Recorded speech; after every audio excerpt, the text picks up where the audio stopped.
Silver City, Market Square, you can hear merchants shouting to buy a bleaching potion. Someone offers a passing gentleman a cigar. Ladies and gentlemen, rich and poor of different classes, scurry around the main square of the city. A cart is driving and shouts are heard to give way. The cart is rushing fast. People make way and whisper to each other. They are transporting someone.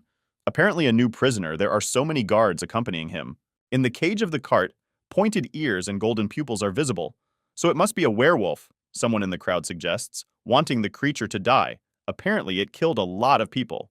The Silver City is famous for its huge prison called the Prison of the Rose, on which is engraved a magic spell that seals magic, and Lord Aiden Garrett himself is the warden. There is no chance of escape, but not everyone wants to believe it, so someone's hand breaks through the stone floor. And now the Princess of the Blood is free, happy that she has outwitted the warden Aiden himself, who can compete with her. The creature takes deep breaths. This is the taste of freedom. Just a few more steps and she will be free like a bird. The bloodsucker thought, I had to dig for 2 years. They didn't even strengthen it with silver. It was painful, of course, but it was worth it. The vampire stood under the full moon. Bats flew by. Oh, the moon, oh, the air. The moment of bliss was interrupted by a male voice calling her a complete fool and giving her a minute to return to the cell. A man in a high-top hat appeared from the darkness and noticed that Madame Vampire had 98 years of imprisonment, but apparently everything was going to the point that the sentence would be over. When she asked how he knew what she had hidden, he replied that vampires don't need to go to the toilet, and she hung out there twice a day. She sank with such openness and clarified why he didn't stop her right away. He said that he just wanted to take her by surprise. Then Vampirella stated that having caught her 2 years ago by her mistake, she was looking for a way out, and now only one of them would die. And then they put the barrel of a gun to her head from behind. A cute girl with ponytails named Vanessa, who served time for murder, calmly said that Aiden ordered her to be caught. The senior witch, Dolly, came out next and languidly noticed that the escaped prisoner had been digging for a very long time. She almost went crazy from boredom. Growling angrily, the driven bloodsucker addressed them with the words that they were the most powerful witches on the continent. Accompanied by the priests of death, the smiling necromancer Arsene appeared with a question whether the vampire's ashes can be kept for themselves. The vampire screamed why they were serving a human. The witches remained silent, pretending that they had not heard the question, while the captured captive growled like a hunted animal. The man in the top hat answered for them, that there was a business agreement between them. He improved their detention in prison, and they help in capturing the escapees. Then the vampire showed with all her appearance that unlike her worthless comrades, she had pride, so she was not going to return to the cell. Then the man seriously said that then she would be gagged with garlic, tied to a cross and taken out into the sun. The picture was not pleasant for the vampire. She saw herself in this position and became quiet. After only a second, she coquettishly babbled, "Why is he doing this to her? She just went out to admire the moon." The warden ordered her to return through the same hole from which she came out, or he would pour holy water on her. The overseer was Aiden Garrett, famous throughout the continent for his strength, a sharpshooter and swordsman. His name alone makes the evil spirits tremble. And then, at one moment he died, and our hero was called from his world into his body without having anything of his skills and experience. The only experience was the skill of a prison guard, but all the most vicious women of the continent gathered in this prison. Demons sucking the soul to the last drop of blood and dreaming of doing this to Aiden. Zombies that killed without any pity or reason. Draconids, who pushed a person to the most vicious desires and took away the body. And here is another variety. A succubus, dreaming of getting an overseer for love pleasures, seducing dozens of decent citizens. And other indescribable creatures were collected in this prison for especially dangerous criminals. Aiden walked along the corridor, turning off the lights at night, realizing that things were getting worse and worse. His name alone was no longer enough to keep the prisoners.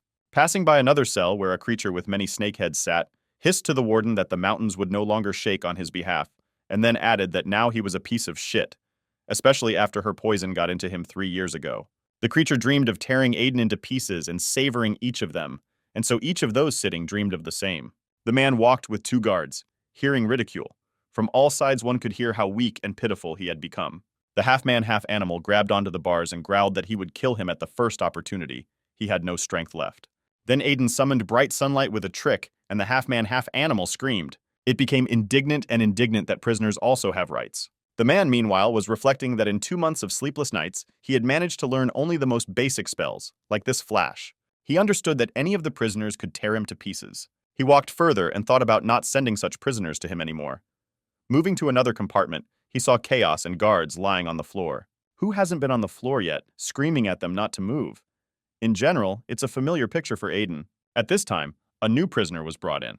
One of the guards noticed that this one was sentenced to execution and was not particularly friendly. The bound werewolf girl was furious and cursed everyone around her. Taking the case of a new prisoner, Aiden Garrett learned that the werewolf girl's name was Veronica, and she was a former Silver City mounted police officer who, during an investigation into the sale of counterfeit alcohol, shot and killed a bar owner. Scrolling through the history of the crime, at the end there was a sentence of death. The prison doctor put the werewolf to sleep, and a seemingly ordinary girl was already lying in front of them. Aiden ordered the prisoner to be taken to the locker room, and the girl was carried away. One of the accompanying guards asked the warden to stay. Aiden said that it had already been a month since he applied for additional prison cells, but he had not received an answer, and if this continued, a riot could not be avoided. The guard chuckled and asked how many years Aiden had been working as a warden and still didn't understand how everything worked. He continued to remind that there are more than 1,000 prisoners in the prison. Maintenance is expensive, and most of the prisoners live for thousands of years. Our hero answered what all this had to do with him. The guard answered honestly that a group of prisoners died under mysterious circumstances, but in general, this was a joyful event. Because of this, a rally was held in the center in support of the extermination of magical creatures. There was a small group of support from other races. They timidly stood and tried to remind that these creatures at one time helped to return the earth. The warden got the message, that is, he must find a way to kill the prisoners in order to calm the public. He did not agree with this. The guard shrugged his shoulders, noting that it was Lord Aiden who was to blame for what was happening. It was he who placed so many prisoners in prison, and the people were rebelling, believing that while those in the cells were fattening on everything ready-made, they were leading to a miserable existence. He added that there are still people at the top who want to keep the prison, but to do this, they need to kill a couple of prisoners to reduce public discontent. When leaving, he offered to kill Veronica in defense. Anyway, she was already on death row. Those who differed from the human race were considered different in the Silver City. To fight a common enemy in the past, people collaborated with magical creatures for some time. As a reward for participating in the war, they received equal rights with the citizens of the earth. When the war ended, hunger, poverty, and devastation covered the earth. People needed an outlet. The nobles secretly blamed other races for everything. And so Aiden had to compromise. In this world, talking about moral and ethical standards is a stupid dream. He needs to choose a date and a prisoner to kill. Aiden and his assistant were thinking about where to put the werewolf, Veronica. There are no more free cells. Most have several prisoners. And then it dawned on the girl. What if we add a werewolf to a succubus? The succubus did not take her loving eyes off the warden, reminding her that the two of them could easily fit on her bed. Aiden asked her in surprise if she shouldn't have been released yesterday. The assistant noticed that she was back to her old ways, knocking out other succubi, and as a result, many men were hospitalized. Aiden screamed in hysterics. Why does she always get into something? To which the succubus said offendedly that because of a tiny mistake, she became a repeat offender and received another year of imprisonment. Then she made a languid face and said that we could always come to an agreement. She was waiting for him in her cell in the evening and winked. Aiden's mouth opened slightly in surprise, and he asked if she really agreed to everything. To which the succubus cheerfully, with eyes glowing with happiness, confidently said that absolutely everything. A few minutes later, new Veronica, still lying unconscious, was brought into her. The succubus widened her eyes, not expecting something like this, and screamed who she was, to which the warden replied that this was her new neighbor, and if something unexpected happened, she should immediately inform the guards. Aiden asked the doctors to prepare more tranquilizers. They said that everything would be ready today. Lord Garrett noticed that they are not so young anymore. They need to have a good rest and be with their families. Everything can be done tomorrow. Today was a full moon day. The moon shone very brightly and filled everything around with a silvery glow. Aiden worked tirelessly to prepare tranquilizers. The full moon is a very turbulent time. The werewolf Veronica watched the process, wondering if it was possible to overcome a werewolf with tranquilizers during the full moon. At this time, the succubus had no less difficult thoughts. She began to suspect the warden of being gay, which she shared with her neighbor. Aiden was preparing tranquilizers from belladonna when suddenly Veronica firmly stated that she had been wrongly sentenced. At that moment, the converted Veronica appeared in front of the cowering succubus girl and looked at the poor fellow with wolf-like enraged eyes. Card of 1 vampire Ophelia prisoner, capable of drinking blood and turning into a bat. Danger level B, 200 milliliters. Give human blood on odd-numbered days, 500 milliliters on even-numbered days. Bird's blood. The next morning, Aiden's assistant read out the prisoner's petition, and the tiger girl asks to buy a second comb. At different times of the year, she needs different combs to care for her fur. Next, Katrin from Cell 6 made a request to buy a dagger. She needed it to protect herself from evil spirits. Aiden said to tell this Katrin that there is no need to think that the security are idiots. And in conclusion, a request from the succubus from Cell 13 for early release, Aiden will thank him personally in his cell. Aiden asked her to tell her that one more such request, and he will twist her neck with his own hands. At this time, the prison doctor ran out of breath, calling on everyone to make way. He flew into Aiden and yelled that there was a full moon yesterday. He only remembered this in the morning. For the new Veronica, what he gave was extremely little. The dose should be 10 times larger. During the full moon, werewolves are especially bloodthirsty, and the succubus is in the same cell with her. Aiden dropped what he was doing and they hurried to the cell. During this period of time, the prisoners were taken out for a walk in the fresh air. They watched as the succubus hung from behind on Veronica and cooed something affectionately to her. The doctor breathed a sigh of relief when he saw that the succubus was all right. Aiden said that he had been watching them at night. Everything was calm, nothing special. The werewolf behaved calmly. In the morning, she even made her bed. For such a bloodthirsty maniac, she behaves very intelligently. Veronica stood in the prison yard near the statue. The doctor looked at her carefully and then asked if it was really her. Veronica looked at the stone statue of a man holding a child. The doctor said that the new werewolf is a bloodsucker. That's the reason for her obedience. Aiden was surprised what kind of subspecies this was, but the doctor replied that this is a type of werewolves that have a special relationship with people. 100 years ago, humans and werewolves were besieged by demons in a castle for several months, running out of food and supplies. Even though they were allies due to hunger, exhaustion, humans and werewolves were suspicious of each other. People were afraid that the werewolves would eat them, and the werewolves would attack and kill people. A civil war could start at any moment. And then a man named Lord Bayou killed his horse and gave it to the werewolves as food, and also expressed his readiness to give away the dead child. This gesture greatly impressed the werewolf commander, and the conflict was settled. And from that moment on, a group of these werewolves began to bear the title of bloodsuckers. Over time, they moved away from other werewolves and followed people helping them in everything. They had to engage in sophisticated masochistic practices during the full moon in order to control their rage and live among people. And now hatred of other races flourishes more than ever. And there are very few of these werewolves at the present time, the assistant warden noted. The doctor protested against the execution of such a creature because they went to great lengths to live among people. There were cases when people beat them to death. Aiden thought about this after hearing about the nature of these creatures. At this time, the guard rushed in, shouting that the werewolf girl had gone crazy and committed a massacre in the shower. Aiden loaded the revolver and noticed that she seemed different from her kind. At this time, the guards had difficulty restraining the prisoners, who were shouting that there was blood everywhere and they had not signed up for this. Aiden entered the shower room. The succubus was lying unconscious. The new girl was tied up and placed in front of the warden. The cellmates were screaming for this crazy woman to be shot right now. Putting a gun to Veronica's head, Aiden asked her why she attacked her neighbors. Prisoner Catherine, who was imprisoned for horse theft, shouted that this was a werewolf who was capable of anything when he went crazy. And then she added with a smile that a werewolf bloodsucker could easily snack on them. The neighbors demanded to put a bullet in the werewolf's forehead, or they would kill her themselves. No one wanted to risk their lives. Aiden stood in confusion. The guards tried to calm the indignant prisoners. The warden sternly turned to Veronica that there are strict rules here and this should not go beyond the prison. He will reschedule the execution date. She has something to add. Veronica calmly replied that she had been thinking about this for a long time, that the case was fabricated. Why was she not allowed to speak out earlier? She calmly looked at the barrel of the gun, noting that he had obviously been waiting for her death for a long time. Aiden looked into the calm eyes of the werewolf. Calls were heard from all sides to kill her. He remembered the doctor's words that there were cases when such werewolves did not resist and were beaten to death. Aiden pressed his finger on the trigger of the gun. At that moment, he imagined himself surrounded by bottles, lying around in some barn. How could he live in peace after killing an innocent person? He slowly took the revolver away from Veronica's face and pointed it upward. Aiden ordered the girl to be taken to the interrogation room because there was not enough evidence. Prisoner Catherine of the human race, caught stealing horses, has extraordinary riding abilities, should not be allowed near horses.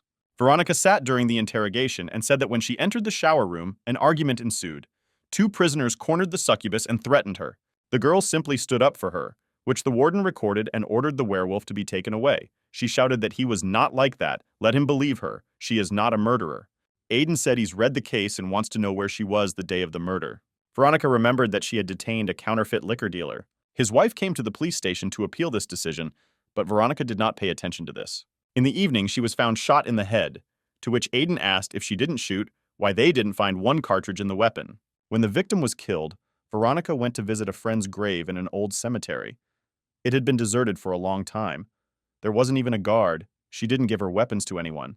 Lord Garrett exhaled heavily and said that she had no alibi. Suddenly, Veronica shouted passionately that this is her identity.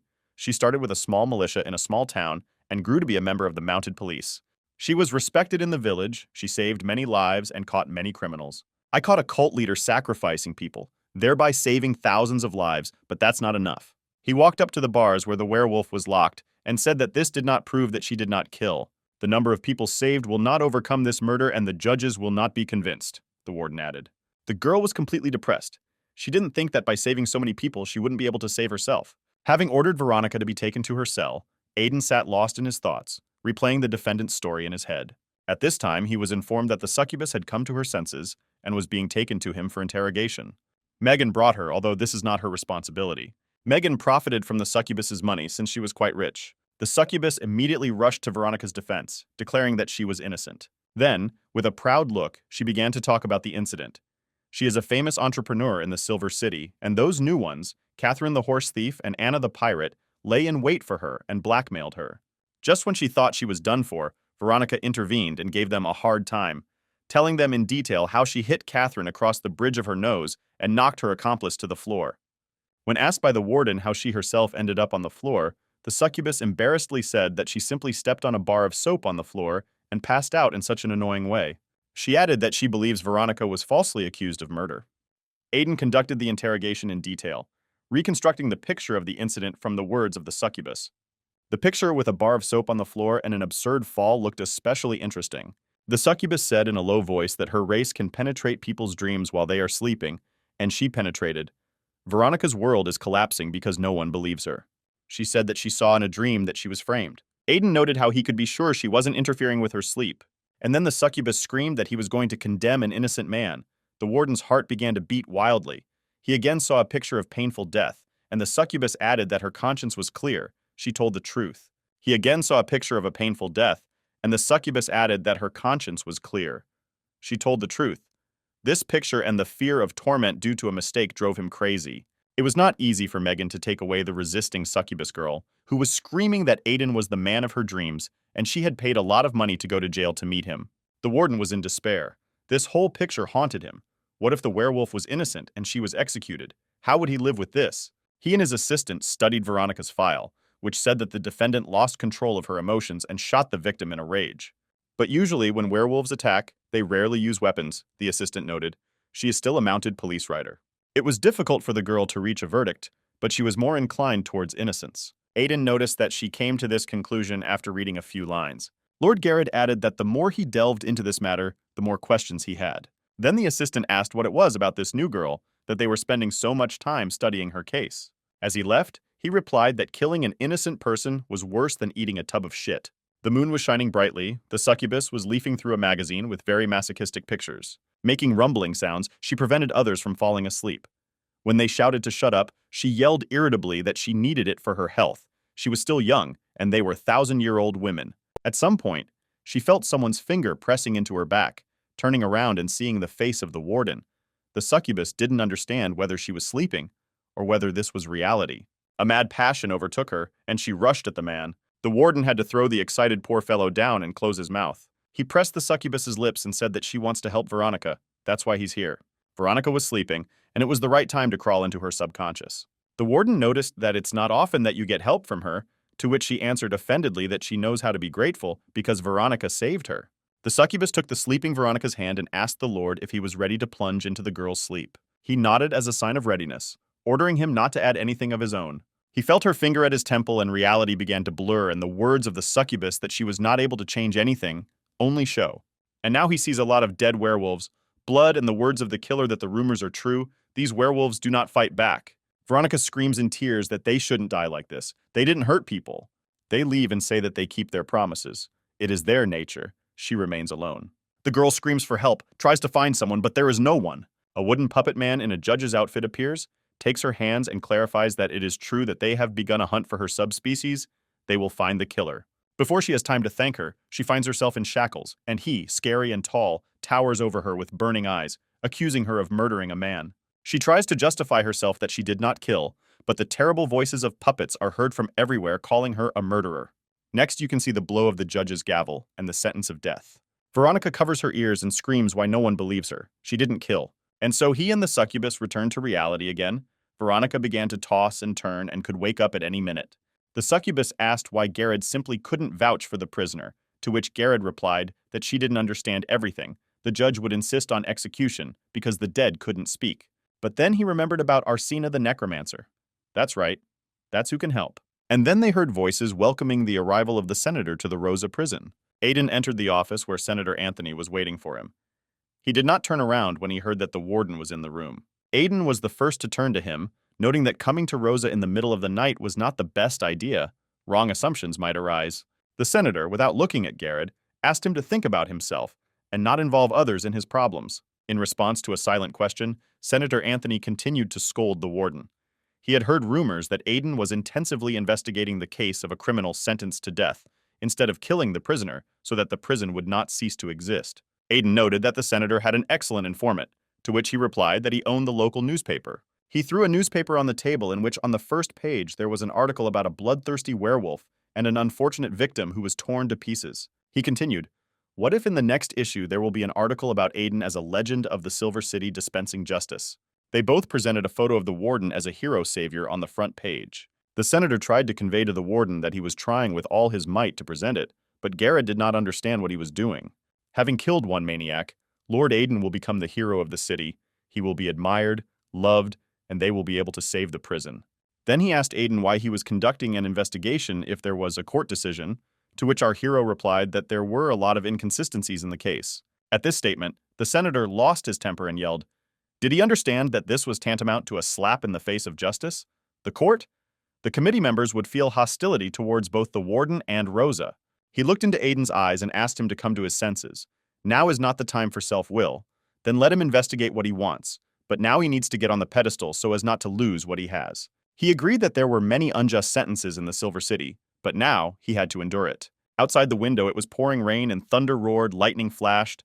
Lord Aiden Garrett sat in his office and thought about what to do. What to do. He stood up and walked across the dark room. He opened a secret cabinet with documents behind which there was a safe.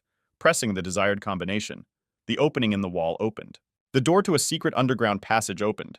It was very dark. The warden held a lantern in front of him. It seemed that there would be no end to the stairs. Suddenly, he heard a loud voice coming from the depths of the dungeon that he was hatching a very dangerous plan. The man asked how she knew about it, to which he received the answer, "When people make difficult decisions, they need the support of loved ones and friends. In this world, she knows him better than anyone." In the dungeon sat a huge girl with wings behind her back and burning eyes, chained in shackles. She pulled as hard as she could. The shackles rang loudly, and smiled and said that he had come to her again. Our hero didn't wait long and said that he was investigating the case of the man who had been pecked. She looked at him with her wise and piercing eyes and added, "But he doesn't know what the consequences might be." He was once again amazed at how she knew everything, as a huge board and checkers with symbols appeared in front of him. Meliferia, the goddess of conspiracies, sat in front of him and offered to play. If he wins, he will receive an answer to his question. Aiden agreed and began his move, moving the huge checker. His checker was beaten by the figure of the goddess. She noticed that Aiden was distracted and not focused on the game. Continuing the game, the warden shared his opinion with Meliferia that someone from the top was behind the werewolf case. The case was fabricated, and the police quickly passed a verdict. Aiden looked at his move and continued to say that he was under pressure. He needed to kill the werewolf, or the prison would be closed. The goddess asked him if the Lord had ever wondered why a prison for dangerous criminals was built in such a large city. With all these magic circles, symbols, and silver, a whole chain of symbols and signs lit up around Meliferia. She continued, "What is there to be afraid of at the top? Closing the prison is a move in order to collect more votes, but until she closes the prison here." Aiden looked at her. She reminded him that he should take good care of her. If she escaped, there would be no need for this prison. Aiden said that he had already killed an innocent person in the past and did not want a repetition. The goddess smiled and told him that he was weak in spirit. He had no comrades. How was he going to fight? Aiden told her that he wanted to use the power of the 3 prisoners with whom he had a contract. Remembering the cheerful trio, he explained that he wanted to use their hands to hide his identity. The goddess noted that pretending is one thing, but the question here is about coercing the prisoners, whether it will cause a riot, and whether he can handle it. Aiden reasoned that he received requests from prisoners every day. He knew their desires and would be able to suppress discontent. With a smile, Meliferia reminded that there was not much time left. The warden thoughtfully thought out loud that it was possible to involve other prisoners with superpowers. And then it dawned on the man, because he can look at who has what abilities according to the prisoner's dossier, and he decided for himself that he would bribe them with gifts in exchange for their abilities. There are thousands of prisoners in Rosa Prison. With their strength, you can achieve your goal. Lord Garrett seemed to have a moment of clarity. The puzzle was beginning to come together, so he had dozens of possibilities and options for solving the problem. At that moment, the goddess's face leaned towards him, and she ingratiatingly asked if he knew what he needed to do to lose to her. Aiden looked at her tensely, a trickle of cold sweat dripping down his face. Seeing his fear, she laughed, saying that in mind games a person cannot defeat her, but next time she wants to play airplane chess, and this time she will let him go. He was leaving and heard her voice after that. It took her a lot of effort to call his dissolute soul into this world, so he should not let her down. The warden entered the cell of Arsene the necromancer. Rumors about the succubus's visit to the cell were already circulating around the prison. He interrupted her and began to ask about the dead. She looked at him in surprise, asking, since when had the warden been interested in corpses? Arsena herself was originally a living dead, sentenced to life for raising the dead, causing the plague, and other pranks. And now, listening to Aiden's request, she put on a businesslike appearance and declared that she was being exploited. She gave him a magic pendant and offered to do everything himself. Just stand next to the corpse and activate it. To his horror that such an object was with her in the cell, the necromancer reassured him, assuring him that this pendant would not rescue her from prison. She wears it as an accessory. She is a girl. It is part of her image. Arsena showed Aiden how to activate the pendant. Something appeared before them, screaming and glowing, so that the warden was thrown aside. For a couple of minutes he could not move. Arsena cooed sweetly that she had simply shown how to summon the dead. He stood with his back to her, and the girl thought that he obviously couldn't come to his senses from anger. The thought flashed through her head that people in general are nervous by nature, and a person like him certainly shouldn't be angered. She had already seen pictures of hellish flames and an abyss of fire that she was seriously scared. He still stood with his back to her. Arsena tried to justify herself by saying that she had told her not to come here. Suddenly he turned to her with a radiant smile and said, since she loved books so much, how would she consider it if he brought her a couple of brand new bestsellers here? After this, Arsena was seriously frightened. She thought that the boss had changed his mind after what he saw. He left, and she wondered since when did he become so cute? At night, Aiden was already in the cemetery and was digging one of the graves. Having dug up the grave and opened the coffin, he saw that the deceased did not have a body. There was an urn with ashes. He wondered if it was possible to summon a dead man in this case. He took out the pendant and activated it as Arsene taught him. Nothing happened. Then he began to try again. The pendant glowed, but no one appeared. The cemetery watchman stood behind with a lantern, thinking about who was running around here at this hour, when suddenly he saw luminous bodies in front of him, and with his eyes bulging and screaming, ran. Aiden turned around and wondered what had even happened. When the souls of the departed began to rise from their graves, glowing, Aiden asked for forgiveness for disturbing him. There were many of them. More and more souls were arriving, illuminating everything around. He thought that he had underestimated the pendant. It didn't work with the ashes, so he needed to look for another way. Then a dead thing crawled to his feet with burning eyes and growling, who disturbed her peace. The man said that her killer was still at large, let her tell who killed her, and he would take revenge. The dead thing wheezed that she didn't have much time. She tried to say the name.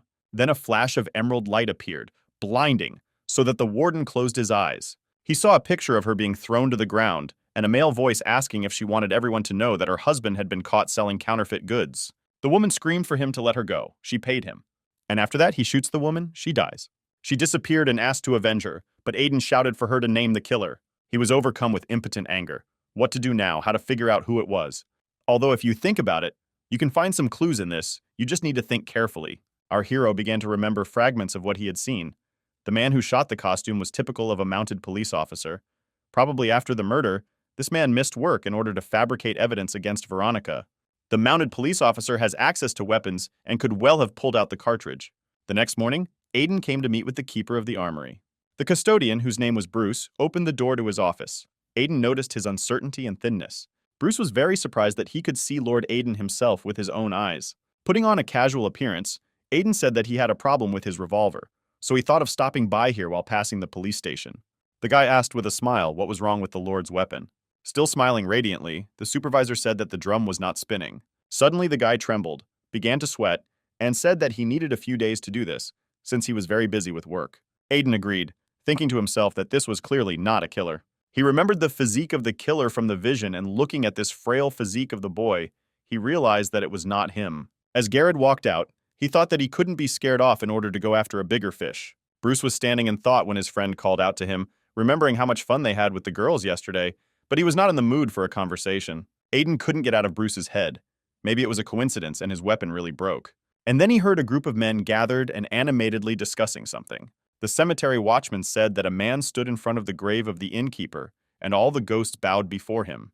Bruce pricked up his ears and listened as the watchman told what he saw and how he ran headlong, how terrible this picture was. He was like a ghost himself, listening to new details. That the deceased was thirsting for revenge, her voice sounded clearly, could not be confused with anyone. The poor keeper curled up in the blanket out of fear and was afraid to move. Aiden decided to use a magical crystal ball to call the ravens to keep an eye on Bruce.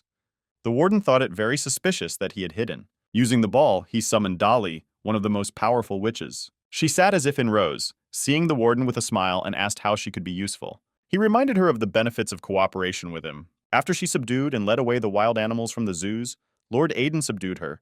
She remembered that she was here by his grace. She laughed, turning it all into a joke. She's a prisoner, that's all. She was just joking. Aiden promised to help in return, in terms of what he could do, but so that she would not take it for granted. He noticed that many prisoners do not manage to acclimatize in prison, cannot get used to the local food, and he's going to buy desserts. When the warden started talking about how he was going to buy a honey cake from a pastry shop on 7th Street, the witch began to salivate. She was already imagining this cake in her mouth. Then she laughed and said that everyone would definitely like the cake. Lord Garrett was nervous. It was already late, but there was no progress. He took the magic ball to see how Bruce was doing. He was sleeping soundly. Suddenly, a crash was heard and he jumped up screaming madly. Bruce feverishly wondered where the sound was coming from. Maybe the glass had been broken. But no, there was a roof above. Suddenly, black tentacles crawled towards him from above. He screamed like a victim so that no one would approach him. He tried to convince himself that this was just a bad dream, and at that time the tentacles enveloped him from all sides. And then the face of a dead man appeared in front of him, telling Bruce that he was mortally offended. Wearing only his shorts, the keeper ran out into the street, screaming that he was being haunted by a ghost. Aiden looked at this picture through the ball as the guy yelled that they should ask the culprit. The warder stood in the cell with a burning torch, and in front of him stood the deceased woman who had completed the task. It was the dead siren, whom Aiden rested. Her powers were stored in a voodoo doll and had the ability to penetrate the world of the dead. Aiden promised to keep the doll, but he would also keep an eye on her to make sure she didn't throw anything away. Siren asked the Lord if he was afraid that he would be laughed at for using prisoners for such things. Aiden chuckled, laughing at him for trying to dispense justice. He recalled how she herself turned into a dead man to avenge her son, so now she's helping a woman like herself. At this time, Bruce ran through the next street screaming that the ghost would catch him. People looked at him as if he were crazy. He ran to one of the houses, knocked, saying that the ghost of a murdered woman from the tavern was chasing him. He was dragged inside by a man in a robe, asking why he was yelling so much so that the whole city would know. Seeing a familiar face, Bruce was glad that he was under the protection of Jalan. He ordered them to follow him as they walked along the dark street. Bruce told in detail about the pursuit of the dead thing, even how the horse touched his face. Bruce lost his nerve again and again, yelled that some big shot had come out to attack them. His acquaintance ordered him to shut his mouth, saying that these were nothing more than the practices of local necromancers. Jalan grabbed the guy, noticing that Veronica was also involved, and if she gets out of prison, they will all be in trouble. The guy yelled that he couldn't stand another meeting with a ghost. Jalan said irritably that getting to know people like Bruce is a real punishment. He took him to his house, showing him a magical system of protection from necromancers and any evil spirits. Bruce appreciated the professional approach and asked if Jalan expected the dead innkeeper to return for revenge. He looked at the guy and said that he had many enemies, including her.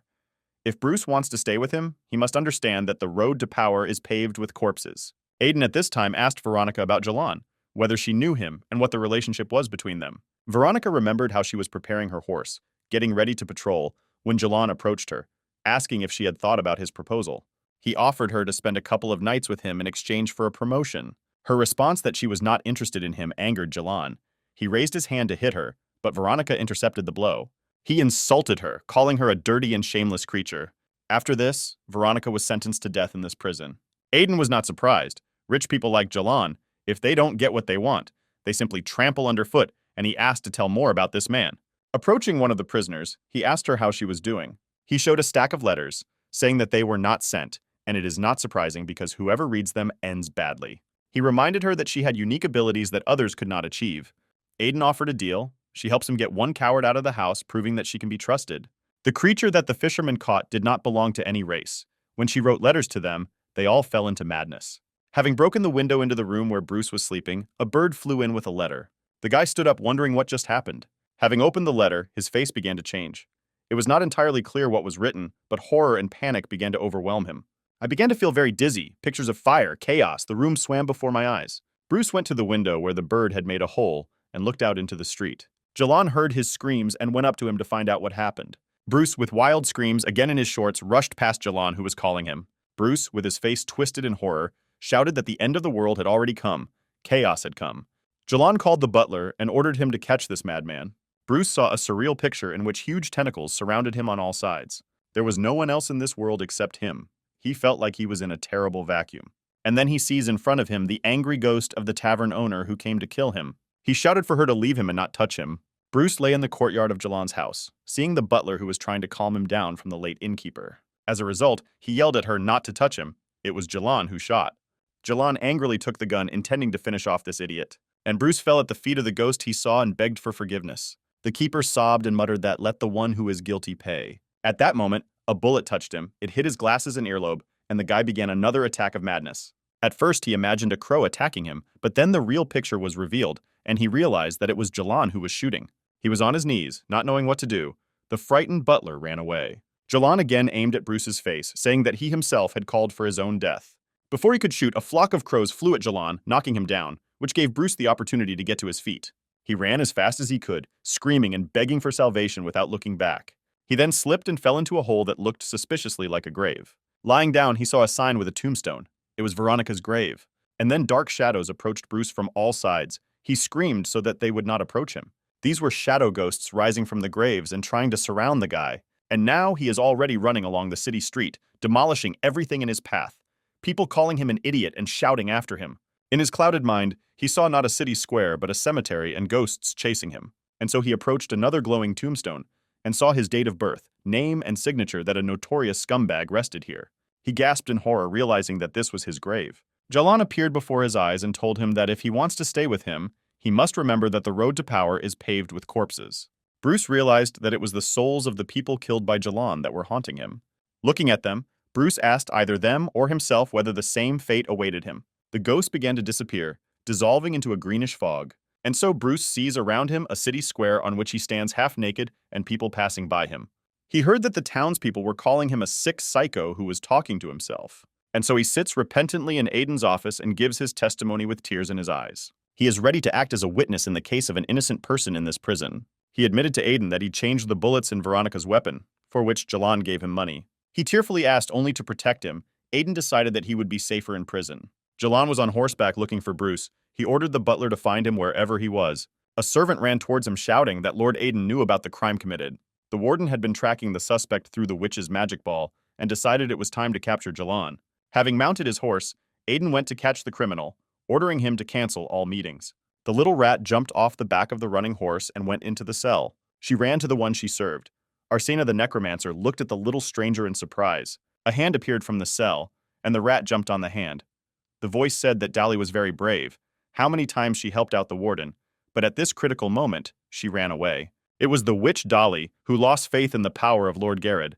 She saw how the dead frightened him in the cemetery, and the fact that he turned to prisoners for help. Arsena answered the witch's thoughts.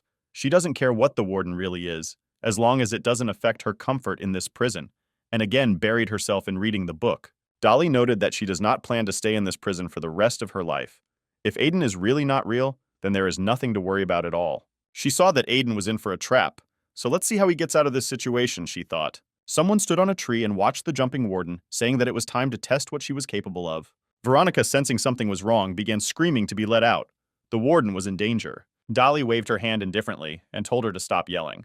The guards approached the cell. Veronica was shaking, and she assured that the smell of the person chasing Aiden seemed familiar to her. The succubus reminded that werewolves have an excellent sense of smell.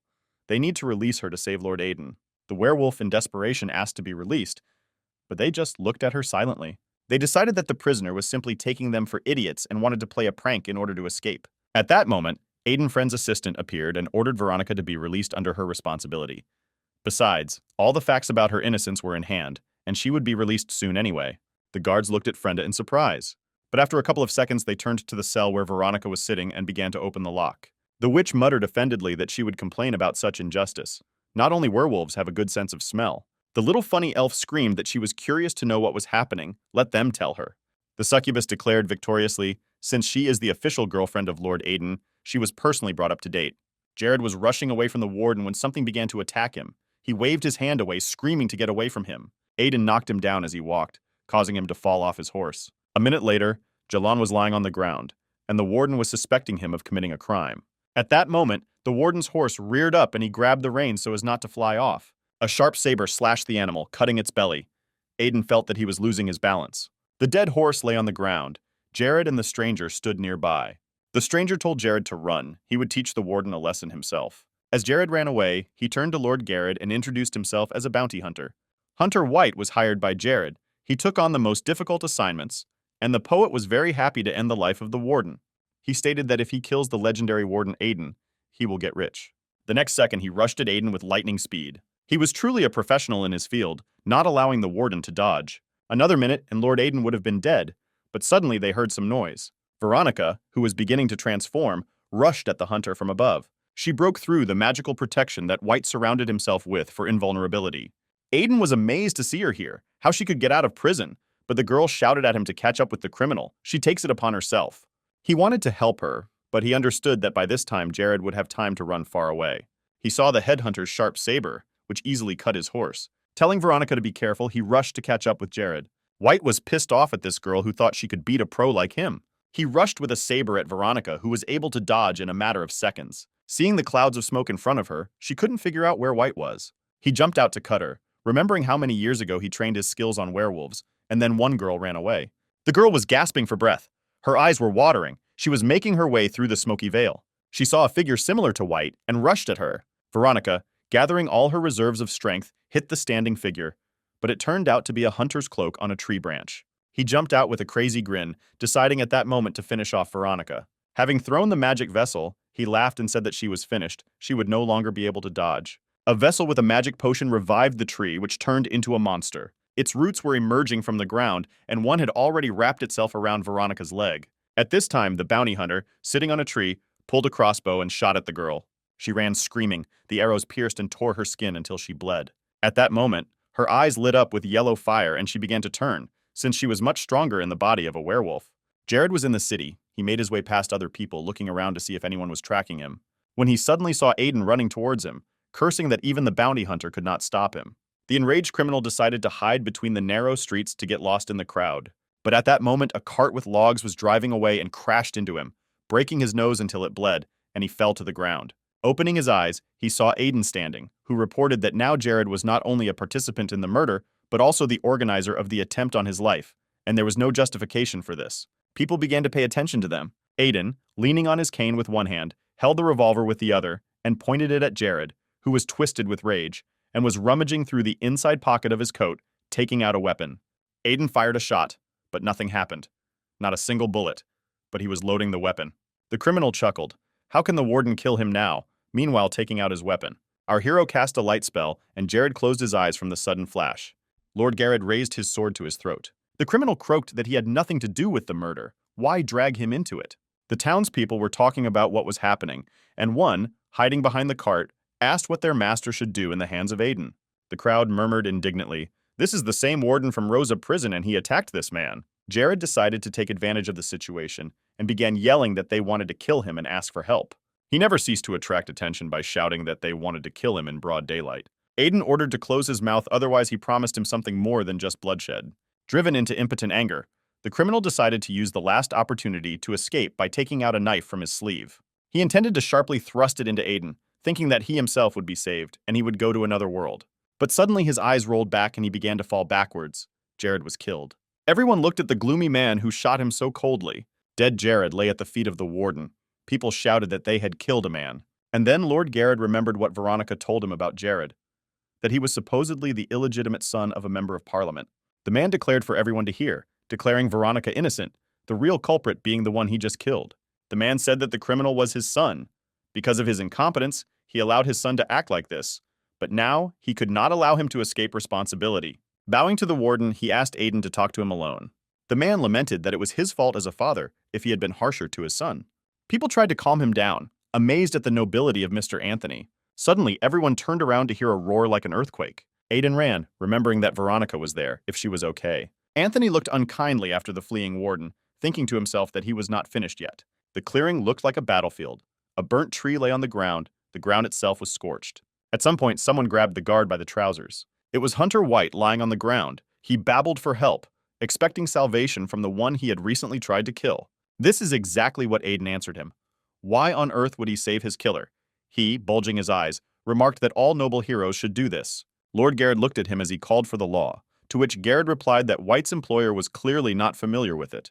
The owner behind the heads remembered Jared's words that Aiden, with his noble character, would definitely spare him, and in prison, he would have better conditions. Aiden looked simply and calmly thinking about his own things, sighing as if realizing that this was the right thing to do. Jared, thinking what an idiot in front of him, asked him to use magic to lift the tree and free him, since he suspects that he broke his spine. To this, our hero snapped that he did not know such spells, and the real Aiden was no longer there.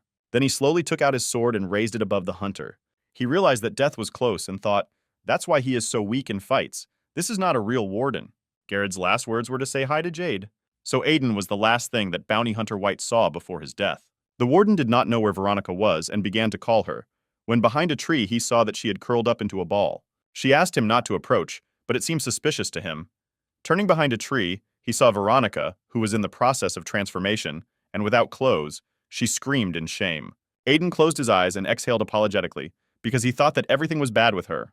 The girl was in half-human form. She was fumbling for something to cover herself with. Her clothes were torn to shreds. She began to pull the dead White's shirt off to get dressed.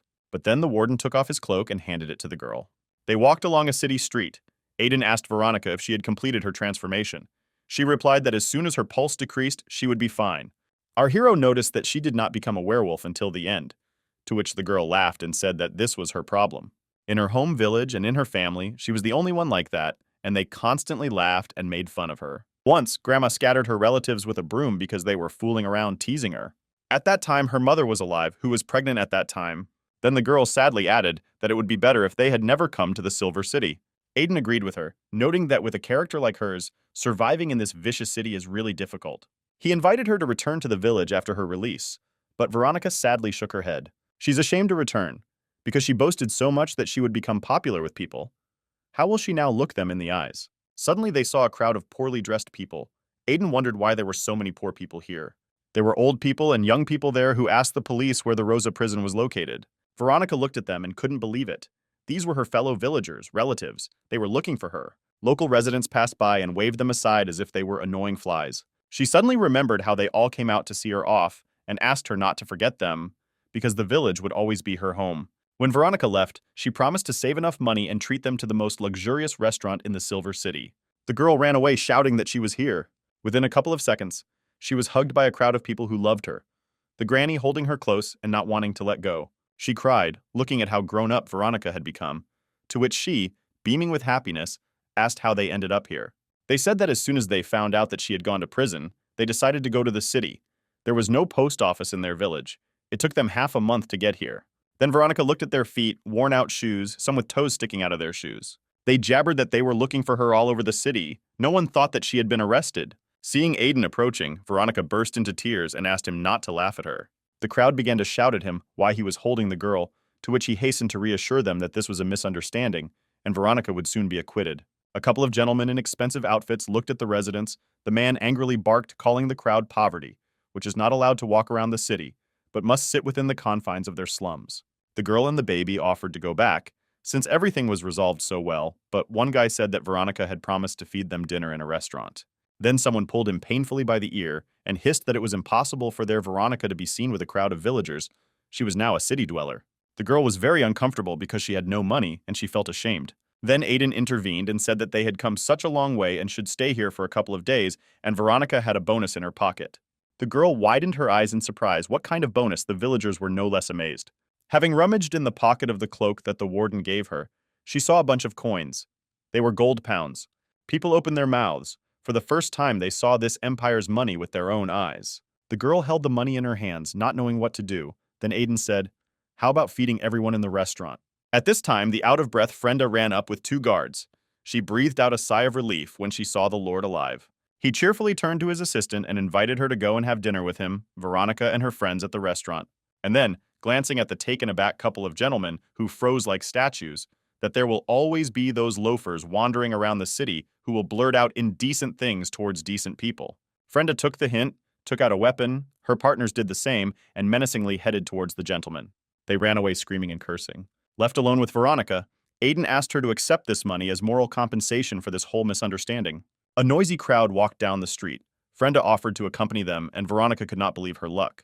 She turned around and saw Aiden standing and looking into the distance, wondering what he was thinking about. The girl covered her face in her cloak, pulled her hat over her face so that her tears could not be seen, and followed the crowd.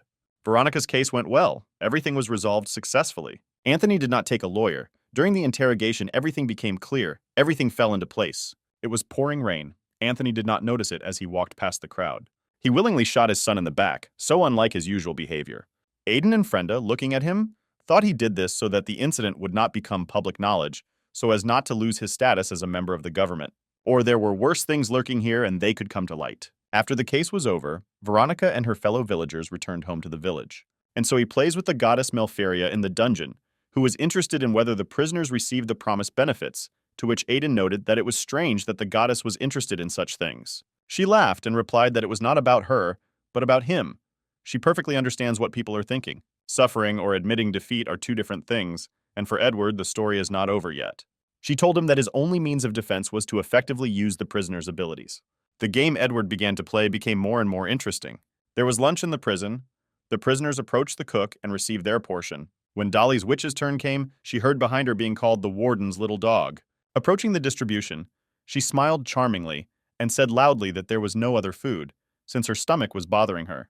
The cook looked at her without taking the cigarette out of her mouth and answered that there was. She handed her a honey cake and said that it would help restore her stomach and acclimatize. A smiling Dolly left with the cake, while the others shouted that they also had stomach problems, but received regular soup. The necromancer came to the library. One of the prisoners said that she need not look for new books. There are none. The guard bent down and said that they had brought one new one, and she had not put it out yet. Happy Arsena ran with a book in her hands, while the girl chased and shouted that she would wash her socks if she gave the book back. Arsena opened the book as she walked, remembering that it was secretly distributed among prisoners only for special merits. The book was about the desires of exotic animals. A forest elf came to the unknown sea creature, declaring that she was now her translator and was sent by the warden. Wood elves read emotions well, and any language is a carrier of emotions. The succubus was taking a shower when behind her she heard the familiar voices of a pirate and a horse thief, who, rubbing their hands, asked that there was no security anymore, and where was the money for them. They saw the bag of money and laughed and said that she had become smarter since she had already prepared everything. At this time, the tigress Philip and the dragon-born Camilla approached, asking the succubus how to beat these impudent people severely. The succubus just smiled with pleasure. She remembered the warden's promise for her help. When he left the cell after penetrating Veronica's consciousness, she asked him to give her the two offenders, since they went unpunished. When he left, he tossed it to her so she wouldn't overdo it. Standing under the streams of water, she smiled lustfully and told the performers to beat these two half to death. The master sat in the office and gave the order to inform the Queen of Ants that her precious daughter Rose was in prison. The servant tremblingly asked if this was the crazy woman who experiments on people. He replied that yes, Aiden will now answer for everything. The wood elf Gilala was one of the prisoners, but with some privileges. Fast, tall, elegant, and deadly. This is clearly not about her. Gilala looked like a cute, plump baby, which had its advantages. This sweet creature ended up in prison due to a drug industry misstep. When she was literally brought in like a rabbit, she thought it was the end. But she had a really good time. Went out and walked around the prison. Friend wondered if she was okay, if no one was offending her. But popularity also has its downsides. Not all prisoners understood why her ability to read emotions made her a prison translator. But in fact, her work was very important. The problems of prisoners, for example, how constipation in a sea creature can lead to riots, conflicts. It's like the butterfly effect. She's kind of like an angel of mercy and a savior in this prison. Once again, Aiden asked her about the results, and Gilala, with a beaming look, reported on her successes. And then the warden said that there was one more matter, although he was incorrect about it. Gilala replied that this was a trifle for her, so she should not doubt her professionalism. But when they came to this prisoner's cell, the little one was speechless as to how this was even possible. From the point of view of the elves' worldview, all things have emotions, mountains, rivers, even skeletons carry an emotional charge about their life lived. But this girl, an elf, could not understand whether she even belonged to the world of the living. She could not read a single emotion. Gilala described her as a piece of flesh that can only eat and digest food, without thoughts or emotions. Aiden noticed that it seemed to take longer than he thought. The elf saw a cut on the warden's finger. Asking what it was, he replied that it was an accidental scratch. He sat in the girl's cell without emotion and began the lesson by reading the fairy tale Cinderella. Gilala looked at them, not understanding what he wanted to achieve so that she could become a normal child. But then it would be easier to teach a bear to ride a bicycle. The market square was buzzing, selling ointments, whitening, hair growth, and anti-wrinkle products. The merchant saw a man who was looking for something. Approaching him, she asked if she could help the gentleman. A merchant dressed in a robe led him into a dark room. This gentleman was looking for her, asking whether her daughter was in Rosa prison. The woman with a sly squint looked at the gray-haired gentleman and asked if they wanted to arrange her escape. The man replied that he could organize her imprisonment so that she could get her out on her own. She reached for her vials predatorily, asking if he was tired of life, if he wanted to imprison her. At that moment, Jared's father came in and said that he didn't need to introduce himself and she wouldn't get hurt in prison. They had a plan. She glanced at him and remembered that it was Lord Aiden who sued him. He replied that Aiden was their common enemy and gave her the plan for Rosa's prison. He suggested that they familiarize themselves with this document. As for entering the prison, they will try to weaken the effect of the magic circle. His agents are already in prison and will help do everything from the inside. He offered her to act as a mediator, asking if she was interested in the future plan. She laughed, adding that there was clearly someone higher behind him, to which he replied that it was his business. He just wanted Warden Aiden dead. The woman, silently smiling, took out one of her glowing cones. While the men watched her actions, she quickly drank the contents. A second later, spinning in a whirlwind, the one who was called the Ant Queen began to change her appearance. And here she is, a young, attractive woman declaring that her name will be Mary, her criminal case is smuggling. The men gasped and silently applauded. The girl, without emotions, was reading a book, when suddenly she heard a voice in her head saying that her mother was already coming to save her. The girl took her eyes off the book and looked up at the window from where the light was shining. She also looked indifferently towards where her name Evans was heard. Frenda went to a diner in the city and bought herself a sandwich. During a break, she decided to have a snack outside the prison. Walking down the street, she began to eat while walking, lost in her thoughts. Suddenly, she heard footsteps, turned around and saw the shadows of men running away. Frenda glared with displeasure and thought that it was bold of them to pursue her like this in broad daylight, and not for the first time. Suddenly, one of the men jumped out and ran towards her. Without hesitation, the girl took out a pistol and aimed at the stranger. He fell to his knees with a bouquet of flowers. The man, looking reverently at Frenda, handed her a bouquet and offered her to marry him. The girl dropped the sandwich and in silent amazement revealed that she was already married. The fan ran away in tears that his heart was broken, the rest hobbled in all directions, that there was nothing to do, nothing was going to happen for them. In Friend's office, she gave Aiden a newspaper, showing that Rose is now the most discussed topic. When he was hunting for Jared, this was filmed and recorded by one journalist. The girl also added, embarrassed, that the figures of the guards and their uniforms were being discussed. The journalist describes the security guards as the women of his dreams with ideal proportions. Aiden was delighted. This is not bad at all. The wardens will have admirers, because many are unmarried due to the nature of their work. At that moment, knocking, one of the guards came in, saying that she wanted to quit as she had gotten a job at the Calendula Women's Prison. Aiden didn't mind since there were more prospects there than in the Silver City. The supervisor signed the necessary documents and the employee thanked him for his understanding. At that moment, the prison doctor rushed into the office saying that he had received documents from the medical institute. Then Aiden thought that he, too, had decided to leave. And they were not the last. The guards' statements of resignation came one after another. There was surprisingly little security at night, and discussions began in the cells about what was happening. The wood elf was very worried. She felt a tense, emotional background. Aiden didn't have time to sign his resignation letter the next morning. Everyone was contacted from somewhere and offered good positions. Frenda heard the girls talking among themselves. The employer offered to date one and invited another to a fashionable restaurant. Frenda was concerned that so many staff leaving would affect the normal functioning of the prison. She asked to work for a month until they found new staff, but they refused to even listen. They attacked Frenda, saying that she wanted them to rot here. Their psyche was already damaged. They would leave anyway. Aiden furiously hit the table with his fist and ordered him to shut up and stop yelling like little children. He reminded them of the honor of the uniform, that they needed to complete their current tasks. They had a responsibility for people's lives. But this did not help. The employees began to throw their weapons and leave. Aiden thought that there would be an article in the newspaper about the dismissal of the guards. He remembered Anthony's face after the meeting and thought to himself, this is how you decided to take revenge. Dozens of abandoned cylinders, holsters, and weapons lay in the office. Unrest began to spread throughout the prison, the tiger woman screaming that she was hungry. There were only a few guards standing there who ordered her to shut her mouth. No one would go anywhere without Lord Aiden's order. Aiden looked at the entrance to the prison. No one came. Those who left would never return. Frenda was worried that the labor shortage would result in riots. What to do now? Frenda told the warden that the situation was close to catastrophic. At that moment, Veronica looked out from behind a tree and, blushing, asked if they were really recruiting staff. Frenda exclaimed, "Didn't the girl return to the village with everyone then?" Veronica became even more embarrassed when she said that they called her, but she so wants to learn a lot from Lord Aiden. She'd been watching them since early morning, and it was strange to her that there were so few people today. At this time, one of the guards jumped out and shouted that a riot was about to begin. Gorgon joyfully felt the taste of freedom and panic among her superiors. The rest, baring their fangs, anticipated how they would come out of their cells and tear the remaining guards to pieces. Jalala felt with every fiber the bloody emotions of rebellion, and she was scared. Back at the prison, the guards told Aiden that things were getting out of control. The succubus called him and asked him to protect him, realizing that in the event of a riot, she too would end up in the meat grinder. How suddenly she saw Veronica emerging from the shadows in uniform. The succubus screamed at her to leave, as real horror was happening here. Lord Aiden sternly asked who the instigator of the riot was, and Veronica walked forward with a confident step. Everyone was amazed. The tigress screamed that the cowardly wolf cub had returned.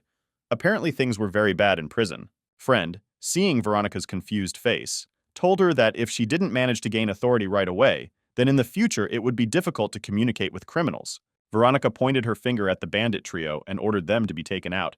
They only cackled in response. Before they had time to take them out, the girl, with the fury of a wolf, pinned all three to the floor. All three were lying unconscious on the floor in the corridor. Deathly silence reigned.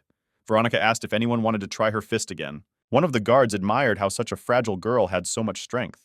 Aiden noticed that Veronica was an excellent student at the police academy, and people from the academy are not particularly kind to other races. The succubus said in admiration, "Wow, let Veronica drop into her cell for old time's sake." Veronica smiled as the succubus blew her kisses, as Frenda reminded her that she was now a guard. Silver City Treasurer Doug arrived and congratulated Aiden on his ability to run the prison even with minimal resources. He compiled a list of the guards who had left and reported that Rose's allowance was being reduced to 600 pounds. Aiden was perplexed, and Frenda shouted that servicing one magic circle costs 650,000. Most of the amount goes to maintaining a magic circle, which, if necessary, can cover the entire city. The remaining 150 are used for prison expenses. For example, vampires need fresh blood. 55,000 for repairing holes in the walls and other housekeeping work. 15,000 is spent on security salaries, uniforms.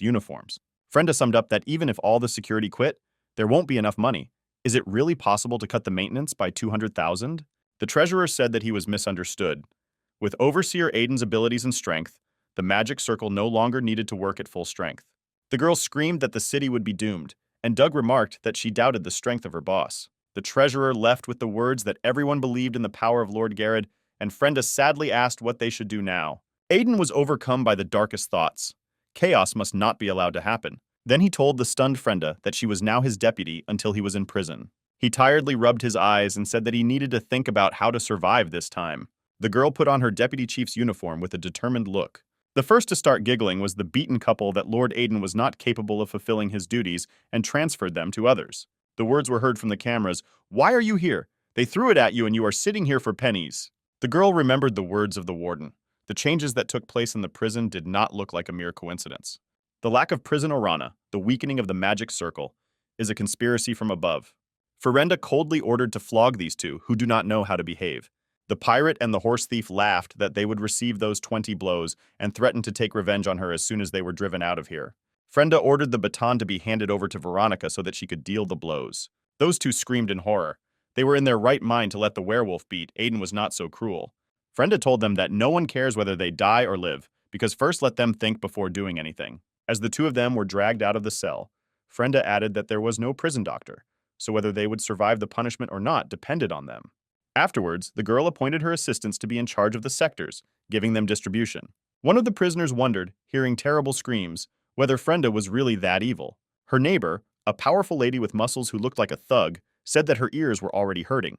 Dolly received news from her furry assistant about the lack of funding. She thought out loud, and the necromancer, without looking up from her reading, said that if she wants, she can run away.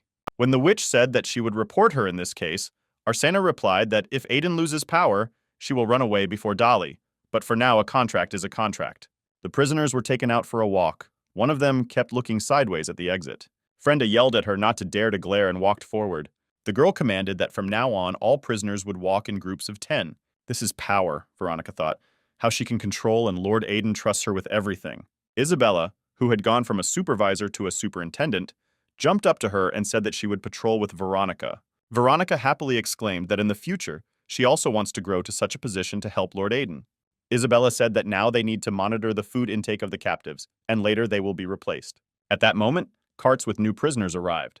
The head of supervision, Haley, shouted to them that why they had sent new ones, there was nowhere to put them, there weren't enough hands. A smiling Queen Ant sat in the carriage chamber. hearing it said that there was an official order for her to be transferred to Rosa.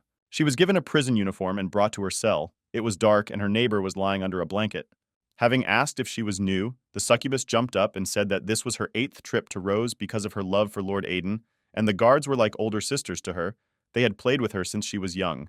She said with a businesslike and authoritative air that if the new girl called her big sister, then she would help her in everything. The new girl smiled and obediently agreed to wash her older sister's clothes. At this time, when it was already dark, someone started the fire. The guards alarmed, shouting fire. Panic began. As it turned out, the hostel began to burn. Frenda and the other guards did not immediately understand what to do, and confusion began around. Veronica and Frenda met their eyes when they heard some kind of growl. Demonic creatures in shackles and prison uniforms stood in front of Veronica. 3 creatures rushed at the girl, breaking through the defense of the guards. The guards rushed to run into the scattered space, while Frenda shouted that they needed to hold the line. The prisoner watched this picture from the camera, reasoning that Frenda lacked authority. Superintendent Jenny, who was in the colony, shouted to the guards to run to the dining room. A riot broke out there. The huge girl also calmly said out loud that Rose was about to collapse. Her neighbor said that Frenda's small losses would not lead to global problems. The instigator needed to be found. At this time, Veronica, Frenda, and 2 guards entered into a fight with the rebellious trio. Suddenly, Aiden appeared in the aisle, wishing the ladies good evening. Pistols were pointed at the rioters. Aiden calmly walked forward. Those who rebelled were ordered to immediately return to their cells. Aiden walked along the corridor and said that he had just gone away for a while to drink a cup of tea and think about why the security had quit and such. He asked the prisoners how they dared to attack the prison guards. The bloodsucker grinned and told him that there were not enough guards and he was no longer able to control the prison. Let him admit it already. Aiden turned to her words and said, "Since when did groundhogs become so arrogant?" The vampire, in anger, breaking the bars, shouted that she would kill him and drown him in spit. Aiden replied that she was very convinced of her words, but he would only give them one chance. He came up with a plan, because in order to contain such a number of prisoners, you need the same number of guards. It will not be possible to recruit quickly.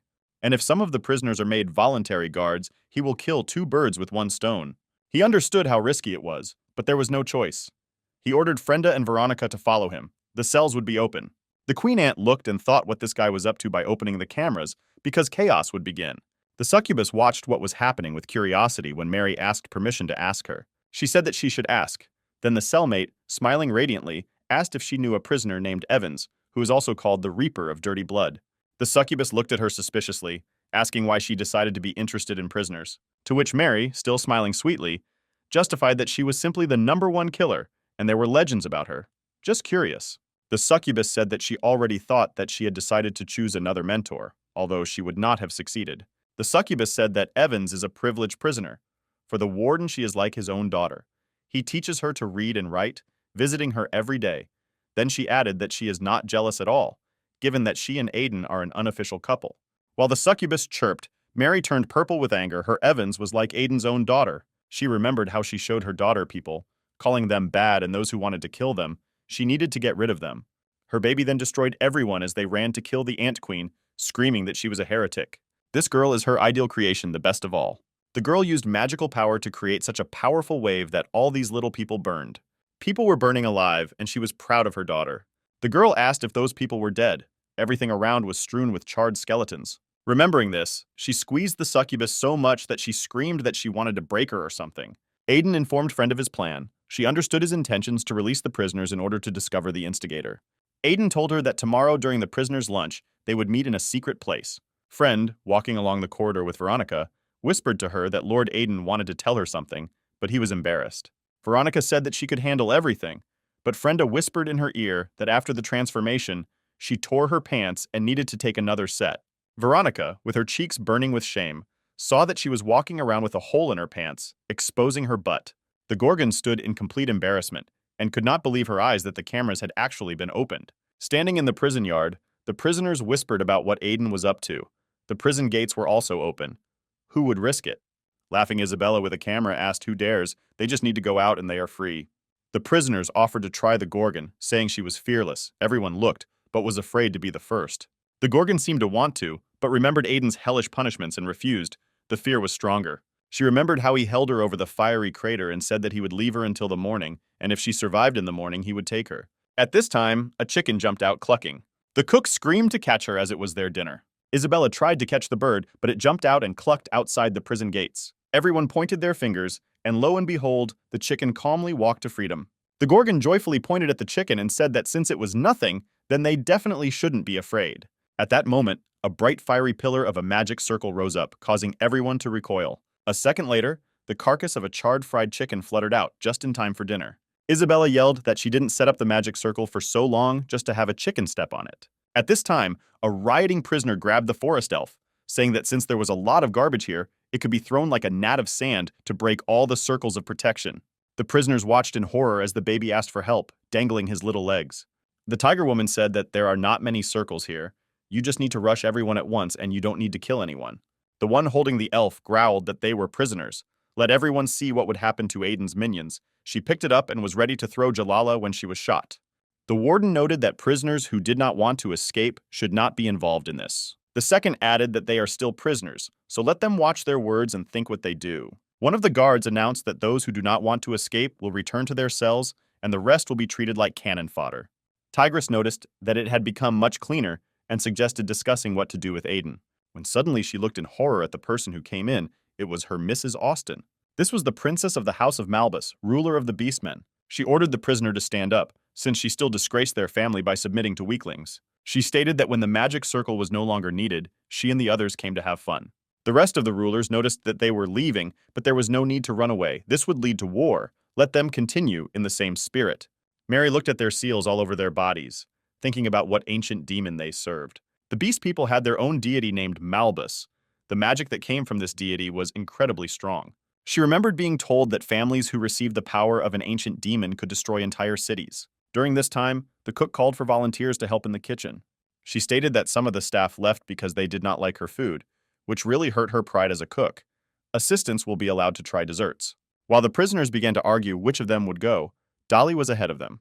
With a radiant look, she declared her excellent reputation and golden hands. Arsena looked at this picture and chuckled, saying that she too had found a saint. She added to Dolly that she didn't want to hear anything about desserts, and the girls, who were now crying like a stream, came first. But the witch cut off this dialogue.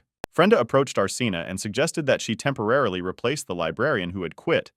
Anything was better than sitting in a cell, and all the books would be available, to which she beamed with happiness.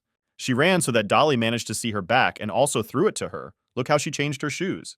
Mary watched them, thinking how small the world is. Since she met this couple here, and with Dolly, everything seems to be completely unimportant, since she is going to cook. While holding a secret meeting, Aiden and his team discussed that all dangerous areas were being monitored by his agents.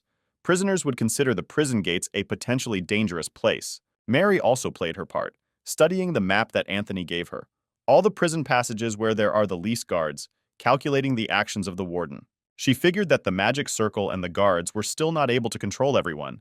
They gave the prisoners conditional freedom of movement, and her Evans belonged to the golden prisoners. Aiden let Evans go, saying that classes were over for the day, and the girl also said goodbye to him. Meanwhile, two of those whom Aiden was waiting for ran.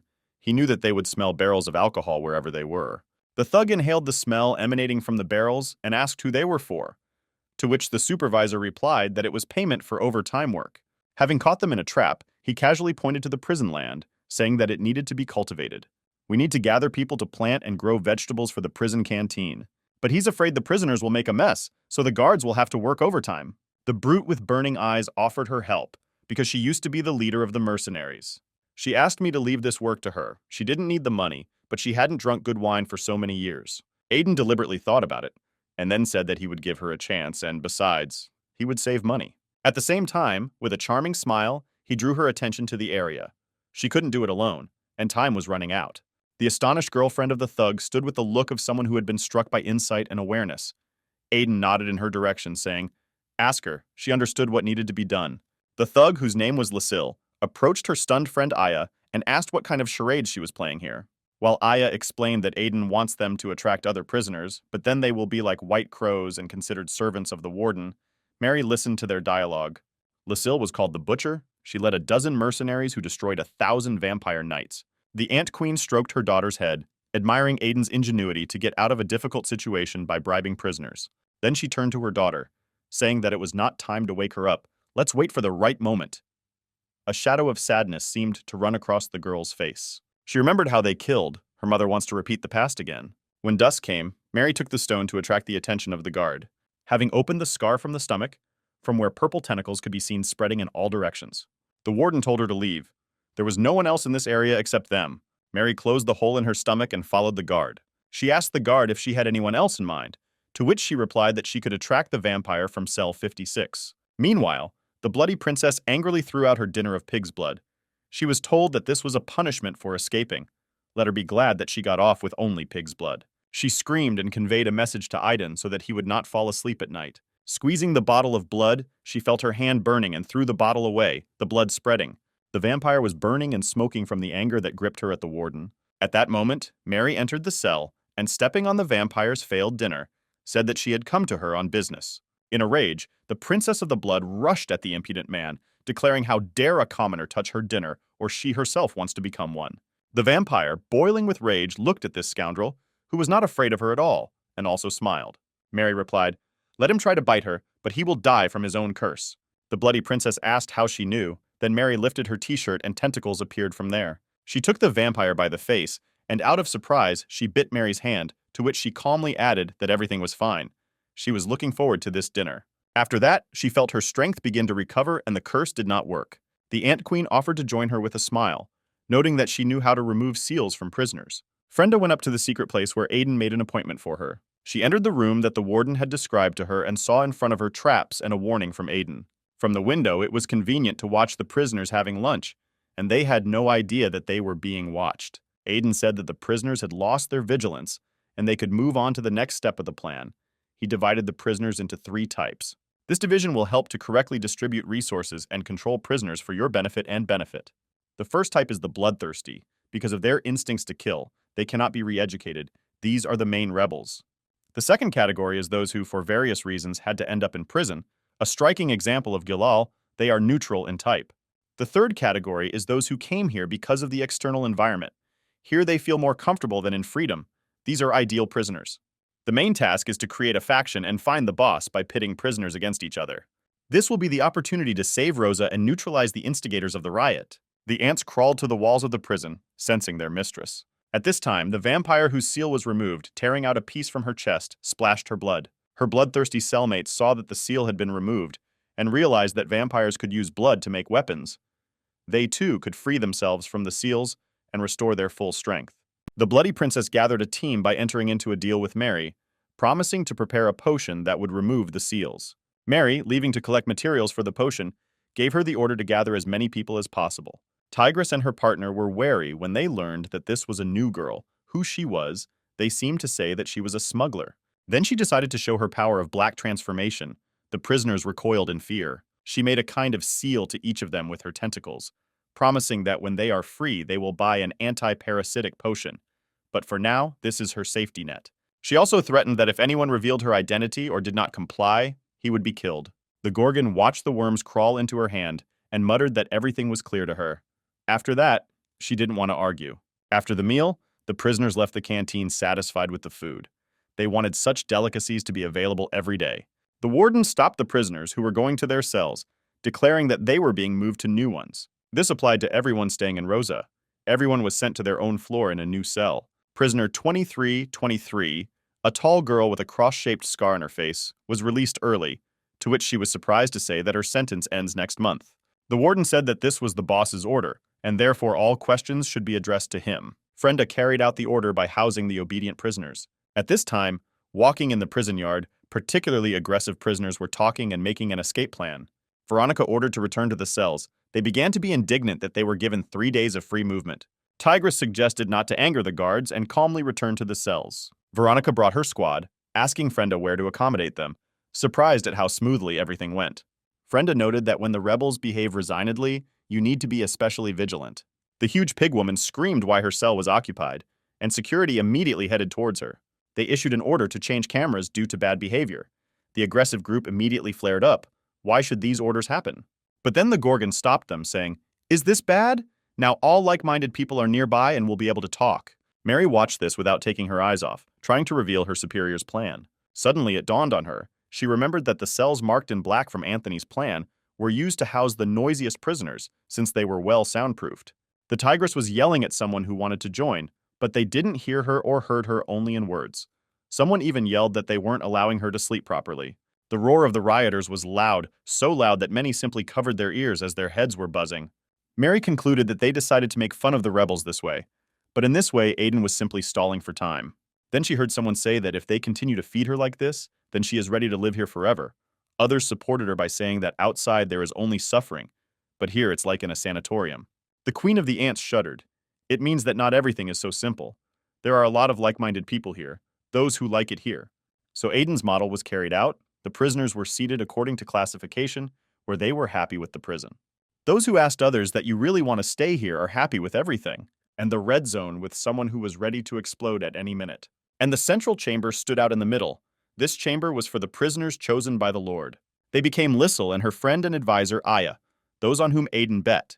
Frenda shouted to Lissel if she was busy selecting prisoners for work in the fresh air. The warden was waiting for the list. They were silent, thinking that they had become Aiden's servants and everyone would know about it. But what else could they expect from the boss? Lissel stood and looked at the coveted barrel of wine. Aya, meanwhile, reasoned that Aiden was simply looking for cannon fodder.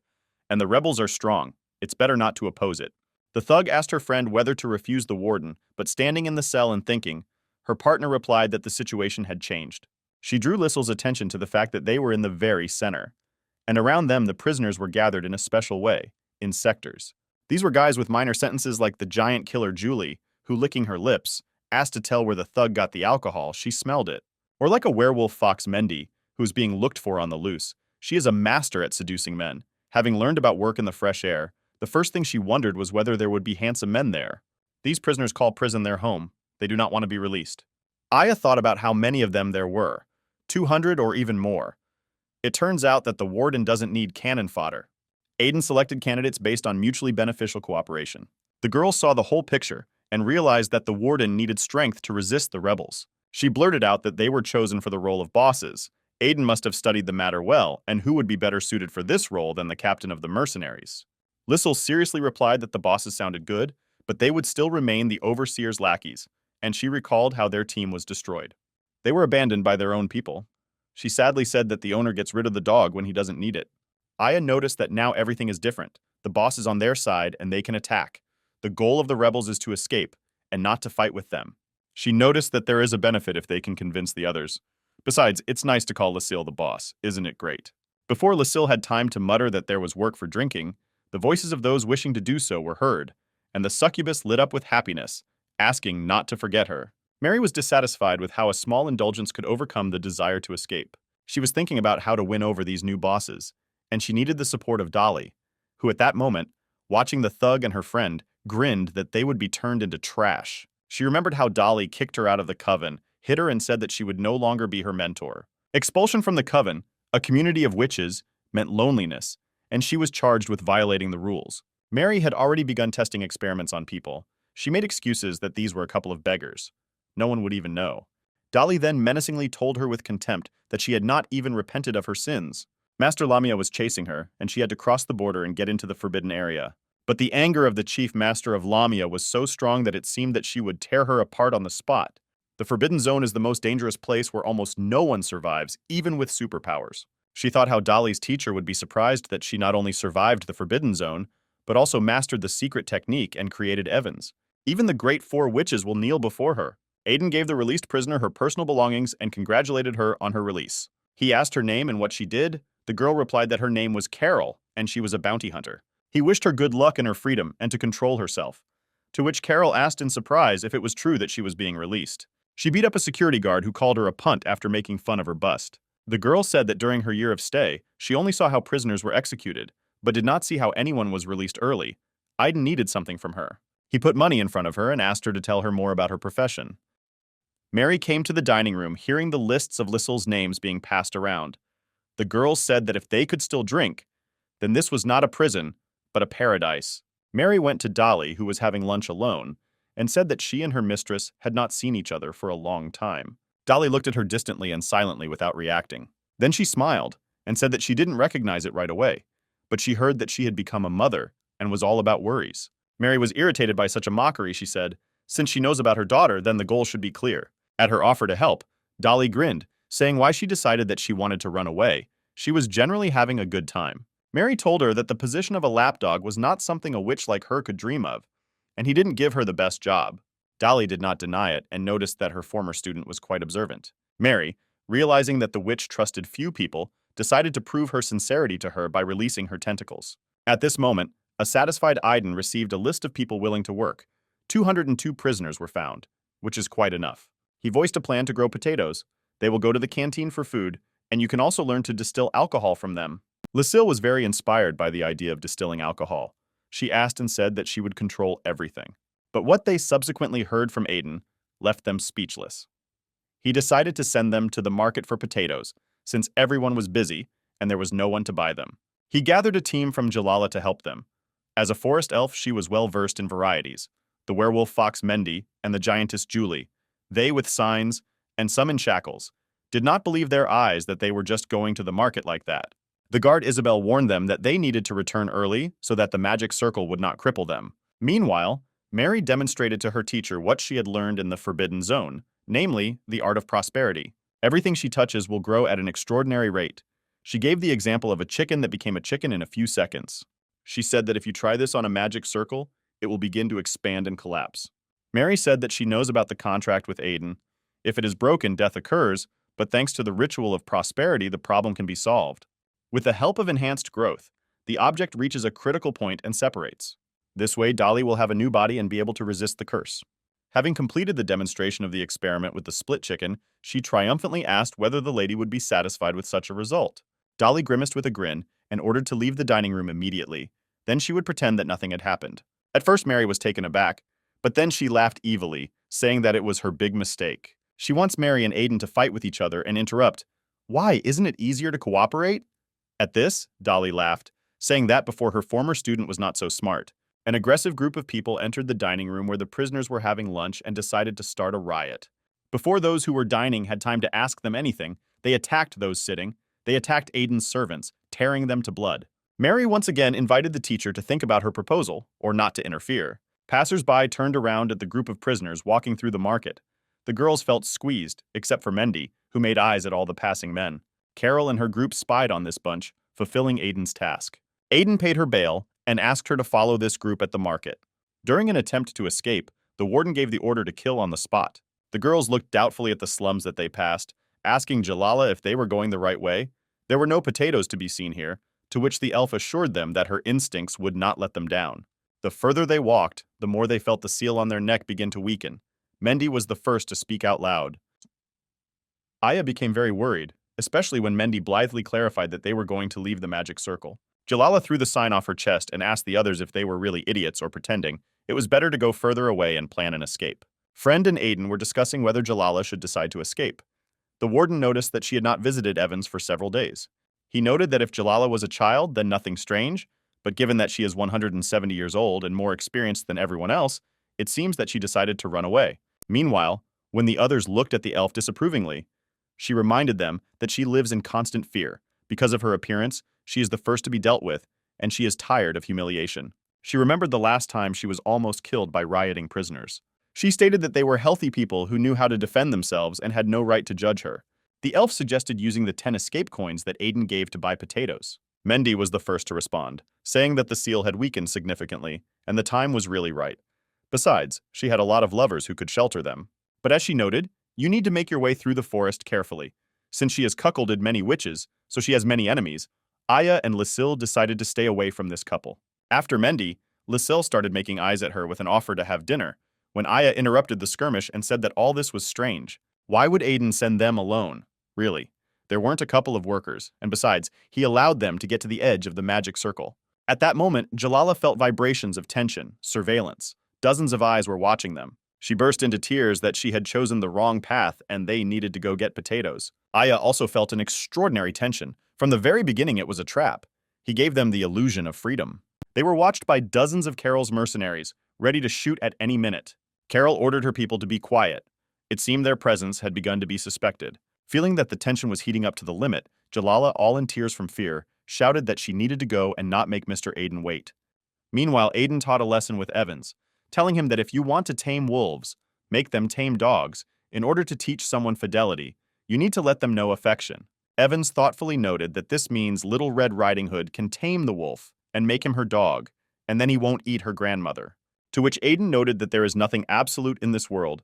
Everything depends only on ourselves. At that moment, the girl saw pictures of her creation: darkness, mucus, emptiness. A guard rushed into the office, shouting that there was a riot in the dining room and we needed to run away urgently. The warden was taken aback. Where the problems could have come from. Something was wrong here. He had missed some detail. Mary enters the dining room and all the prisoners are eating there. Everything should have gone well. Then he sees Dolly and the magic ball. Is she really connected with this, even when the bullet was stolen? Someone is controlling the instigators, but we need to find out who is behind them. He gave the order to the guard to watch. In the dining room, there were broken tables, mountains of broken dishes, and prisoners lying in blood. Mary approached Dolly and asked, since she did not intervene, but simply watched, what she would do now. Would she run away with everyone or go beg for Aiden's forgiveness? The witch told her that she remembered her as a little girl, watched her, and told her teacher to watch her, since her mind was visible from childhood, but this mind turned the girl into an arrogant and selfish bitch. And this bitch will stop at nothing to achieve her goals. Mary was clearly disappointed by such an unflattering statement, but replied that Dolly should watch her language. They are now in the same boat. Then she launched her power, which began to draw magical signs in the air, telling Mary who needed it in order to work with her. The Tiger Woman and Gorgon noticed that the conversation was not going according to plan, but decided not to interfere, since they knew that since Dolly was collaborating with Aiden, she retained some of the power. Mary was frightened when she saw such power, saying that only she could break her contract. Dolly laughed in response and stated that she also descended into the Forbidden Lands and mastered all these techniques. Dolly looked for her former student in the Forbidden Lands. Although she did not find her, she learned the splitting techniques the same as Mary. It allows you to split the body, soul, and even the lifespan of a creature in half. The witch added that her former student forgot to mention one detail of this technique. The creature's mind suffers. They turn into mentally retarded, crippled clones. After that, she threw Mary away with all her strength. At that moment, the succubus grabbed her hand and dragged her along, saying that she needed to run. Mary stood in a daze, seeing not a succubus, but a deity with a knife, who told her to close her eyes and soon it would all be over. At that moment, the succubus collapsed with her on the floor, seeing a rat that jumped on her leg. At this moment, the harpy attacked with all her anger and aggression. The succubus fell, covering her face with her hands. She was scratched until she bled. She tried to cover her face with her hands. Then the harpy grabbed Mary's hand with her clawed paw, and she screamed in piercing pain. She thought that she should stop now, but the instinct to kill overshadowed her mind. She no longer cared about the punishment and consequences. She attacked Mary and the succubus with even greater fury. She flew to the other end of the dining room, looking around angrily. At that moment, she felt someone's gaze. Dolly sat at the table as if nothing had happened and waved her hand with mocking mockery. Frenda ran ahead of the guards with orders for all prisoners to return to their cells. The Gorgon shouted that the guards were approaching and they needed to retreat, but the harpy and some of her minions said that they were tired of retreating. They united and moved with a determined attitude to break the guards. But their ardor died down when they noticed that this time there were 10 times more security. Aiden gave the order to find out the one who commands the rebels, and he takes care of the rest. Frenda announced that the riot had been suppressed, the wounded needed to be helped, and told the group of instigators that they were left to their own devices. They were taken aback by surprise. Meanwhile, when the others looked at the elf disapprovingly, she reminded them that she lives in constant fear. Because of her appearance, she is the first to be dealt with, and she is tired of humiliation. She remembered the last time she was almost killed by rioting prisoners. She stated that they were healthy people who knew how to defend themselves and had no right to judge her. The elf suggested using the 10 escape coins that Aiden gave to buy potatoes. Mendy was the first to respond, saying that the seal had weakened significantly and the time was really right. Besides, she had a lot of lovers who could shelter them. But as she noted, you need to make your way through the forest carefully, since she has cuckolded many witches, so she has many enemies. Aya and Lysil decided to stay away from this couple. After Mendy, Lysil started making eyes at her with an offer to have dinner, when Aya interrupted the skirmish and said that all this was strange. Why would Aiden send them alone, really? There weren't a couple of workers, and besides, he allowed them to get to the edge of the magic circle. At that moment, Jalala felt vibrations of tension, surveillance. Dozens of eyes were watching them. She burst into tears that she had chosen the wrong path and they needed to go get potatoes. Aya also felt an extraordinary tension. From the very beginning, it was a trap. He gave them the illusion of freedom. They were watched by dozens of Carol's mercenaries, ready to shoot at any minute. Carol ordered her people to be quiet. It seemed their presence had begun to be suspected. Feeling that the tension was heating up to the limit, Jalala, all in tears from fear, shouted that she needed to go and not make Mr. Aiden wait. Meanwhile, Aiden taught a lesson with Evans, telling him that if you want to tame wolves, make them tame dogs. In order to teach someone fidelity, you need to let them know affection. Evans thoughtfully noted that this means Little Red Riding Hood can tame the wolf and make him her dog, and then he won't eat her grandmother. To which Aiden noted that there is nothing absolute in this world, everything depends only on ourselves. At that moment, the girl saw pictures of her creation: darkness, mucus, emptiness. A guard rushed into the office shouting that there was a riot in the dining room and we needed to run away urgently. The warden was taken aback. Where the problems could have come from, something was wrong here. He had missed some detail. Mary enters the dining room, and all the prisoners are eating there. Everything should have gone well. Then he sees Dolly and the magic ball. Is she really connected with this even when the bullet was stolen? Someone is controlling the instigators, but we need to find out who is behind them. He gave the order to the guard to watch. In the dining room, there were broken tables, mountains of broken dishes, and prisoners lying in blood. Mary approached Dolly and asked, since she did not intervene, but simply watched, what she would do now. Would she run away with everyone or go beg for Aiden's forgiveness? The witch told her that she remembered her as a little girl, watched her and told her teacher to watch her, since her mind was visible from childhood. But this mind turned the girl into an arrogant and selfish bitch. And this bitch will stop at nothing to achieve her goals. Mary was clearly disappointed by such an unflattering statement, but replied that Dolly should watch her language. They are now in the same boat. Then she launched her power, which began to draw machine signs into the air, telling Mary who needed it in order to work with her. The Tiger Woman and the Gorgon noticed that the conversation was not going according to plan, but decided not to interfere, since they knew that since Dolly was collaborating with Aiden, she retained part of the Chilla. Mary was frightened when she saw such power, saying that only she could break her contract. Dolly laughed in response and stated that she also descended into the Forbidden Lands and mastered all these techniques. Dolly distorted her former student in the Forbidden Lands, although she did not find her. She learned the splitting techniques the same as Mary. It allows you to split the body, soul, and even the lifespan of a creature in half. The witch added that her former student forgot to mention one detail of this technique. The creature's mind suffers. They turn into mentally retarded, crippled clones. After that, she threw Mary away with all her strength. At that moment, the succubus grabbed her hand and dragged her along, saying that she needed to run. Mary stood in a daze, seeing not a succubus, but a deity with a knife, who told her to close her eyes and soon it would all be over. At that moment, the succubus collapsed with her to the floor, seeing a rat that had jumped. Frenda added that free movement does not apply to those who take part in the potato planting project. Mendy happily clapped her hands, and the boar, which was being twisted by the guards, growled that Aiden was just a real villain. Aya became very scared because she realized that Aiden had deliberately created the situation by allowing the prisoners to be released and then locked them up again. The spirit of the prisoners was seriously damaged, but Aiden has guards, a magic circle, and 200 prisoner henchmen. She realized that no matter what plans the rebels made, in this situation, they were unrealizable. The succubus happily clapped Mary on the shoulder that they were now labor prisoners too. Sari smiled sweetly, saying it was good that the aggressive prisoners were locked up. And I thought to myself that there would be more food in the dining room, and what the warden would say when his faithful dogs obeyed her. Her plan was to subdue Aiden's minions through insect larvae. Aiden and Frenda walked along the corridor. They understood that it was too early to relax, and the aggressive rebels would not have the mind to start a riot themselves. Someone was controlling them. Frenda reported to him that the guard in the dining room said that the new prisoner was constantly communicating with Dolly. Aiden called Mary in for questioning. She innocently replied that she started talking to Dolly because she was curious why she didn't wear a uniform like everyone else. During the interrogation with Dolly, he asked why she didn't stop the riot. She assured the boss that she herself barely escaped. There was too much rebellion.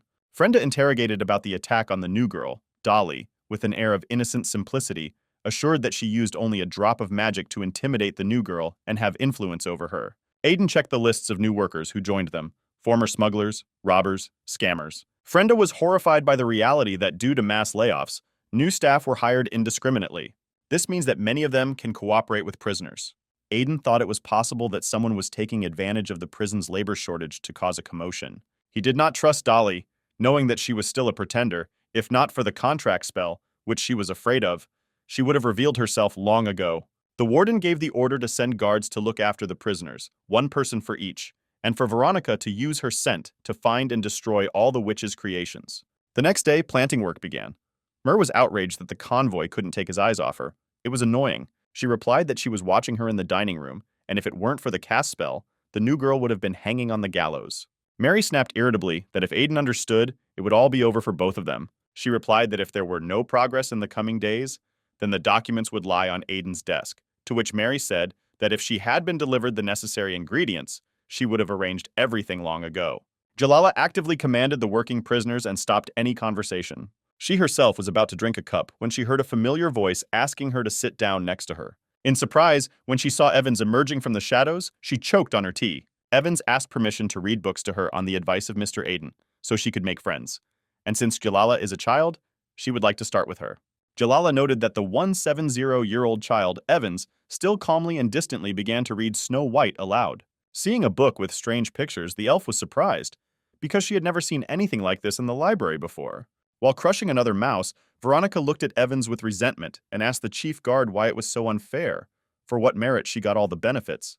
The girl said that Evans had a difficult situation and answered with a question whether Veronica thought the killer or his weapon should be in prison. Veronica quickly answered that of course she was a murderer. What was the point of holding a weapon? Then the guard, pointing to the girl, said that she was the murderer's weapon, sentenced to life imprisonment. She was created by the crazy ant queen May Lucina, and according to rumors, she catches orphans and performs crazy modifications on their bodies. She continued to tell how Evans was brought in. The doctor was horrified. All the girl's insides were torn apart. They were intertwined with various devices and various weapons.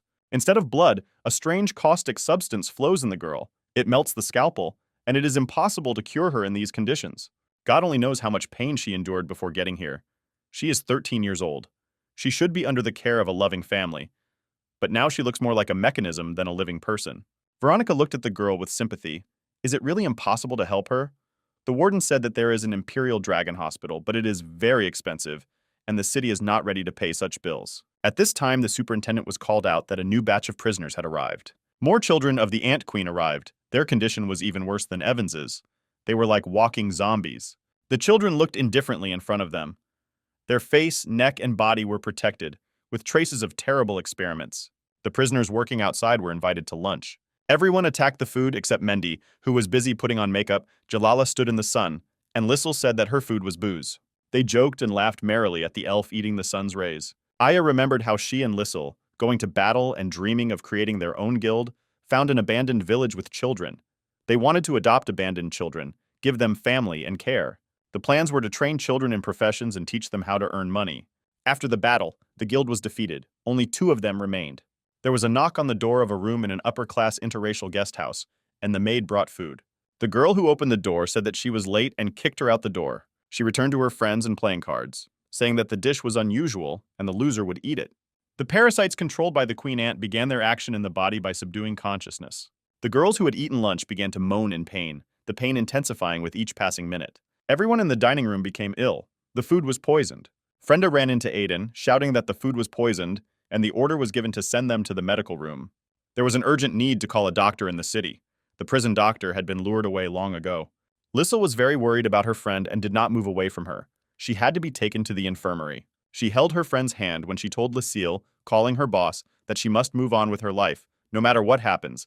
People and things are all trifles in the long road of life. Then the girl lost consciousness. Lucille, having lost control, began to scream, trying to bring her to her senses. Aiden calmed her down by saying that it was just food poisoning. There was no need to shout so much. The fact that Aya lost consciousness under the influence of a hallucinogenic drug is evident from the state of her pupils. Aiden told everyone that they would wait for a doctor from the city as long as the patient's vital signs were normal. Aiden and Frenda were discussing who could have smuggled in such a dose of poison. The cook was excluded. She had been working here for several years. Frenda realized that Aiden was hinting at a traitor among the guards, since otherwise the poison could not penetrate Rose's wall. The warden said that the problem is that whoever started this is preparing to take serious steps. All the cells need to be searched. He also ordered the hiring of Superintendent Mo, who studied prisoners' cases and had a photographic memory, as an assistant. The experimental girl spoke through her hand. Since her mouth was protected, she was used by Mary as an intercom, through which she spoke with Dolly, saying that last time she went too far, and without the help of the main witch, breaking the protective mechanisms would be problematic. Dolly stood silently, and Mary continued to broadcast her plan. With the help of Evans, she would launch an attack, and Dolly needed to kill Aiden. The witch smiled and noted that Mary's original goal was to kill Aiden, and how she could talk about something like that so easily. Mary hid behind a tree and decided to take action. Soon everyone would find out that she was behind the poisoning. Dolly told her that first she needed to go see her old friends, and when the time came, they would meet. Mary gave her teacher an elixir that allowed her to melt the collar and fully restore her strength. She decided to take a couple of these elixirs. The girl opened her life, in which there were bottles like in a refrigerator. Dolly advised the Ant Queen to stay away from her. If the main witch Lamia saw her, she would immediately kill her. At this time, A search began in each cell, and some prisoners were extremely indignant. In the succubus's chamber, Veronica found a strange vibrating pink crystal. The intertent whispered to her that it vibrates under the influence of heat. The succubus was hysterical and asked that her baby be given to her. Veronica honestly communicated to show this thing to Aiden. If he did not pose a threat, then it would be returned to her. The succubus became even more hysterical, begging her not to show it to her boss. Dolly went into the library to see Arsena, calling her a bookworm. She did not appreciate the humor and suggested that she speak to the point. The witch asked Arsena to look at Aiden's soul. Is it the same as before, and is he ready to release them from the contract? Arsena asked if she was in her right mind to ask such a thing. Dolly explained her request. Her furry pets have recently been falling into mousetraps that were placed throughout the prison. You need to understand whether this is a kind of warning from Aiden. Arsena said that the warden served in the Holy Inquisition. He was dipped in holy water at the ceremony, so the only way to penetrate the soul was through his eyes. Dolly noticed that his soul is in the body of the warden or not, but he cannot walk quickly. The witch explained that 2 months ago, for an unknown reason, the warden began to use a cane. His right leg became less mobile, so even if he could not defeat him, he could run away. Arsena reminded him of the agreement. One spell from his lips and they were corpses. The girl suggested asking the elf who reads emotions. As she left, Dolly said that soon it would be very noisy here and placed a melting collar in front of the necromancer, and she also promised her friend to provide a secluded place if necessary. Arsena sat silently and did not answer. Veronica innocently showed Aiden a vibrating succubus crystal, asking if this thing was dangerous, to which he lowered his eyes and did not answer. The intertant was clutching her stomach with laughter and gave express training, telling us what this item was used for. Veronica was ready to fall into the ground with shame when she found out everything. She remembered when she said goodbye to her fellow villagers. They said that she was the most suitable age for love and wished her to woo Aiden. Veronica blushed, realizing how inexperienced she was in love affairs. She definitely had no chance. Suddenly, Veronica screamed that she could smell this smell. Everyone looked at her in alarm. While studying at the Equestrian Academy, the teacher showed them a flower and told them to remember this smell of death. He showed a flower that grows from the bones of a corpse. It contains the power of the evil god of the Forbidden Land. It was he who caused trouble 100 years ago, when all races were on the verge of extinction. Veronica, realizing the horror of the situation, rushed to the infirmary to see the patients. She screamed why the prison smelled like a bone flower. This smell came from everywhere. Those who were poisoned were vomiting in the dining room. Aiden was horrified when Veronica informed him that the smell was coming from the prisoner's vomit. He remembered Evans when she was in prison and was unconscious. The doctor said that there was a bone flower in her blood. Only the Queen of Ants could get it. At that moment, Jalala ran in screaming and reported that Evans had escaped. She called her mother and simply took off. The elf could not stop her. Aiden shouted that the Ant Queen was here. Everyone should go to the first level of combat readiness. The townspeople stopped at the sound of the prison siren. Talk of a riot could be heard, and the prison siren was turned on only in the most extreme cases of danger. The entire prison and surrounding area was covered with a dome of magical protection. The guards are alarmed. The first level of combat readiness indicates that they are trying to break through the magic circle. One of the daughters of the Ant Queen poured a potion on the lock of the cell, which melted before our eyes. Before the guards had time to shoot at her, Mary herself appeared and said that it was time to start the fun. She began pouring her poison into the cell locks, and the prisoners broke free. Dozens of aggressive creatures, sweeping away everything, ready to kill, broke free. The guards rushed into Aiden, shouting that the Queen of the Ants had seized the cells that were free, and that the juvenile delinquent had melted the castle. The interns were terrified. Panic began. This was a conspiracy. Were these children also her creations? Aiden ordered not to panic. Getting out of prison is not so easy. Everyone must fulfill their tasks. The chief intertants Helly and Jenny were given orders to go to the cells. You can shoot, but not attack. Frenda and her assistant were supposed to go to the lobby. You need to understand the mechanism of the protective circle. It needs to be configured. Isabella was assigned the task of being in charge of logistics and providing the center with the necessary power. Veronica was supposed to guard the center of the prison and ensure the safety of Frenda and Mo. According to the regulations, after the alarm signal, the army of the Silver City should arrive within 15 minutes. But Aiden realized that he should not expect help. Anthony thought of everything. Then Aiden took a flare from his desk drawer and lit it. The bounty hunter Carol left her when she left after the last task. If any trouble arises, she will know and will immediately arrive with help. She heard the fireworks call at the wrong time and cursed while in the ladies' room. The danger is that she herself can take advantage of the chaos that is happening, Aiden thought, holding the notebook in his hands. Frenda clarified with the warden that this could indeed be used as a weapon. She would not have done this if she had not been sure what trump card Anthony had. When they left, Anthony gave Frenda that very notebook and winked that before entering the center, she should pay attention to the note. The mouse at that moment was Dolly's eyes. Frenda groaned. wanting to clarify, but Aiden said to remain silent. No one should know about this. The witch was haunted by what note she was talking about. What kind of trump card the warden was hiding. She needed to find out everything carefully before quarreling with him. When the succubus found out who her little sister was from her cell, she wrapped herself in a blanket and screamed at the top of her voice so that she wouldn't kill her. Mary thanked her for being kind to her and interceding, offered to go with her and guaranteed protection. The succubus tremblingly stammered that she only had a year left in prison. The Queen of the Ants thoughtfully noted that the succubus was one of the few who protected and looked after her, so if fate wishes, they will meet again. The succubus, still frightened but no longer trembling in feverish fear, looked at Mary and their gazes met. When she saw Mary tearing the locks and collars off the prisoners, she wondered if Aiden could handle them. Test subject Mary used tentacles to connect to the bodies of prisoners. They noted that the strength seems to be restored, but it feels like it's not completely restored. They directed the flow of their forces at the gate. When they realized that they were too strong, they decided to try to demolish the walls.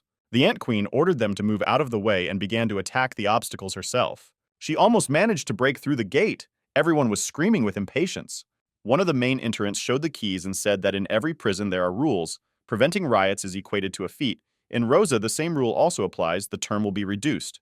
Lucille said that she doesn't care about the term. She wants to smear these degenerates who poisoned Aya. The Ant Queen tried to break through the gate barrier. The prisoners rushed about impatiently. The gates opened a little, but did not give in completely yet. Tiger Woman asked about the other prisoners who were still locked in their cells. Shouldn't they be released? Mary answered why they need this garbage. But she protested, because you can't throw living people like some kind of garbage. Then Mary gave them a potion and said that it could not only melt locks, but also heal wounds. They should drink it if they encounter something unexpected. At that second, there was a deafening explosion and the gates were broken open. The prisoners broke free screaming. Frenda and some of the guards were in a special room watching the prisoners run out. Aiden's deputy ordered them to stick to the main plan.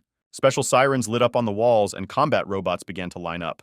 A giant-sized lion familiar appeared, approaching with a wild roar to stop the rioters. Dozens of guards with weapons, a lion, and combat robots rushed at the prisoners who jumped out. The guards used freeze rays that paralyzed those they hit. Veronica asked why the magic circle was not activated, because prisoners can use magic, to which the girl was asked to join the battle. Lissel was stretching her muscles. She was ready to beat up those she didn't like. The shackles were removed from her. Mendy tried to calm her down. When Lucille and her guards rushed into battle, she managed to ask about the prison guards who was in charge, and they reassured her that there were people there. Carol arrived, noticing a bunch of mousetraps, and grinningly made a joke about a large number of rats, to which Aiden suggested getting down to business. The bounty hunter's proposal was to station her men outside the prison to prevent the prisoners from escaping to the Silver City, paying 1,000 gold. In addition, she can offer elite warriors to fight prisoners, and they can also be used as prison guards at a cost of 100 gold per person, which is how much he plans to hire.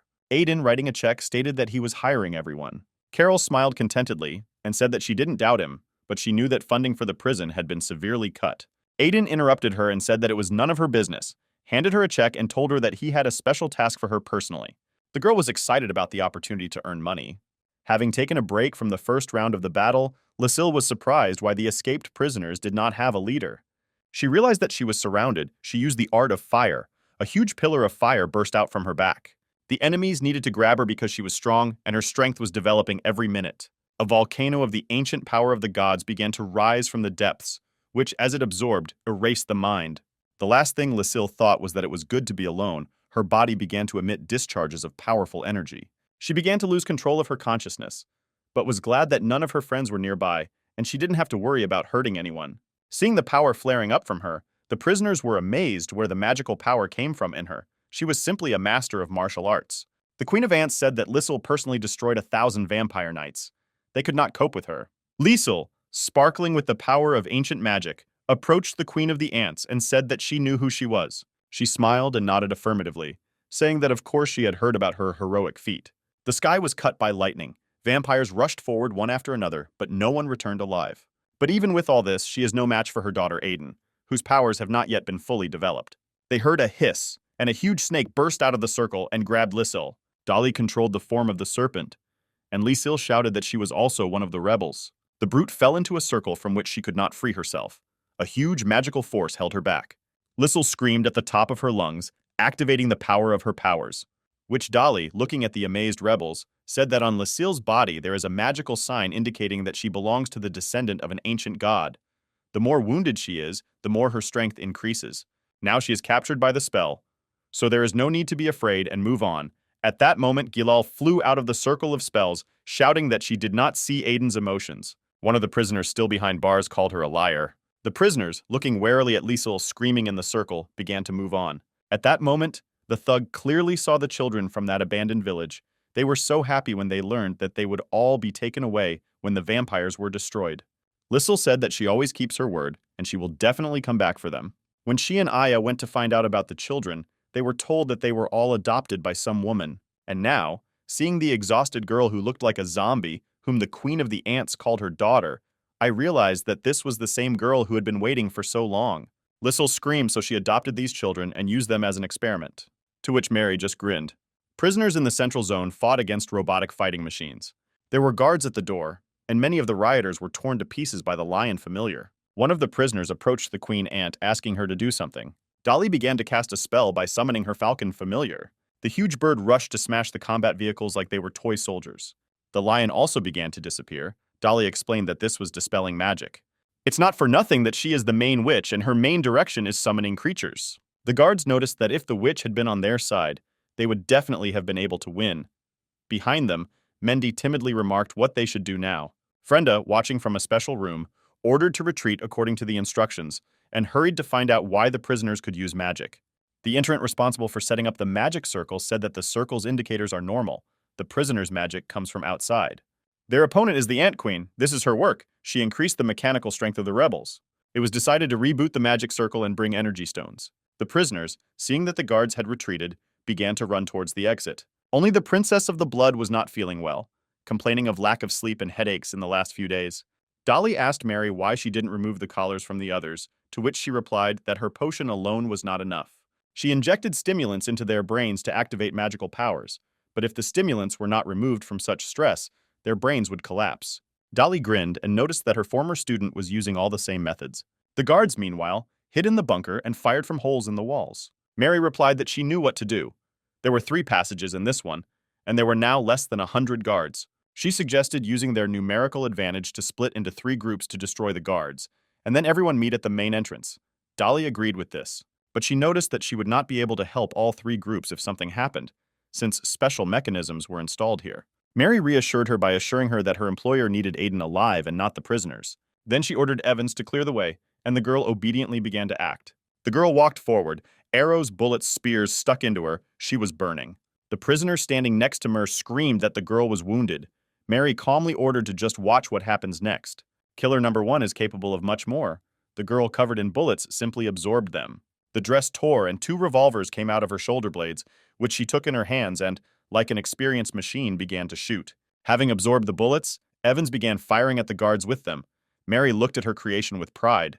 The Ant Queen ordered to move forward. The guards began to retreat under the firepower. Someone was approaching. Lucille shouted that whoever it was, let him hit her so that she could break out of these shackles. The succubus slapped her in the face. The thug asked her that she hadn't eaten enough porridge. She should at least stab her with a knife. At this time, they heard someone rapidly approaching them. They were quickly attacked by one of the bloodthirsty rebels. Lissel and the succubus froze without saying anything. They were simply waiting for the next step. The townspeople stopped and looked at the sky, seeing thunderclaps, not understanding what would happen to the weather if there was thunder on a sunny day. Aiden met Arsena and asked why she was not in the library, to which she replied that, given what was happening, it was unlikely that anyone would come for a book. Aiden invited her to take refuge in his office, then looked at her and asked if she had come to challenge him. Arsena replied that she would not dare. Arsena said that today many people will die, and Mr. Aiden himself might die. Would he like to leave his soul for her safekeeping? The Tiger Woman and her partner went down to the punishment cell calling for Katrina, Anna, and Ella, who were locked somewhere here. Suddenly, they heard a cry for help from below. Someone was locked in the room below the punishment cell. They climbed up after the hatch was opened for them, saying that the monsters in the lower compartments were constantly fighting. Their heads were already spinning. The Harpy said that she had lost contact with the main group while saving, and how they could all get out of here now. One of them suggested releasing the Wendigo, a creature locked in a cage, so that it would clear the way for them. Everyone stood in silence. This creature did not know how it would behave. Kat noticed that isn't the Wendigo locked here on business. The pirate added that there are rumors that evil deities are sitting in this creature, the third said. What if it kills them too? Don't worry, the initiator of the proposal replied. We have a good relationship with this creature. Soon they will see how it defeats the prison guards. The interns, observing these steps, sadly noted that they themselves were creating their accomplices. One of the prisoners saw the girls and was a little scared, but the tigress said that there were only two of them and she would deal with them. The tigress had an animal instinct for the upcoming danger. She bared her teeth predatorily.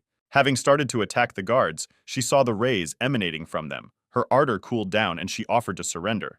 Fear and danger paralyzed the predator's instinct to attack. The boar rushed at full speed at the girls, who with their weapons turned the attacker into mincemeat. Blood spread across the walls. Everyone was amazed at this outcome of the case. Tigress said that they needed to save their asses. Some of them were already unsure that the Wendigo would be able to defeat the guards, as one showed the prisoners a whole bag with the Queen Ant's potion, offering to feed it to the Wendigo.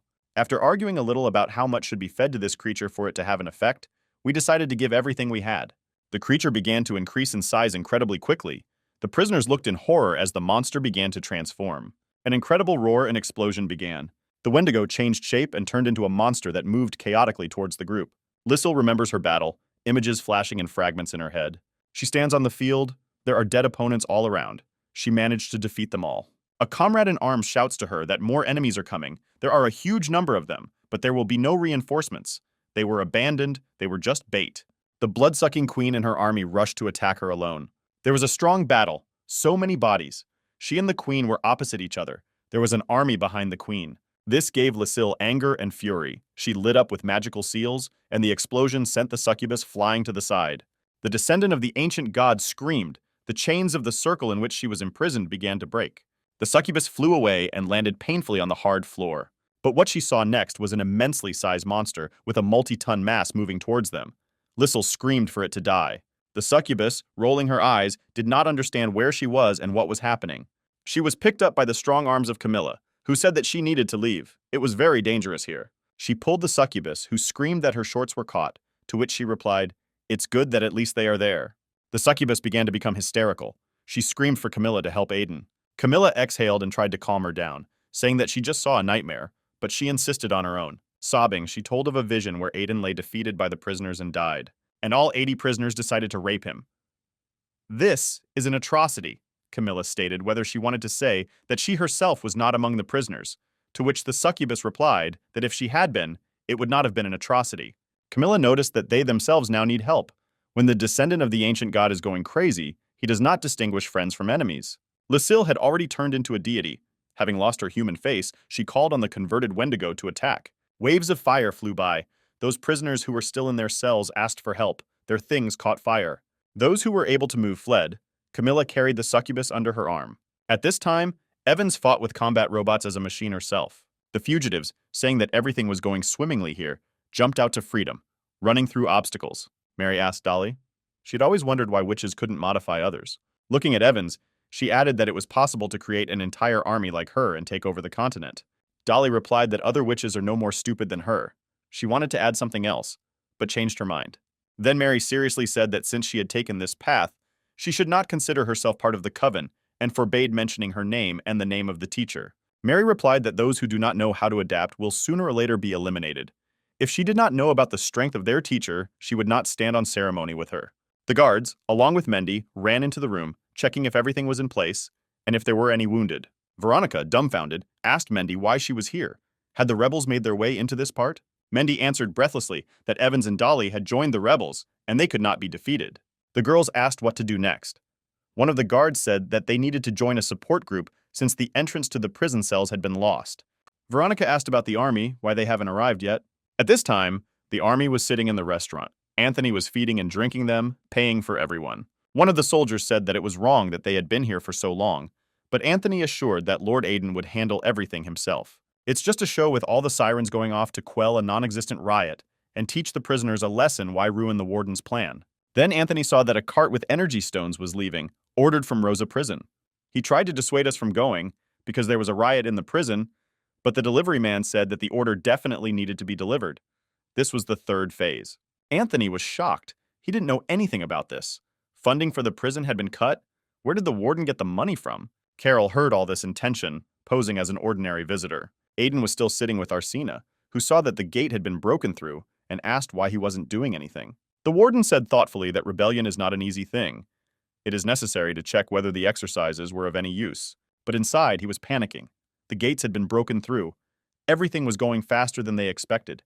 If they couldn't stop the rioters in the center, then there would be failure. But he continued to pretend to be careless. He was now under guard. If he showed excitement, he would be discovered. He could only hope that there would be no more mistakes, he thought. Dolly listened as the prisoners boasted about how they broke into the center. Aiden was stupid and couldn't do anything. Dolly tried to figure out what was behind Aiden's confidence. If he had the same strength, he would hardly have stood aside. At this time, the mouse showed the trap set. Dolly thought that this was definitely intended for her. Rats made their way to the prison in hordes. The guards screamed in horror where there were so many of them. The gate was broken, there was no warden. The guards asked who knew how to command. They needed a plan of action, Mendy offered herself.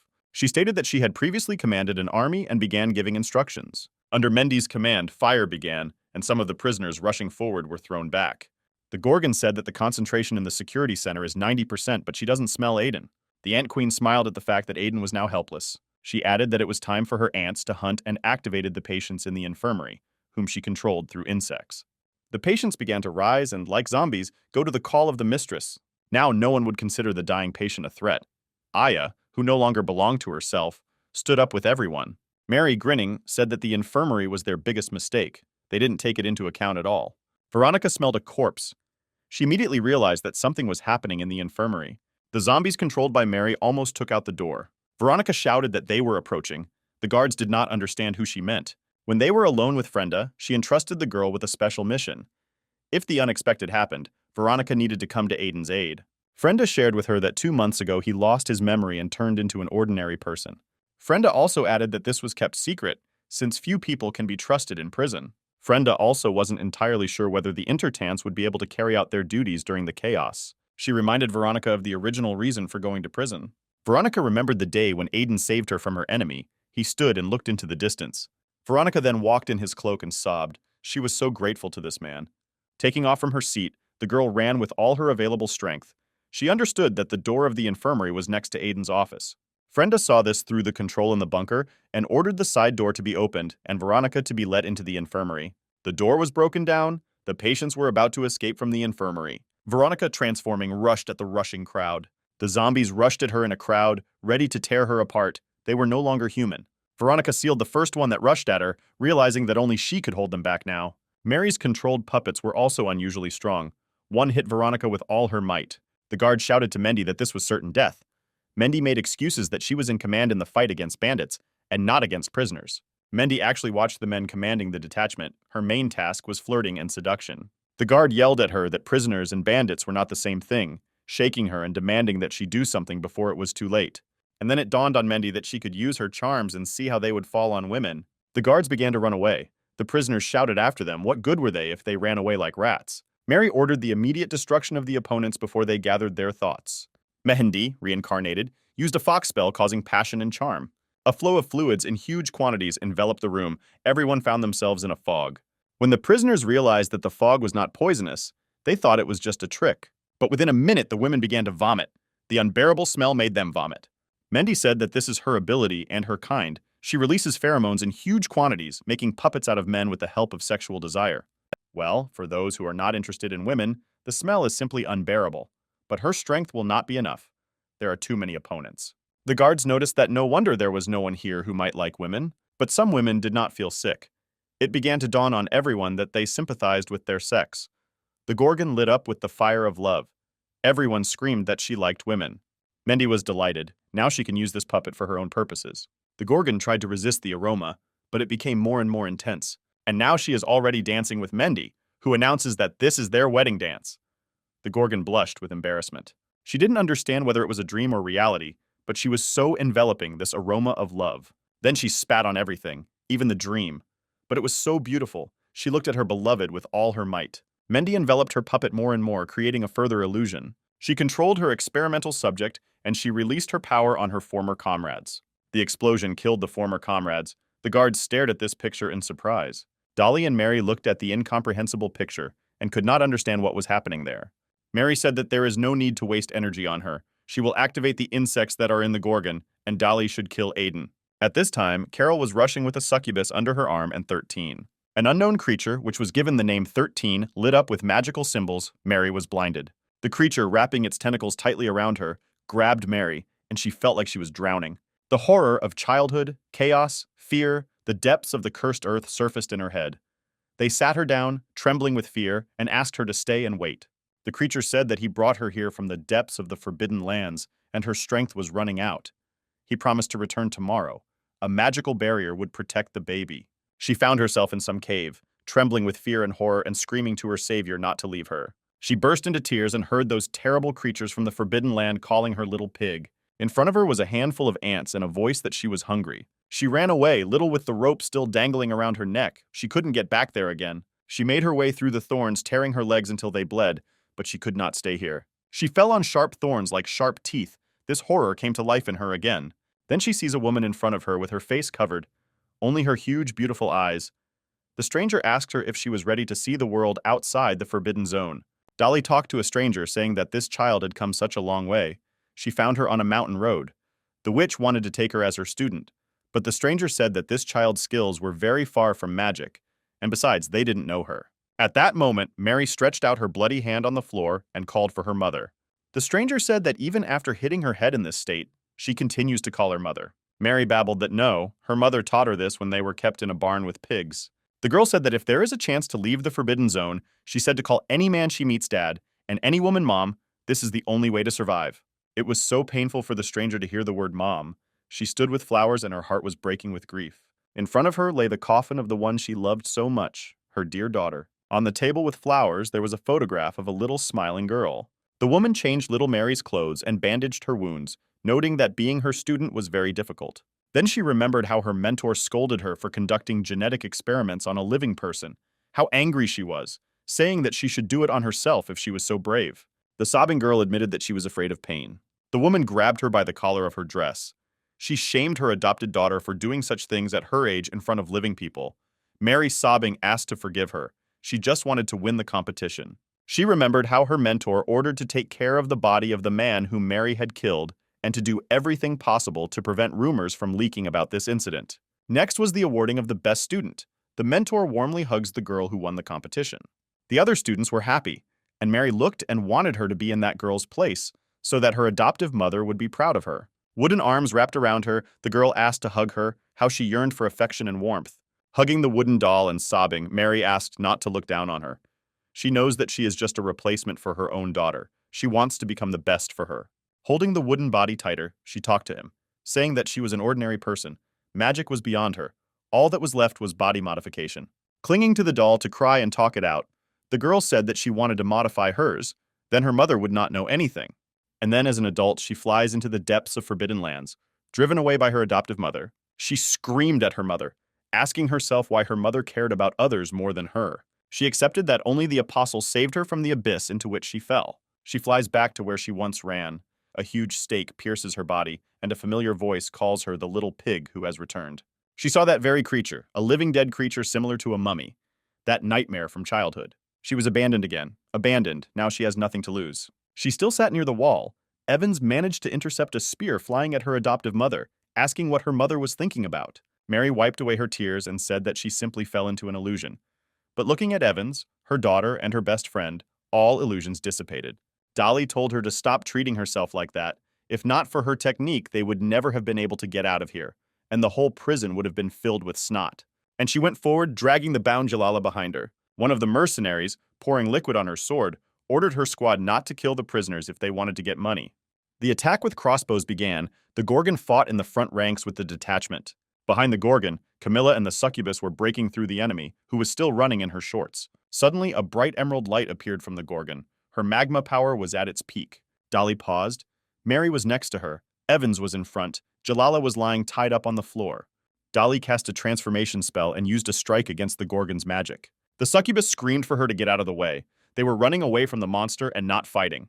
Dolly used the transformation and said that she couldn't let them ruin everything. A passage opened and she walked forward, dragging the bound elf. The incredibly powerful energy of the descendant of the ancient god Baal appeared before her. Camilla, the succubus, and the others screamed from the sting when they saw what was coming towards them. The witch, changing part of her appearance, called upon the power of the gods, opening the abyss of Akot. She fired a ray at Lissel, who had turned into the god of destruction and was running towards her. She stopped, destroying the barrier in which Dolly wanted to lock her. Once in the labyrinth, she heard the voice of the god of the labyrinth, Ikot, with whom she had to play a game if you want to get out. Dolly had to use this technique to stop her from killing everyone. But the witch's strength was also exhausted. She did not know where to get new strength. From the descendant of the ancient god came an even stronger clot of energy, destroying everything with each spell its power only increased. The guard shouted that there was a message from the boss. The blockers were removed. The prisoners' forces were working at 100%. At this time, the Gorgon controlled by Mendy was in the created illusion of the first wedding night. Mendy, giggling, asked to get out from under the blanket. The Red Gorgon asked not to rush. Mendy stated that she was a professional in acupuncture massage and would quickly relax her. The Gorgon began to regain strength. It seemed a little more and it would explode. With one blast wave, she laid down dozens of prisoners advancing on her. The vampire said that she was entering the battle and prepared to attack. The Gorgon and the vampire began to fight. Just as she wanted to bite into her former ally, Carol's mercenaries came, telling her not to kill her. Otherwise, they wouldn't pay. At this time, the Intertant rushed in and shouted that even though they were mercenaries, this did not give the right to ignore her orders. Then she saw the senior guard who reassured her by saying that there was only one circle from the very beginning. It simply served to intimidate. She screamed in horror and surprise, but the girl explained that it was just a lot of money being spent on him. Dolly asked Mary how she was going to break through.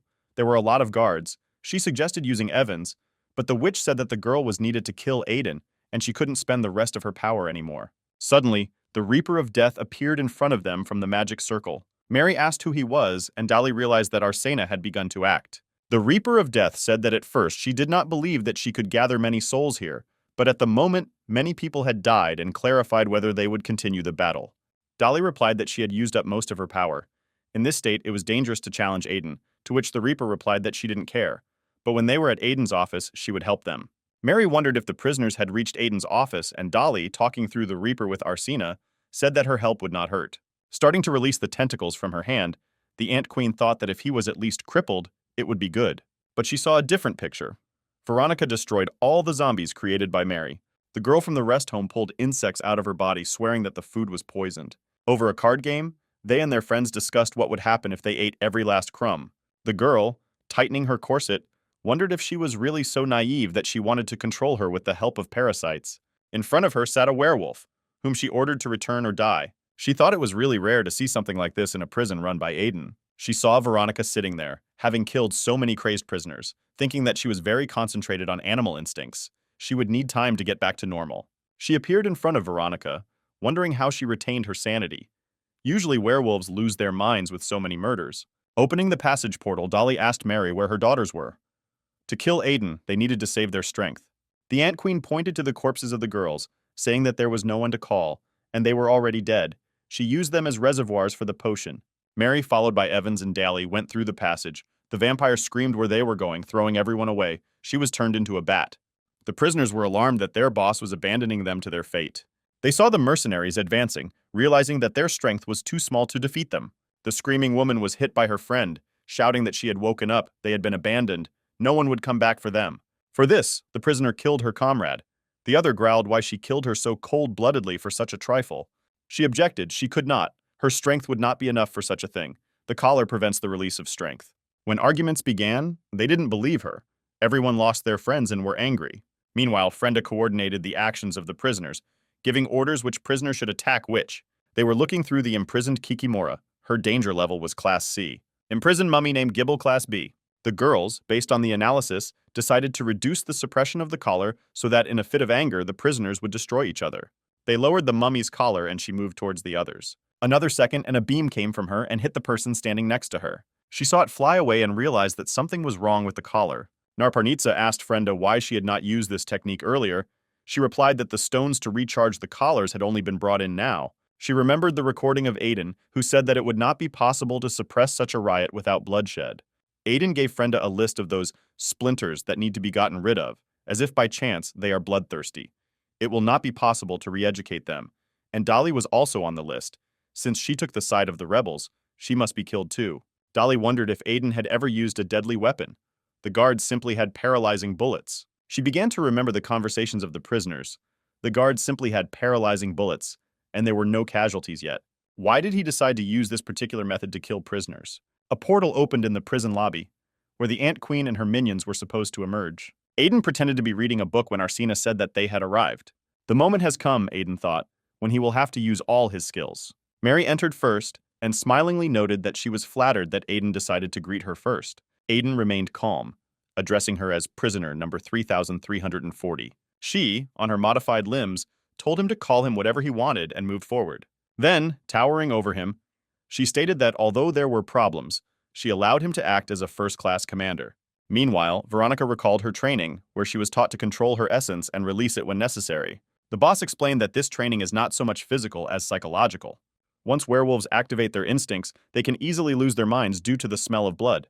At such moments, thoughts are occupied only with killing the enemy. So before entering into battle, you need to clearly define the goal of the mission for yourself and not give up a single step. Veronica replayed this in her sleep and ordered herself to return. The mistress of the beasts tried to provoke Veronica, not allowing her to come to her senses. The girl again replayed the commander's memories. He told her about people with strange tattoos. This is a special case. Now Veronica was flying towards this stranger who was testing her willpower, spirit, and mind. She threw her aside with a blow of her tail, and the words of her mentor surfaced again that the fighting skills that she had diligently trained were useless in a battle with such. The stranger was coolly calm, treating Veronica like a circus dog.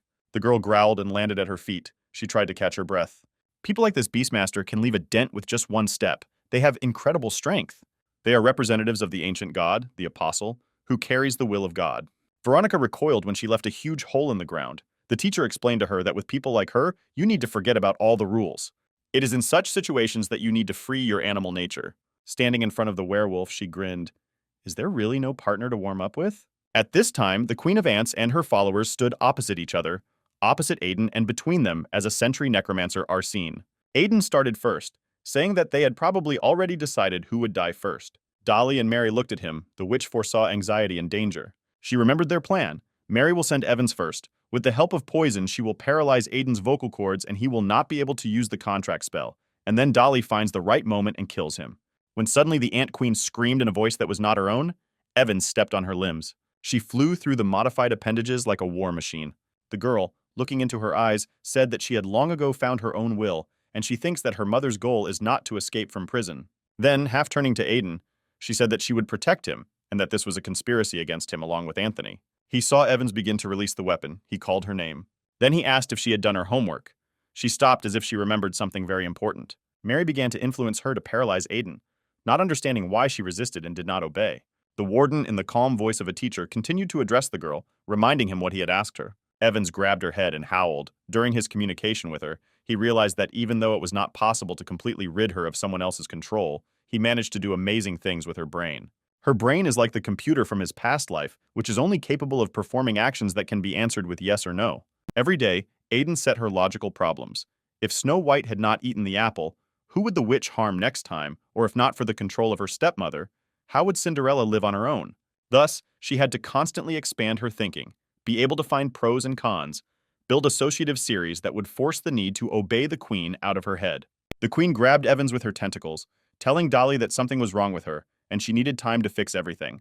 Dolly and Evans stood opposite each other. The witch turned first, saying that she asked for forgiveness. Aiden asked her with a smile why she made such a stupid decision to go over to the side of the rebels, or does she think that he forgot about their contract? How does this spell sound? And the man had just begun to say the words, "Let it be," when the frightened Dolly said that she did not participate in the riot. She had a good reason. Mary, or Male Eugen, was her best friend's disciple, and therefore she could not fight with her. Besides, there were so many strong prisoners among the rebels, how could she fight with them? Pointing her finger at the indignant Jalala, she said that she was trying to protect the weak. As soon as Jalala shouted, "Oh, you're a liar!" the witch sent her into unconsciousness. Aiden, without taking his blue eyes off her, replied that they would discuss this later, but for now, let him step aside. Thinking to himself that he was definitely not capable of casting the contract spell, and besides, he only knew the first words. His original plan was to use this situation to catch the Ant Queen, but judging by Dolly's reaction, she learned about the contents of the diary. That is why his attempts to exert psychological pressure were unsuccessful. But this was enough to cope with the current situation. Evans got out of control, Dolly retreated, and the person who hates trouble most of all turned around and walked away from the picture he saw. Aiden asked Mary how she would react to all this, since her own creation had turned against her. Mary was furious. The warden continued to report that without her retinue, she was nothing. The warden looked coolly into her eyes, the outcome already predetermined. At that moment, the vampire screamed, "What's happening? She doesn't control her body." The Ant Queen raised her hands and began to use her weapon. She became even larger. The tentacles spread out like giant slugs, and she began to say that the warden can say anything, but he is just a talker. She guided the vampire, giving her the opportunity to develop new limbs, who was ready to rush at Aiden at that very second. He pulled out a sword and, without moving, said that she wanted to disgrace herself by challenging him. Dolly noticed with a malicious grin why Lord Aiden did not want to teach the bloodsucker a lesson, because she challenged him. Arsena calmly announced that the rioting prisoners in front of him could act. Aiden put on an ominous smile, thinking that it was time to act. Otherwise, he would be exposed, and said out loud that he would complicate his task by first using up his magical power. He mentally asked for help and extended his hand, which lit up with a bright glow. Arsena and Dolly discussed his actions with doubt. He was using a light spell. Mary irritably thought that with this spell he would incinerate not only them but also himself. The warden understood that if he fought them openly, they would immediately understand that he was an amateur. He needed to muster all his strength and skill to fool them. Vampires are nocturnal creatures who rely more on their hearing than on their sight, and he himself is similar to them. He fought for 8 years for the right to be reborn. Darkness is his natural habitat. He died from a large dose of alcohol. He didn't hear the voice on the phone saying that his mother was in the hospital, dying. Didn't he want to see her? And then he was in the dark. In this darkness lived monsters. This is the true embodiment of the soul as it was on Earth. Resentful souls from another world wandering in the dark. And then he heard a voice, her voice, that there was anger in their hearts and she saw no repentance. She urged them to follow her voice, hundreds of thousands of kilometers along the river Styx. And then she gives the winner a new life, and the dead angry souls rush to her. But the goddess warned that there was something else in the river besides them. Aiden heard her voice. It was so dazzling, and now he plunged into that state, releasing the darkness that was sitting in him. He saw the outline of a bloodsucker rushing towards him and raised his sword. With one blow he will cut off her limb, which fell along with the weapon. They were blinded by the light. The vampire turned around and squealed. From such a bright stream, Mary and Dolly closed their eyes, not understanding what it was. The bloodsucker, squinting, stated that only a hand had been cut off. She could grow limbs. Mary was squeezing Evans in her tentacles.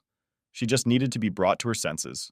Aiden would still regret that he had used up all his strength. Smoke was coming from Aiden's hand, and he began to exert all his strength. He saw the goddess. She smiled and called on him to get ready. This is the only chance.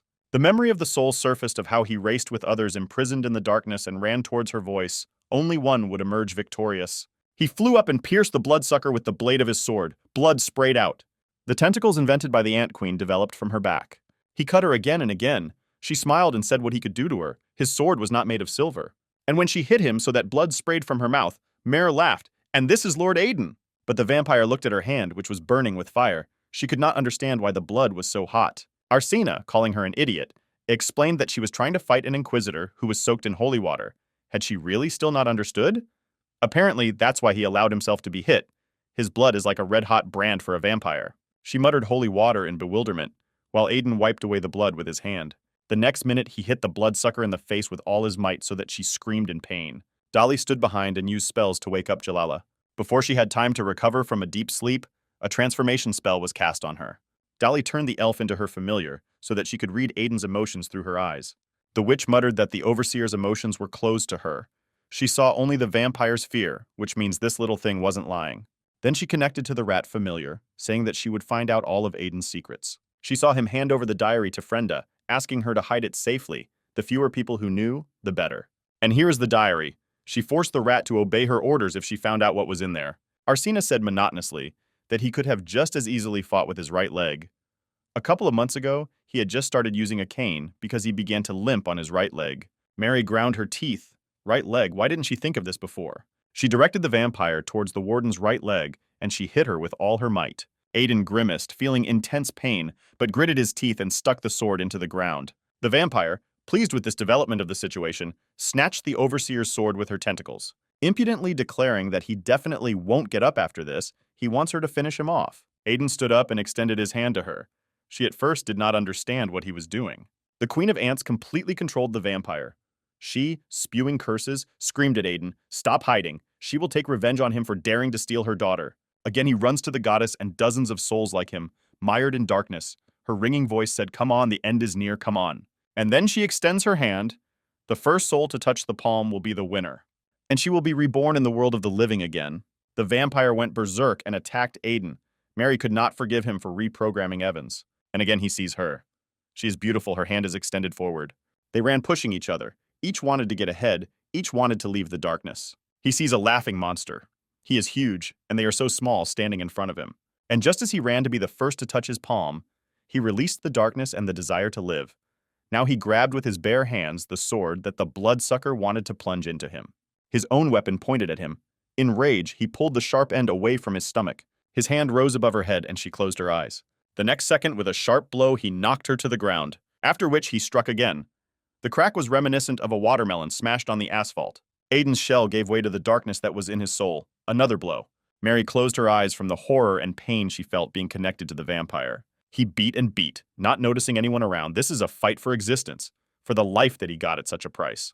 His hand was clenched into a fist. Blood sprayed in all directions. Finally, the vampire crawled to the side. Aiden sat down on one knee. The bloodsucker had a mess instead of a face, and in a hoarse voice she muttered enough.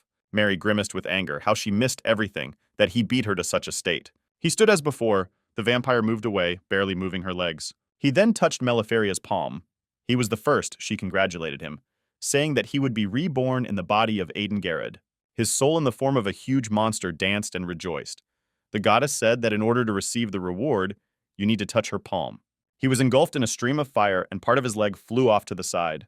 Now the Queen of the Night stood with a pierced sternum, a dent instead of a face. The tentacles created by the Ant Queen lay helpless ropes on the ground. She was smoking all over, sitting on her knees, unable to move. The goddess, releasing the soul on the path of a new rebirth, wanted to say something, but I saw a smoking leg in the palm of my hand, and my soul had already set off on its way. Before entering the body of Aiden Garrett, the soul was on fire. An unbearable pain pierced everything. Meliferia laughed. She likes this kid. Chess games with him will be a very entertaining pastime. Aiden bandaged his hand, thinking that it only took a few hits to break through the vampire's defense. But the queen's face would be stronger. Mary squinted at him. Now her excitement and boasting had subsided. It's no wonder that Dolly is so afraid of him. This man is cruel and ferocious. She still held Evans in her tentacles. She needed a little more time. Her thoughts desperately resisted her intervention. Dolly stood with her head down. Arsena looked into the distance. Mary shouted that she needed 3 more minutes to set up Evans. Finally, Arsena said that she had come to a conclusion about her puppet control skills. After pointing her finger at Mary and calling her trash, she talked about all the weaknesses of the warden. But she continues to fight so disgustingly, so there is no need to waste her time, but just give up. The Ant Queen, in desperation, asked Dolly for help. It would only take 3 minutes. Dolly was silent. She remembered what she saw in that diary. Aiden's hit list with her name on it.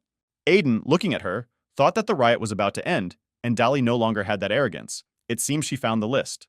Teasing her, he said that now is the perfect moment to attack him and kill him. Doesn't she want to take the risk? From the very beginning, the number of participants in the riot did not matter. The guards could have been replaced by protective structures. This would not have determined the course of events. On the very first day of life in Aiden's body, Gareta sorted out the hierarchy of the forces of this world. Prisoners of rank C are real weapons of mass destruction, so such a riot is just flowers. Evans is paralyzed. The necromancer does not take sides. Now Dolly is left. She is now tense as a string. She has not yet decided. Arsena will support her choice. He modeled this situation in his head 100 times. You can fight an intelligent person only if he believes that he is smarter than you. Through the eyes of her familiar, Dolly saw this execution list and she became scared. Aiden did not take his eyes off her. She is smart. She will easily understand what's what. Those who made 3 mistakes will be executed. Prisoner 4099 Tammy beat up prisoners in the cafeteria, took part in a riot, dies from a devil's touch spell during the recent prisoner conflict during the riot. Reef's next Kikimora poisoned prison guards, beat prisoners, took part in a riot, and died at the hands of a mummy during the riot. Mary continued to call on her. Aiden had no magical power left. Evans only needed 3 minutes to recover. He deliberately put her name at the end of the list so that it would be easier for her to decide. Let her try to avoid the fate of other prisoners. Here's another prisoner who screamed that she wasn't going to escape, tried to break into the armory, took part in a riot, beat up prisoners, and boom, dies at the hands of another. And somehow it happened so suddenly that she didn't even have time to come to her senses. Another Bower died after 3 mistakes when the collar accidentally malfunctioned. Dolly understood everything. So many prisoners died, many killed each other. But is this so? The prisoners who made 3 mistakes were silently eliminated. Those who made a mistake 3 times were simply executed in the midst of chaos. Aiden thought through everything. Even if he replaced the paralyzing bullets with live ones, this would not stop the rioters. Thanks to the paralyzing bullets, there would be no casualties. But this way, the guards would lose faster, however. This would help make the ending more effective. He knew that Dolly would believe that he was ready to kill absolutely anyone who made 3 mistakes. While Mary shouted to her asking for help, she gave, with the help of a single vision with a familiar. On the last page, she saw her name, 3 points of stealing bullets from the guards allowed the prisoners to start a fight in the dining room and participate in the riot. Dolly was in a state of shock, unable to utter a word or her name. But how did Aiden know about the theft of the bullets? But nevertheless, he knows it. The warden told her teasingly, "Here he stands, lost a lot of strength, blood, and is very weak." Dolly narrowed her eyes. Stop. Since she made 3 mistakes, why didn't he make a decision earlier? Why was he waiting for the first step from her? Aiden, watching her, thought that she herself guessed everything. The witch was replaying in her head that during the riot, he was in the office all the time. He could not know what she was doing during the riot. Jalala, still turned into a familiar, read Dolly's thoughts, who reflected that Aiden had no evidence of her participation in the rebellion, and as she herself stated, she only protected the weak. And it began to dawn on her what kind of trap he had prepared for her. If she attacked him now, then her participation would be confirmed, and then he would find the right moment and kill her. Or maybe he retained some of his power, although if she broke the contract, then why is she still alive? Aiden waited, the emotions passed, the moment of the decisive battle came. He decided to add fire by pointing his finger and saying that she was a disgrace to the witch's coven. He was unarmed, and she didn't have enough courage. Mary widened her eyes at what she heard, and Arsena, whistling, declared that this was clearly in order to annoy the witch. The warden stood unshakably. He who dies once ceases to be afraid of death. At some point she saw his inner essence and she became truly scared. Dolly stood cowering. Then Mary shouted indignantly that she was the best master of their coven. If she did not punish Aiden Garrett, then the reputation of the entire coven would come to an end. The Queen of the Ants was infuriated by this tightness of Dolly. "She is a witch and the best," she shouted to her with a call to destroy the warden. What Dolly did the next moment amazed everyone. She smiled coquettishly, saying that they were frankly lonely without men, and Lord Aiden in Rose brightens up her every day with a delicious dessert. But her further words that the Sabbath is work, and she needs to think about her personal life, and perhaps in the future, she will give Lord Aiden a child, forced the man to open his mouth. Inside, Dolly was emanating from anger and rage. She would not give him the pleasure of executing her. She knows this is his weak point when they try to flirt with him. After which Mary said that she did not want to be at enmity with her, but she tried over and over again to destroy her relationship with Aiden. Then she directed a magic spell at her, calling her to surrender so as not to kill her with her own hands. Arsena stated that she was also on Lord Aiden's side, so let her not waste her time but give up right now. The Ant Queen was cornered and left alone. Then she turned to Aiden, declaring that she was giving up. The warden casually waved his hand, saying that he didn't care about her, let them deal with her themselves, turned around and walked away. Mary stood still, clutching Evans in her tentacles. Thinking that how badly everything had turned out, she had practically come to her senses. The familiar feeling of emptiness and loss washed over her. After all, she is no stranger to being betrayed and abandoned. She remembered how she flew into the abyss, stretching out her hand to the one who abandoned her. She can only rely on herself and anger for everything that happened in her life washed over her. At breakneck speed, spewing out paralyzing poison, she rushed at Aiden. Dolly immediately cast a firewall spell. This made it possible to close the man and stop Mary. She, enraged by such resistance, gave the order to Evans to kill him. Evans, like a weapon that knows no fear or pain, rushed through the fiery wall towards the warden. She turned on the transformation, poisonous blood turning into a bloodthirsty killer. Mary remembered her mentor and adoptive mother. There was a bandage on her face, but she saw her big, beautiful eyes. From the window of another world, she asked her if she wanted to get into the outside world. Little Male Eugenia was sitting in a cage with a noose around her neck. In her eyes full of pain and despair, some hope appeared after the word pull out. Also now she needs someone to save her. This was her Evans, her daughter and pride, a perfect creature. Now on her orders, she rushes towards the warden, intending to destroy him. Arsena sent out a necrotic seal, shouting that enough was enough. Why was she so naughty? She directed the forbidden curse of the dead at Evans. She, having reprogrammed herself, reflected the blow of the godkiller with a spear. The prison rumbled as if from an earthquake, and a hole appeared in the wall. Arsena gave up. Holding a book with spells in her hands, she made a call. In 1 second, skeleton warriors appeared, subordinate to the necromancer. With burning cavities on their crazy skulls, they roared and awaited their mistress's order. Dolly opened a portal and released a familiar assistant in the form of a giant snake. He threw Mary to the ground so that she could no longer control Evans. She, splashing blood, smiled doomedly and said, "Are they kidding me? For them, she is something like a wild dog on the side of the road. First they use her, and then throw her away." To which Dolly reminded that when she said to give up, she was not joking. The witch replied that she raised her from an early age, so she has the right. Does she really think that her creation can cope with the necromancer? Mary, coughing up blood, said that how could she forget? She remembers how she was treated in childhood. Everything she created was always wrong for them. She was constantly punished for it. After all, she is an ordinary person caught up in a witch's coven, a person who hinted at conquering magic. She was not a genius, but a pest, as Dolly's teacher thinks, which helped her get out of the forbidden zone. This place is truly dark, where you are torn apart, from where there is no escape. At this time, the dead, under the leadership of Arsina, were cutting down Evans. Her body was cut into pieces, but physiologically she was not dead. Her body parts immediately fused together. Dolly said in horror what she was. She was cut into pieces, but she was still alive. Evans is a form of dirty blood. It can be killed, dismembered, and it will regenerate itself.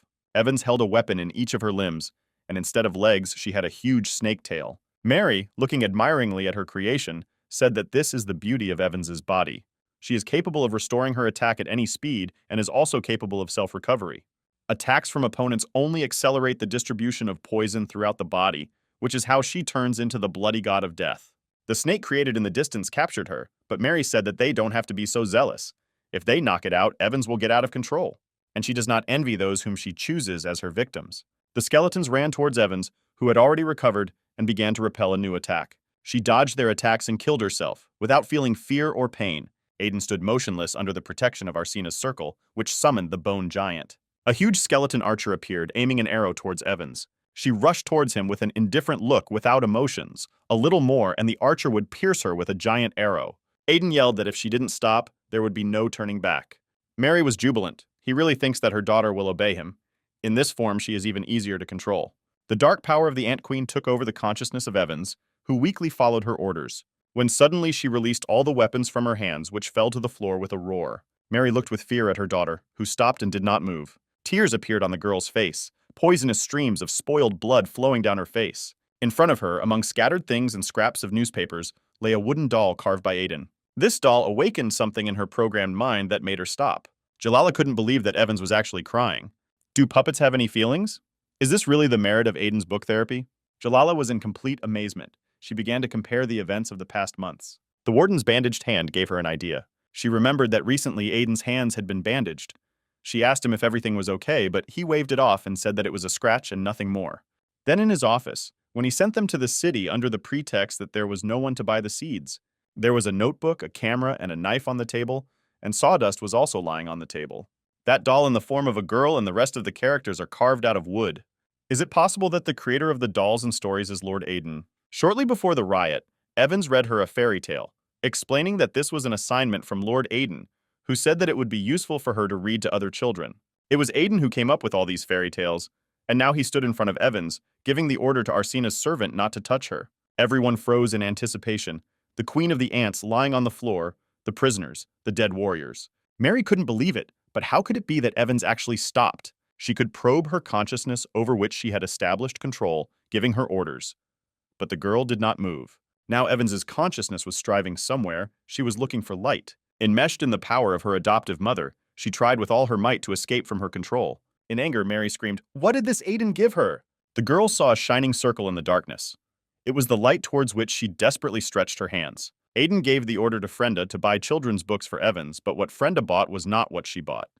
She said that there was nothing else in the stores. Aiden did not want to teach her from these books. Then exhaling, he said that he would write it himself. He first created a rough story about Snow White by asking the girl if she had read the story. The resistance of the dirty blood that held her, Mary raged. Mary did not allow her creation to escape through this channel. Suddenly, she saw some wooden structures in Evans's memories, and a melody was heard in her head. The girl told the wooden doll that Lord Aiden said that she could change history. She then concluded that she should not take apples offered by strangers. Apples? The doll asks in surprise. Mary squeezed Evans and didn't understand where such memories came from in her head. Mary began to boil with hatred how and why she wanted to break out of her control. Bar streams flowed, flashing between the girl's memories. Evans's consciousness was holding a wooden shoe carved by Aiden, saying that he knew where Cinderella lived. The wooden doll answered, "He really knows." The girl conducted the dialogue so that he could rely on her. Mary watched the memories and internal dialogue of her creation, and did not understand how she could be interested in such things. Then Evans's consciousness played the dialogue from Little Red Riding Hood, where the Little Red Riding Hood doll answered that she was going to visit her grandmother. The girl, building a logical chain, offered to accompany her, since the road in the forest was dangerous. The doll agreed to have Evans accompany her. Aiden carefully carved each character out of wood. He wasn't particularly good at this, so he cut his hands. Wood carving turned out to be more difficult than he thought, but he tried his best. He put all the figures on the table and decided to photograph them. It was necessary to find the right angle, where they were the same height. Aiden was better with this. Evans looked at the figure with her inner vision, indifferently. But after that, memories began to line up. Bursting out, Streams of poisonous liquid from its creator came out of the girl's eyes. She sobbed. Jalala looked at her without taking her eyes off. Lord Aiden's method really works. But before, watching him read books to her, she considered it a waste of time. Aiden replied that he did not expect Evans to understand. The main thing is that her imagination develops, and imagination does not require a lot of intelligence. His goal was to make sure that in her fantasies, she found the answer to the question of what she wanted, and the person with desires was no longer dead. Now these memories began to tear away what was holding her back. Who screamed that Evans was her daughter? She screamed that she was her creator, and only she could protect her. Trying to keep the girl from escaping to the light, Mary urged her to stop resisting, because she is the only one who loves Evans. Aiden stood in front of the girl and reminded her that she could change the course of history if she listened to Mary, and would forever be locked in prison without answers. Evans grabbed her head from the voices bursting inside her. Subconsciously, she stretched her hands towards the light. A chain of questions and answers began to line up. If she helped her mother, she would answer her questions.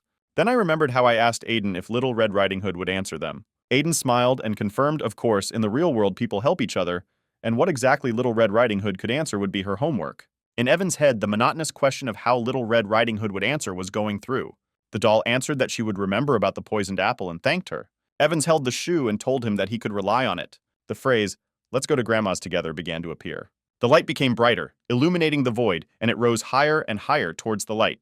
The darkness retreated. The girl's consciousness grabbed onto this light. Despite the restraining creator, she rushed upward. The Queen of Ants watched as the thread with the girl broke. Despite her efforts, she went further and further. Looking in horror at the bright spot, she said in a trembling voice what it was. There was a whole world carved out of wood, but where it came from in Evan's consciousness displaces everything. In a row next to the house, there are wooden figures that seem to be waiting. The limbs created by the queen clasped the face and head of the girl, who stood and howled quietly. There was a flash in my head, a light as Little Red Riding Hood would answer. If she finds the answer, then she will be free. A wooden toy world. Castles, houses, everything flashed through Evan's mind. A wooden doll with outstretched arms dances along with small carved dolls. Mary did not have time to remove obstacles in order to strengthen control. Where did so many things come from in Evan's mind? Some wooden soldiers rushed by, marching and giving orders to protect the guests. Then the dolls, holding each other, extended their hands to the girl, asking if she wanted to return to the outside world. If so, then let her take her hand. Evans, entangled in the tentacles of her adoptive mother, stretched out her hand with all her might. But she wants to get out of here. Mary, squinting, could not believe that some thought forms in Evans's head were allowing her to escape from her control. She again saw her adoptive mother in a burqa, with amber eyes, who also asked her if she wanted to go to the outside world. The wooden doll extended its hand to Evans, who tried to get closer in order to grab onto it. It was just a little bit. Enraged, the Ant Queen screamed that she should think first before confronting her because she would make Evan's life worse than death. Evans almost reached. The doll handed her an object and told her to take it. It was a wooden shoe. The girl grabbed it and screamed. A bright light illuminated her. The connection that held her with the creator was broken. The tentacles holding Evans were severed. Everything seemed to freeze. The dead giant archer, Aiden standing in front of Evans, who was in a trance, Mary watching all this. The girl began to grab her head with her limbs, thoughts, and there were so many memories, logical chains. Still sobbing poisonous tears, the girl utters lines that the queen is not the mother of Snow White. The stepmother is not the mother of Cinderella. And in the end, Mary made a verdict. She is not her mother. She further stated that killing the Grey Wolf would protect Little Red Riding Hood's grandmother. Then, covering Aiden with herself and looking menacingly at Mary, she replied that killing her would protect Lord Aiden. The Ant Queen burst into tears, another betrayal. She again remembered herself as a rejected adoptive mother and flying into the abyss of forbidden lands. She could no longer hold back her emotions, sobbing and pounding the floor with her fists in impotent anger. Everyone watched as she screamed, "Dolly, Arsena, Aiden." At this time, shooting began in the center of the prison section. Someone shouted, "Run after me." This is some kind of madness. Veronica is shouting everything. But why did she get into a fight? Amidst the noise, two prisoners knocked out the guards with bricks and took their weapons. Giggling joyfully, they were happy that they had taken possession of the weapon. A pirate with a broken nose shared with her friend a plan on how best to escape. Horse thief Catherine suggested breaking into the stables and escaping with the help of Aiden's horses. They had already imagined themselves being free, holding hands and muttering hurriedly that they would finally break free. They walked with their guns raised, proclaiming that freedom awaited them. But when they found themselves in the corridor, they froze in place. The bodies of dead prisoners were lying around. The walls were broken, and some kind of creature was standing at the far end of the corridor. Worm-like tentacles crawled out from the prisoners. The horse thief asked. Since when the infirmary was converted into a morgue, her friend answered in bewilderment that she had no idea. The mistress of the beasts, activating the power, said that flesh and blood are weak, but steel is eternal. Then there was a blow from her with such force, like a hurricane that swept away the pirate and the horse thief. The Beastmaster activated her divine essence. A huge giant rose from the stones and strode down the corridor with a roar. The prisoners, screaming in horror, tried to grab onto at least something so as not to fall into the abyss. The creature stood in a magical summons. Spirits began to appear from the circle behind her. It was Veronica who fully summoned the werewolf essence. A strong stream, the hand of the beastman which called upon the power of the ancient god, exuded power. She prepared for the attack while standing among the dead prisoners. Veronica, seeing the target, rushed at her, rushing without hearing or seeing. The ancient god rushed towards her, his power scattering and destroying everything around. The prisoners were scattered like specks of dust. One screamed that she was just passing by. A deafening explosion broke through the wall of the prison. The prisoners fell like splinters, and there was a hole in the wall. Veronica also flew out and lay unconscious against the wall. Someone bent over her, and a voice said that he smelled a familiar smell. One of the girls with a magic sign on her forehead, bending over Veronica, said that this was the smell of the ancient god of the beast people, Samakin. The second clarified, "Didn't he die in the Forbidden Lands, and where did the power of this god come from in this werewolf?" The mistress of the beasts arrived to them, who began to take on her appearance. She said that she did not expect to encounter such a thing in the Silver City, and therefore she needed to write to her father. This werewolf should serve them. At this time, the quartermasters came running. She rushed to Veronica and looked in horror at the destroyed wall. A figure appeared in the distance, answering that he could inform the emperor about everything, but the hostages were making such a noise. The mistress of the beasts saw Aiden arrive in time, smiled, and replied that he had misunderstood. The werewolf had simply gone crazy, and they tried to calm her down. Veronica lay in the rain, still not regaining consciousness. Aiden tried to bring her to her senses, asking if she had the strength to speak. As soon as the girl opened her eyes, her hand pointed at the quartermaster with the words of a reptile. Gathering all her strength, Veronica screamed to grab the traitor. She smelled of grave flowers. She was immediately thrown to the ground. The mistress of the beasts, who was watching on the sidelines, said that she could be a witness, since she poisoned her food. Aiden ordered the suspect to be taken to the interrogation room. The prisoners lying against the prison wall began to rise, groaning. They didn't understand what happened, but they felt terrible. Dolly said that she put a collar on the Ant Queen and locked her up. And what about the vampire? Arsena made her proposal, who without hesitation said that the vampire should be burned and the ashes given to her. Aiden smiled and answered why burn him. She didn't attack him of her own free will, so it shouldn't be counted as a third offense. When leaving, he gave the order to give her pig's blood to drink so that she would survive. Dolly saw traces of the pogrom and the remnants of Arsena's magic. Then she asked a question. The necromancer used her best techniques. She was really full of strength to help Aiden. The girl, looking thoughtfully into the distance, confirmed her intentions to help Aiden, because she only recently realized what the number of prisoners would be that he could kill on his own in the prime of his strength. 50, 100 people or more, he and Dolly looked at the prisoners. Arsena then added that there are now more than 200 prisoners in prison collaborating with Aiden, and the number is increasing, so will anyone try to oppose him in the future? She has always been attracted to stability, so staying here would be the right decision. But whether she burns out or not doesn't matter. Dolly drawled thoughtfully, saying that her words made her think about something. Before being imprisoned, her coven encountered strange activity in the restricted area. The witches were concerned about the possible consequences, so they began to prepare. That's why she wanted to get out of here so badly. But if the coven had such an ally as Aiden, and even with so many prisoners, she hadn't thought about it before. Arsena answered gloomily that even if an evil deity were to be reborn in the Forbidden Lands, there would be no quieter place than a prison. At that moment, a detachment of mercenaries fled, calling for the boss. They ran to their leader, joyfully exclaiming that she had succeeded. She was finally here. Now they have an official certificate as bounty hunters, and no one can interfere with their activities. One of the group proclaimed that the Bloody Hand Gang had become a guild of bounty hunters, which meant they would no longer have to worry about government persecution. At that moment, someone's voice was heard ordering to run. A clawed paw held a red glowing orb, and the prison guards pointed their weapons. The harpy, smiling contentedly, asked if they knew that she had in her hands, in her hometown, there is a cave, which is visited by treasure hunters, and then such spheres are left from them. Any harpy knows that if you wanted to feast on human flesh, you had to find it and blow it up, and when such spheres grew legs, you could also run after them. After all, it was the witch Dolly who created these beads. By the way, she was the only one who managed to get out of the cave unharmed. She triumphantly held the red ball in her hands and said with regret how sad it was that all this had turned into childhood memories. Squeezing it in his hands, the sphere turned into something like soap bubbles. She didn't have time to say anything more when she and her little minion were grabbed by an ancient deity. One of the prisoners rushed into battle in an instant. The deity roared menacingly, throwing down streams of lightning.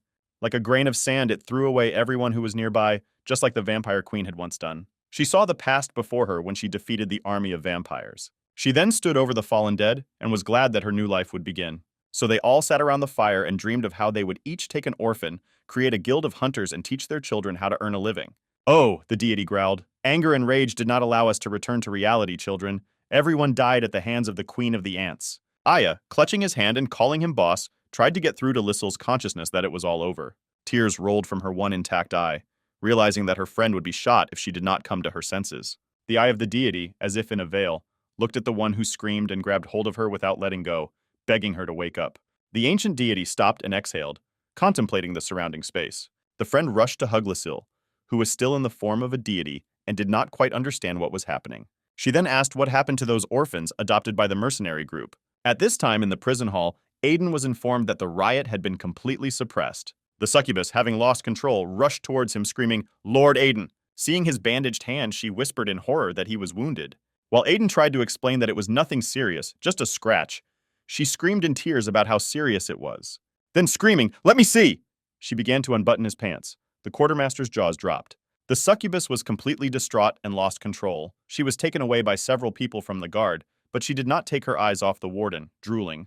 While they were dragging her, she screamed that Aiden would still be hers and asked permission to examine him. Watching, Aiden thought that everything had returned to normal in prison after the riot, but he needed to find out how things were outside of it.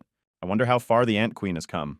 His faithful ally Carol was ready to complete any task for the next check. Aiden was interested in Congressman Anthony, whose name had been around in recent days. The girl asked if he wanted her to eliminate him. The warden explained that he was the one who cut funding for the prison, which means that someone bigger is behind him. He gave the task to find out who is behind all this. If it is difficult for her, she can refuse. There were no impossible missions for Carol, and now she, already in disguise, began surveillance. It is believed that the Silver City is ruled by 4 aristocrats. Silver, Rose, Thorn, and Emerald, this hierarchy was unshakable. She thought, "Aiden, how lucky you are. At the end of this road, there is a real man's paradise." The Emerald Palace. Anthony, contorted with rage, was spitting saliva and yelling how Aiden got so much money to get energy stones at triple the price, and also to hire so many bounty hunters. The man holding a smoking pipe in his hands answered in a calm voice why Sir Anthony thinks that Aiden is stealing money from the budget. Sir Emerald Ritchie continued to say in a calm tone that there really was no other thought. He handed the document to Anthony, explaining that just yesterday the merchants and winemakers of the Silver City received an offer to cooperate with the Rose Prison. The document stated that the Rosa prison produced vodka and red wine in search of partners. One of the wineries offered an exclusive contract for 50,000 in gold, so Aiden does not even need to dip into his own savings to cover the costs. Anthony, with a distraught look, yelled 50,000. The owner of the winery is fine in his head to pay for the wine in which criminals wash their feet. Emerald Ritchie noted that Sir Anthony clearly underestimated Lord Aiden, and indeed it was time to put an end to their feud. Anthony was warped by these words. There could be no talk of any reconciliation. He demanded that everything, all supplies to Aiden, be cut off to the prison.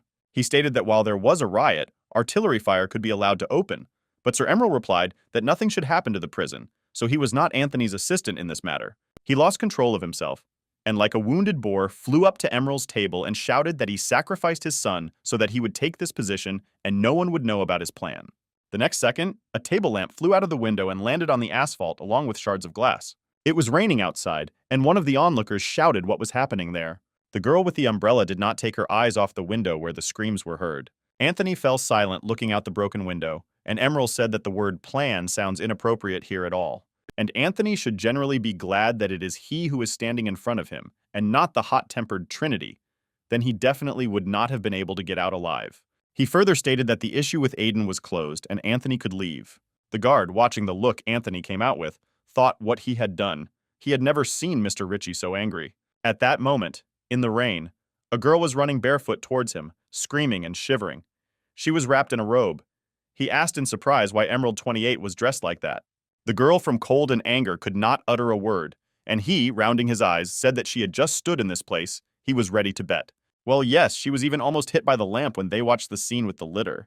The girl called him an idiot and said that she had been kidnapped, and that the one standing here was a fake. The kidnapper took her to an abandoned residential building nearby. She took her clothes and made herself up to match them and left them in that house. At this time, Carol was walking under an umbrella made up as Emerald 28. Seeing Anthony passing, she turned to him. He saw a hanging number and asked, she was from the Emerald Palace, what she needed. She cooed that Mr. Ritchie had told me to tell you that even the walls have ears, and therefore she wanted to continue their conversation. Anthony was happy and regretted that he had snapped like that. He wants to apologize, let her take him to him. At this time, the guard listened in surprise to the story of the real Emerald 28. Admiring the makeup of the one who pretended to be her, he did not even find the difference. This finished off the girl, who asked if he was a man at all. She immediately felt that she had small breasts when she kidnapped her, and he says that he did not notice the difference. She was flat, and now let him look at her and opened her robe, exposing all the charms, unless a real man would have noticed right away. The guy tried to light a match to light a cigarette, explaining that after 5 years of working in the Emerald Palace, carnal desires no longer interested him. But the match fell out of his hands onto the wet asphalt. At that moment, the woman's hand was holding a shoe with blood dripping from the heel. Anthony lay dead on the asphalt in the pouring rain, his dress lying on him, and a pair of shoes next to him. Carol changed into her regular clothes and took off her wig. Anthony is dead. Moreover, there are a lot of witnesses to his quarrel with Ritchie. He stood facing the window and listened to Carol. The sun was setting. The girl continued to say that when Anthony's body is found, even Sir Ritchie himself will not be able to believe that he did not have a hand in it. Aiden praised her for the work she had done, because she not only killed Anthony, but also averted suspicion from herself. So when the trust between them reaches a new level, the reward for cooperation will be greater. Galala recalled her life and how she ended up in Rosa prison. Jalala was a forest elf who has not been living in prison for very long. She fled to the Silver City from her home continent of Helen. It all started because the occult began to spread in her native place. The red-robed devil and his army turned everything into chaos. Then Galala had just become a water spirit and she immediately had to run for her life. She drifted in the ocean on a piece of driftwood until she came across the continent of Freya. Her mission as a survivor was to talk about what was happening on her continent and warn about possible danger. After all, she understood that the Red Devil and his retinue would not stop on one continent. But upon arriving here, Jalala realized that the inhabitants of the continent Freya were only worried about power, money, and violence. Even children showed anger and cruelty. Having suffered hardship, she managed to meet a nobleman who agreed to shelter her, and this was the last straw of her disappointment in people. He did not accept her out of sympathy. He was interested in the skills of her family to control his compatriots. Yes, she used to use her abilities to make a living, but using them to please a person who wants to harm others is a completely different matter. And so Jalala was faced with a choice. Either continue her miserable life or try to change something. In the end, the accident and the attitude of that nobleman towards her put an end to her patience, and thus she ended up in the Rosa prison. She was sent to prison to reflect on her behavior. At first, Jalala did not like Lord Aiden too much, but she began to watch him. He was not a nobleman, had no authority in prison, and was attacked every day like a punching bag. But the riot that occurred changed her opinion about the warden. She didn't even immediately notice how a group of prisoners had gathered around Aiden, ready to speak out against the rioters. What is even more incredible is that the rebels had a clear numerical advantage and were crushed to smithereens. Even the strongest of them were forced to admit defeat to Aiden. Dolly and Arsena threatened her to remain silent about her kidnapping, promising that they would help Aiden in everything. And besides, Jalala could read emotions. Arsena said that 200 prisoners devoted to Aiden is not enough. Their number needs to be increased. And then she realized that her opinion about Aiden was wrong. Even if 1,000 prisoners took his side, wouldn't his authority be unconditional? And besides, the warden has a good heart. Even she was not bothered by other people's problems, and thanks to his patience, he saved many lives. She doesn't mind devoting her energy to such a person. And Jalala began to cast magic on the prison field for an abundance of harvest, trying her best. The magic worked. The sprouts began to rise ahead of schedule in abundant quantities. She believed that after he saw her abilities, he would use them for good. Jalala really wanted Aiden to become stronger before the Red Devil reached this continent. It was already dark. Jalala was still on the field when she suddenly stopped. She remembered how those wooden figures fell out of Aiden's cloak. She also thought why he carried them in his pocket because it was very inconvenient. When it suddenly dawned on her, he knew Evans was in an unstable state. He prepared these figures in advance to use them on her. Then he is also cunning. When suddenly one of the guards shouted that stop working, let her turn off the light and go to the cell, the elf tried to drive away thoughts about Aiden and the figurines. She was just used to seeing the bad in people. Someone, by candlelight, wrote to Mr. Yang the 25th denunciation of Aiden, signing himself with the faithful Blue Hawk. It was the quartermaster working in Rose. She reported that the warden had lost all his strength, but he would be useful to them given his behavior during the riot. She sealed the envelope with a letter in which she shared her thoughts that in the future Aiden would face difficulties from the aristocracy, so for now, he should just be watched. The last underground cell of the prison was checked. The usual giant monsters lived there. One of the quartermasters said that the chief said that there is a scourge in the prison that will destroy the world. But first they need to deal with Frenda, Find an excuse to remove her, and then they will simply hide. The second answered, looking at the carcass of the Venitigo's corpse, that they had lost it. But the first replied that there was nothing terrible about it, and in general she was already tired of being a jailer. Congratulations, Aiden came from the dungeon. Now he has finally learned to use prisoners for his own benefit. Playing a game with the goddess, he asked. Since he arrived in this world, he has not felt either hunger or fatigue. He spends all his nights in a daze, but, looking at his bandaged hand, he noted that this wound still does not heal. He is confused whether he is a ghost or a human. Meliferia smiled and replied that she herself would like to know. His body is a vessel for the soul, created through alchemy, the wounds on which can only be healed with the help of mithril. Fortunately, the prison is full of this mithril-like dirt. She further added that Aiden can think freely, get married, have children like ordinary people. True, children will always be born dead, so using biological characteristics to determine whether he is a person or not is not entirely correct. Why not use behavioral habits for this, how he himself thinks whether this world is real? Aiden replied that of course he is real, so he deals with prison issues every day. But Meliferia cut him off. In her opinion, he is more like a patient in a coma. He will be able to breathe deeply only when he lets go of all his regrets. For example, he helped Veronica to cope with the pain of killing an innocent. Or helping raise Evans, he only does this because he once had a daughter, for whom he could not become a good father. The goddess spoke in an icy and at the same time mocking voice. She struck at the heartstrings of his soul, remembering how he returned home from service to meet his family and what he learned. His father died in a fight with some scoundrels, and after that Aiden decides to get a job in the prison where the suspect was kept in order to commit lynching. However, hatred blinded him. That man was not his father's killer. He was only the twin brother of the real killer and had nothing to do with the crime, and the man who considered himself the representative of justice himself became a prisoner. His wife and daughter stopped communicating with him, and his relatives could not even look him in the eyes. She continued to remind him of the pain of his past life, where he could only hide in a corner in an attempt to hide. He ignored the doctor's call, who said that his mother was dying in the hospital, and when he decided to start life over, he discovered that the body was living its last days. Aiden asked if she sees all his memories. The goddess replied that not only him, but everyone who is in her field of vision. She can judge people's life experiences by their facial expressions, gaze, and even the pores of their skin. In this world, everything functions thanks to the merging of the experiences of all living things. She remembered about spaceships, space exploration, and couldn't even imagine what heights people could reach. Aiden did not understand, if she was so strong, then why she was stuck in prison, to which Meliferia burst out laughing, saying that the gods do not have a physical essence. She tried to explain in simple terms that their planet was like an aquarium with fish. This body was one of the windows through which the goddess watched people. Moreover, it was a window for him, for Aiden. The man clarified that it was her hobby to watch the ants in the anthill. Meliferia tilted her face towards him, smiling, and noted that when you throw a predator to the ants, that's when the real fun begins, because choosing your favorite insect among the others gives you a sense of belonging, doesn't it? She shared her observations that all new bugs behave the same when placed in a box. When they find themselves in an unfamiliar environment, they begin to behave conservatively. They either succumb to the taunts of other ants or hang around idle. Thus, they want to show that they are harmless and do not intend to get involved in trivial matters. However, after a while, they become completely accustomed to the new environment. It usually takes insects 3 months to settle into a new environment, so his time has come. Aiden calmly replied that apparently he was a very boring insect and would not bring her any pleasure. Meliferia objected, she doesn't doubt it at all. The value of an insect is not how many ants it can kill at a time. The question is whether it will be able to survive the attacks and wait time for a retaliatory attack. Trying to kill all the ants can be effective, but it's not time yet. This has nothing to do with the strength of the soul. The power that even the gods dream of possessing is approaching its new owner. And this is him, Aiden. This is his key to returning to Earth. The only question is that he came to this world with a soul full of resentment. So in what form is he going to return to Earth, as a man or as a demon?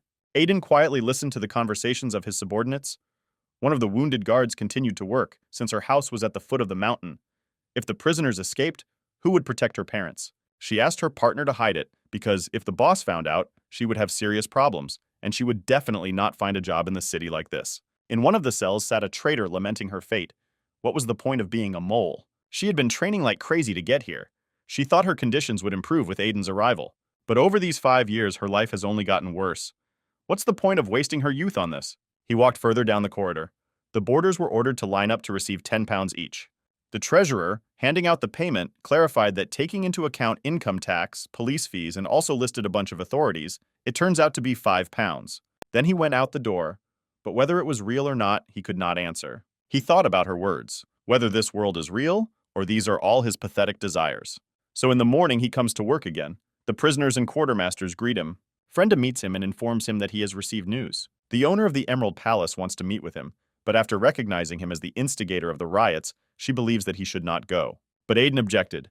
This time they got away with a riot, but who knows what could happen next time, given his power. Frenda was worried about him and asked him to be careful, and she would try to cover the medical bills for their guards. When leaving, Aiden said that there was no need. All they needed now was to be qualified specialists. You need to be able to understand others and integrate. You need to become part of some group that will share your interests. Then the system will work as it should. Frenda looked after him for a long time, blushing and embarrassed.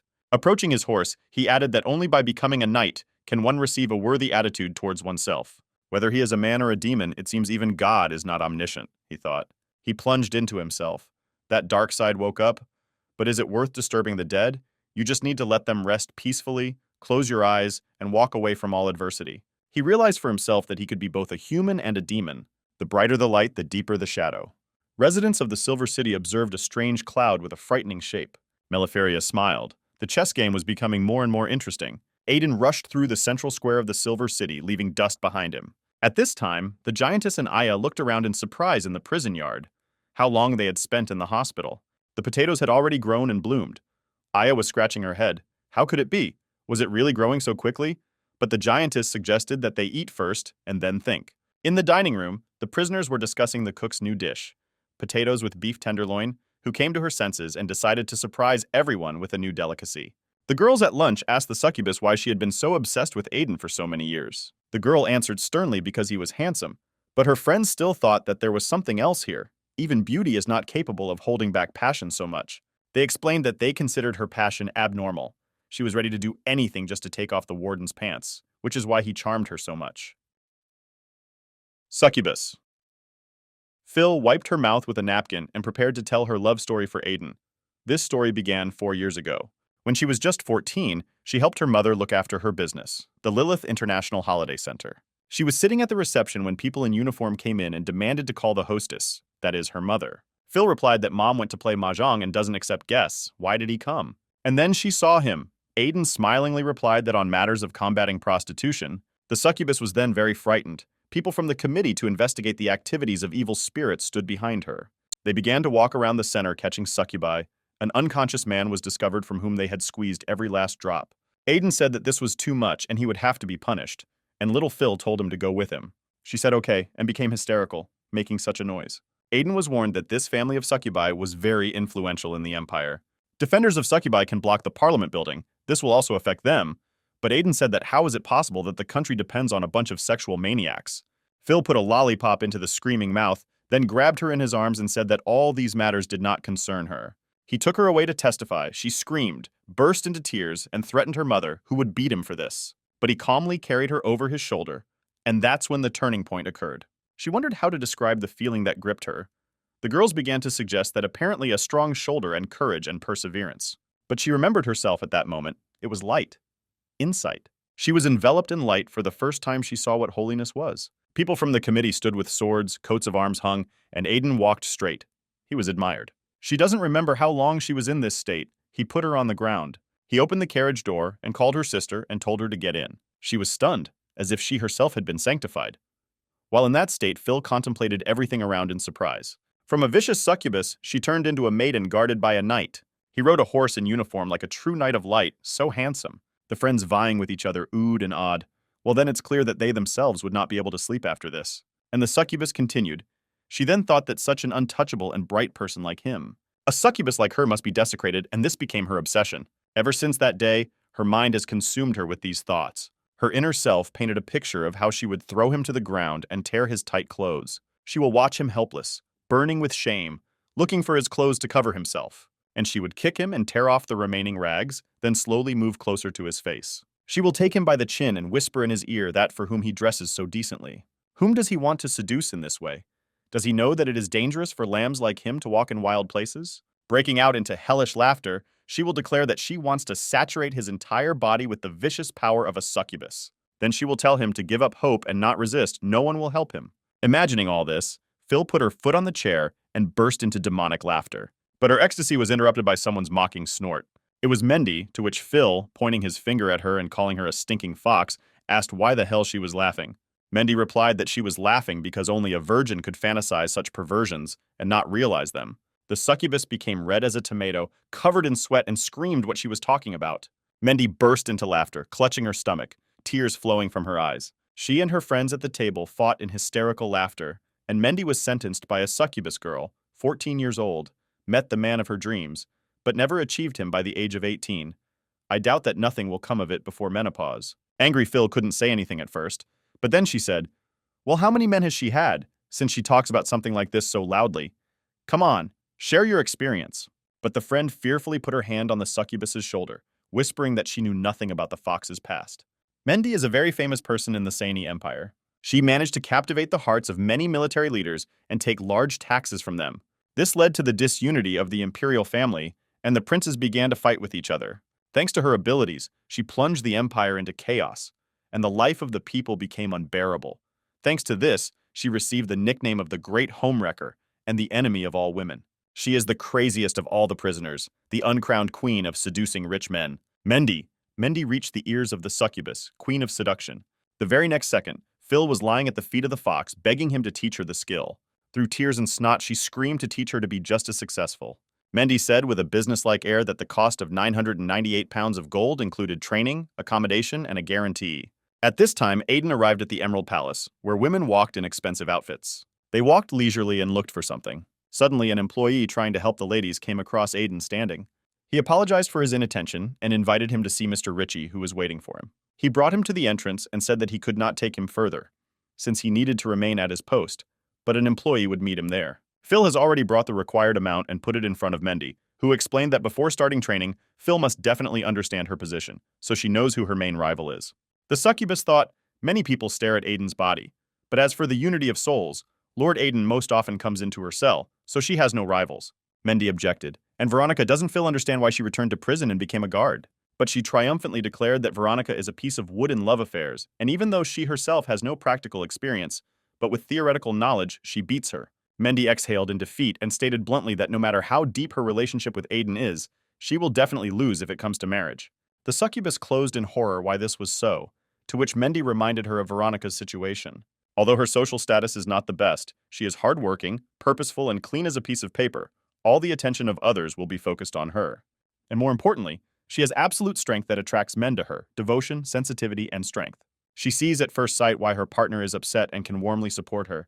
She will never leave a man in difficult times, and no matter how many failures there were, no matter how poor or rich he was. At the most necessary moment, she will open an umbrella and protect from the rain, lending a helping hand. Any man would be happy to marry such a girl, let alone Aiden. And now let Phil look at himself and answer what she can boast of besides daily fun. The succubus, covered in sweat and having thought about it, shouted out that she was rich, and Mendy pronounced a verdict that in this status she was suitable for the role of a money-wasting mistress. Phil grabbed her head and screamed throughout the entire dining room. Then she jumped up and yelled that she would change her ways. She would no longer have fun, and in front of the frightened prisoners, she threw the vibrating crystals to the floor. But Mendy didn't appreciate this, saying that you can't give up your hobby to please a man, as your status will drop, and to get Aiden you need a special approach. What should she do then? The succubus shouted. But the fox said that, although Veronica has a good card, she doesn't know how to play. She can't ignite a spark. She can only wait for an opportunity. Then, magically looking at Phil, who opened her mouth, she said that pregnancy would help. Such a principled person as Aiden would definitely get married after learning that he would become a father, and then the relationship would improve in caring for the child. Therefore, it is necessary to get into his heart in any way. This is the only way to get Aiden and she. Mendy will help you find the right moment. Suddenly, a loud voice sounded behind them that they were having too much fun. Mendy turned around and froze. Behind her stood a Gorgon looking like she was ready to kill. The entire dining room froze. Heads were turned to the Gorgon standing in the most furious form at the table of Mendy and the succubus. Everyone saw that Opea the jellyfish hasn't been herself lately. She follows Mendy the fox everywhere. So Phil didn't tempt fate and said that they'd better work out another time. After which she jumped out from the table like a bullet. Mendy angrily asked the jellyfish what she needed. She, lit up with an innocent smile, babbled that in the warehouse she saw a cat that could do somersaults, so she wanted to show it. Mendy sat in complete stupor from what she heard. Afterwards, the Gorgon twisted her with tentacles, saying that silence was a sign of consent, and amid the general laughter of the prisoners, she dragged Mendy, burning with shame. Aiden opened the doors of the Emerald Palace. when I heard a woman screaming for help. The girl threw herself on his neck and asked him to save her from a tiger in the rainforest who had gone crazy. A huge tiger came out from behind the bushes, grinning. The girl screamed desperately, still clinging to Aiden, asking him to save her. He suddenly reached for his revolver, which hit the girl on the nose, causing her blood to spurt out in a stream. Aiden pointed the weapon at the tiger, about to pull the trigger, when the girl, holding back her blood, said what he was going to do. The tiger screamed in a human voice, raising his paws so that the gentleman would not shoot. He is just an actor. The script says that he should hit him with his fist and save the beauty, and not shoot him. Aiden, not believing and still not lowering the gun, asked what he was getting at. They, seeing that Aiden was still adamant, began to convince him that thanks to realistic acting and scenery, they allow guests to become part of a story where anyone can become a hero and save the beauties. Next, the actors began to praise the stage halls with characters that he would surely like. This is the Emerald Palace, a paradise for men. Finally, Aiden sighed and replied that he was visiting Sir Richard by invitation. The girl exclaimed joyfully, "It was Lord Aiden himself. Sir Richie was talking about him," and pointed to the door. Aiden moved forward and the actor said that it would be difficult for him to meet Sir Richie today. There were such beauties in the palace. Opening the door, Aiden entered another of the rooms of the palace, where I saw a girl lying in a sarcophagus and a voice proclaiming that the princess of the Snow Palace had been sleeping for 3 years, and until now, no one had been able to wake her up. A man came out and told Aiden that he was sent from heaven to wake up the princess. Aiden silently walked by and coldly declared that he was not interested, throwing away the hand of the pestering actor, who, out of surprise, squeezed the chest of the sleeping princess so that she jumped up screaming, "Oh crap!" Passing the next room, equipped as a desert, he saw girls in masks. The girls surrounded him, not allowing him to pass and enticing him to join their gang of desert bandits. In the next room stood an actress in the form of an angel with a rod, asking what dirty desire he had. Let him lay it out. Next, an attached girl was waiting for him in the most frank manner, promising to fulfill his deepest desires publicly or privately. Opening the door of the next room, he saw a little girl in front of him. He stopped, not taking his eyes off the child. The girl looked into his eyes and smiled good-naturedly. Then he asked if she worked here too. But her mother was already running towards her, screaming why Lola was here again. The woman began to apologize, explaining that this was not a production room but a restaurant. The baby was bored at home, so she came running here. Aiden then asked which room Sir Richie was in. The woman did not know, but invited him to wait in the restaurant. The warden thanked her, moved his chair back, and sat down at the free table. The woman took her daughter away, explaining that her mother earns money so she has money to buy toys, so she needs to obey. Aiden didn't take his eyes off them. His heart skipped a beat. He remembered his wife and daughter in that past life. A voice brought him out of his thoughts. "So this is what kind of women Lord Aiden likes?"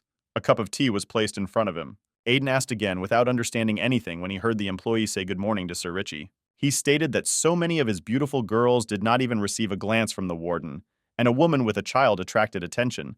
But those who have retired can no longer receive guests. These are the rules. Aiden asked him that he was invited to the palace to find out about sexual preferences. Sir Richie replied that he had invited him, that everything should be settled quietly. He helped Anthony during the riots in Rose not of his own free will. Swimming in this stormy stream, he must be sure that his boat will not capsize. While pouring tea, he continued to say that in this whole situation, Anthony was his boatman, and he was just a simple passenger. Aiden grinned and replied that his boatman almost destroyed the Silver City, and such a statement was unlikely to please the residents of the city. But the official objected that now they were even, and that was all. "After all, 3 months ago, Lord Aiden took away his mistress without permission, father. He has the right to express dissatisfaction." 3 months ago, our hero was reborn in the body of Aiden Garrett. Finding himself in a reality unfamiliar to him, he did not understand what was happening and where he was. People in the square were terrified of what happened to Sir Aiden. He looked around madly and asked to name what year it was and what kind of country it was. At this time, a crew was rushing towards him. Someone shouted to him to move aside. Aiden saw that they were carrying a cage with people, and the coachman said that this was for the Emerald Palace. No one should come close or look. Aiden, trying to make out the people inside, muttered what the Emerald Palace was. Someone from the crowd shouted how Lord Aiden doesn't know what the Emerald Palace is. This is a first-class brothel that every man bows to. They further stated that this time there are many new people from the slums, and another asked to speak more quietly. These are toys for the rich. Aiden watched silently, trying to comprehend what was happening. The next second, the coachman screamed and grabbed the reins. Aiden pulled on them, causing the horse to rear up and the driver to scream, after which Aiden told him that he had just called him a lord, in which case he demands that all these women be released. He shouted in horror that the affairs of the Emerald Palace did not concern Lord Aiden, what he was doing. Then a shot was heard at the lock of the cage in which the slaves were sitting. The door opened, and our hero declared that if the women did not want to go to the palace, then they were free, and the coachman shouted how he would now come empty to the palace. One girl sitting with her back to him asked if he could give her a job. In order to force her to enter the Emerald Palace, all the companies that blacklisted her were bribed. Aiden asked the jailer's job would suit her. The prisoner walked out of the cage with bare feet. The girl in rags knelt down in front of the warden and said that she would serve him faithfully. This was Frenda, the chief economist of the Dragon Ridge Imperial Academy. With her abilities, she could help the emperor in political affairs. When her family fell into decline and evil people brought trouble, she ended up in the slums of the Silver City. This woman is very proud. He tried to lure her into the palace as an assistant. But when she was so close, Aiden took her. Aiden apologized and replied that he was a little out of his mind 3 months ago. Afterwards, he asked if Sir Richie knew that the cells in the prison were overcrowded. It was quite difficult to find funds, so if Sir Richie wants to do something useful for Rose, then he should not remain silent. But the official said that even though he had cut funding for the prison, Lord Aiden had a side income from the prison that was among the 10 highest in the Silver City. Therefore, he wants to summarize that since the mayor's office turned a blind eye to his enrichment, then the warden can help the mayor's office with some economic problems. Discouraged, Aiden said that Sir Richie was clearly overestimating his project. There was barely enough money to cover basic needs. This infuriated the official, and he announced customs fraud with the prosecutor. Aiden didn't understand what he was talking about, so he asked in surprise what kind of gray machinations with which other prosecutor. He looked into Aiden's blue eyes and said, "Doesn't this facial expression look like pretense?" At this point, Aiden lost his temper and irritably asked what the hell was going on here. Todorichi said, "Is he really making an honest living and sitting on one salary without bonuses? But then how was he able to withstand when the security began to quit en masse? How did he contain the riot?" Aiden was confused and questioningly said that something was wrong. Richie jumped up in rage, overturned the table, and yelled for the customs prosecutor sitting in room 251 to be brought to him. The security brought him in immediately with his pants down, which the suspect did not have time to pull up. Richie stood in front of him smoking a pipe and slowly said that Jayton earns a lot from his gray machinations. As a customs prosecutor, he charged huge amounts of money for transporting a prisoner using prison overcrowding as an excuse. The official listed the amounts that were charged for prisoners of different levels, but the money itself, or even part of it, did not reach the owner of the prison. The prosecutor at first did not know what to answer, then muttered that Lord Aiden had always fought against evil, and therefore they were worried that he would not agree to this. Richie kicked him in the face after making such an excuse. Furious, he stated that he had no idea about such impudence. As far as he had just realized from the situation in the Rosa prison, the entire city was almost destroyed because of him. The prosecutor, in fear, babbled that he understood everything. Then Sir Richie said that there was no need for legal procedures. Taking the gun, he said that since the prosecutor understands what he has done, then he must be held responsible for his actions. The accused screamed at the top of his lungs that he would make up for everything, but there was no need to kill him. Then Aiden intervened and asked him to make a decision himself, since it concerned his prison. All of his guards were injured during the riot, and money is needed for treatment and bonuses for the staff. He remembered the killed guards who needed help with treatment. Therefore, Aiden said that he doesn't care whether the money is clean or not, whether he saves face or not, as long as he pays the money, he will save his life. The prosecutor prayed gratefully for his life, saying that he would take the money and personally deliver it to the warden. Richie chuckled thoughtfully and agreed with Aiden, giving him half a day to collect the amount. If it wasn't enough, then he shouldn't complain. The accused pleadingly stated that there was enough money to keep Lord Aiden satisfied. When he was driven away, Aiden asked Richie something that he did not understand. What are the reasons for these gray schemes? People hate other races. They are outraged that they are depriving them of resources and jobs, and accuse them of being luxurious in prison. Then why is there a need for a prison at all? It's beneficial for someone. Someone is behind it. The official grinned and answered the question with a question. Why was the Dragon Ridge Empire created then? Aiden answered what he knew, based on the agreement. That's right, Richie confirmed. Everyone living there united and concluded a sacred agreement according to which everyone is equal. Thanks to this, there was a victory against a large army of evil spirits from forbidden lands. An agreement is the basis of power. If imperial power falls, then the entire empire will come to an end. So those in the echelons of power are trying in every possible way to strengthen this power. Hence the capture of criminals from other races and sending them to prison with a fuss. The people will follow those who fulfill their desires. This way you can economically force them to vote for you, find a common enemy, and act as a savior. Aiden repeated the phrase about a mutual friend in the person of other races and the concluded alliance, concluding that it sounded somewhat abstract. The official laughed and explained that this is a benefit, a right and a desire. You just need to understand the goals, then it won't look so abstract. Smart, Aiden agreed, and said that if Sir Richie had nothing else to do, he would have to leave. Aiden stood up and was about to leave, but Richie said that the warden never answered his question. Looking into Aiden's eyes, he clarified that they had settled everything. Aiden replied that of course yes, and in general, Sir Richie is different from the aristocrat he imagined. Holding the pipe in his mouth, he said that he had survived to this day only thanks to a clearly planned strategy. If Aiden wants to get involved in politics in the future, then he will have to plan his own. Aiden nodded and left without answering anything else. Mendy, limping and groaning, walked away from the Gorgon, passing through the territory of the yard. Her friends saw her, pointing their fingers and shouting with laughter. She came. Mendy screamed in rage, "What's funny? She is the foreman of a labor team. She was kidnapped, and her team did nothing to save her. If the giantess had not appeared on time, she would have been covered in shame for the rest of her life." To which the giantess said that she was helping, because she was giving her dinner.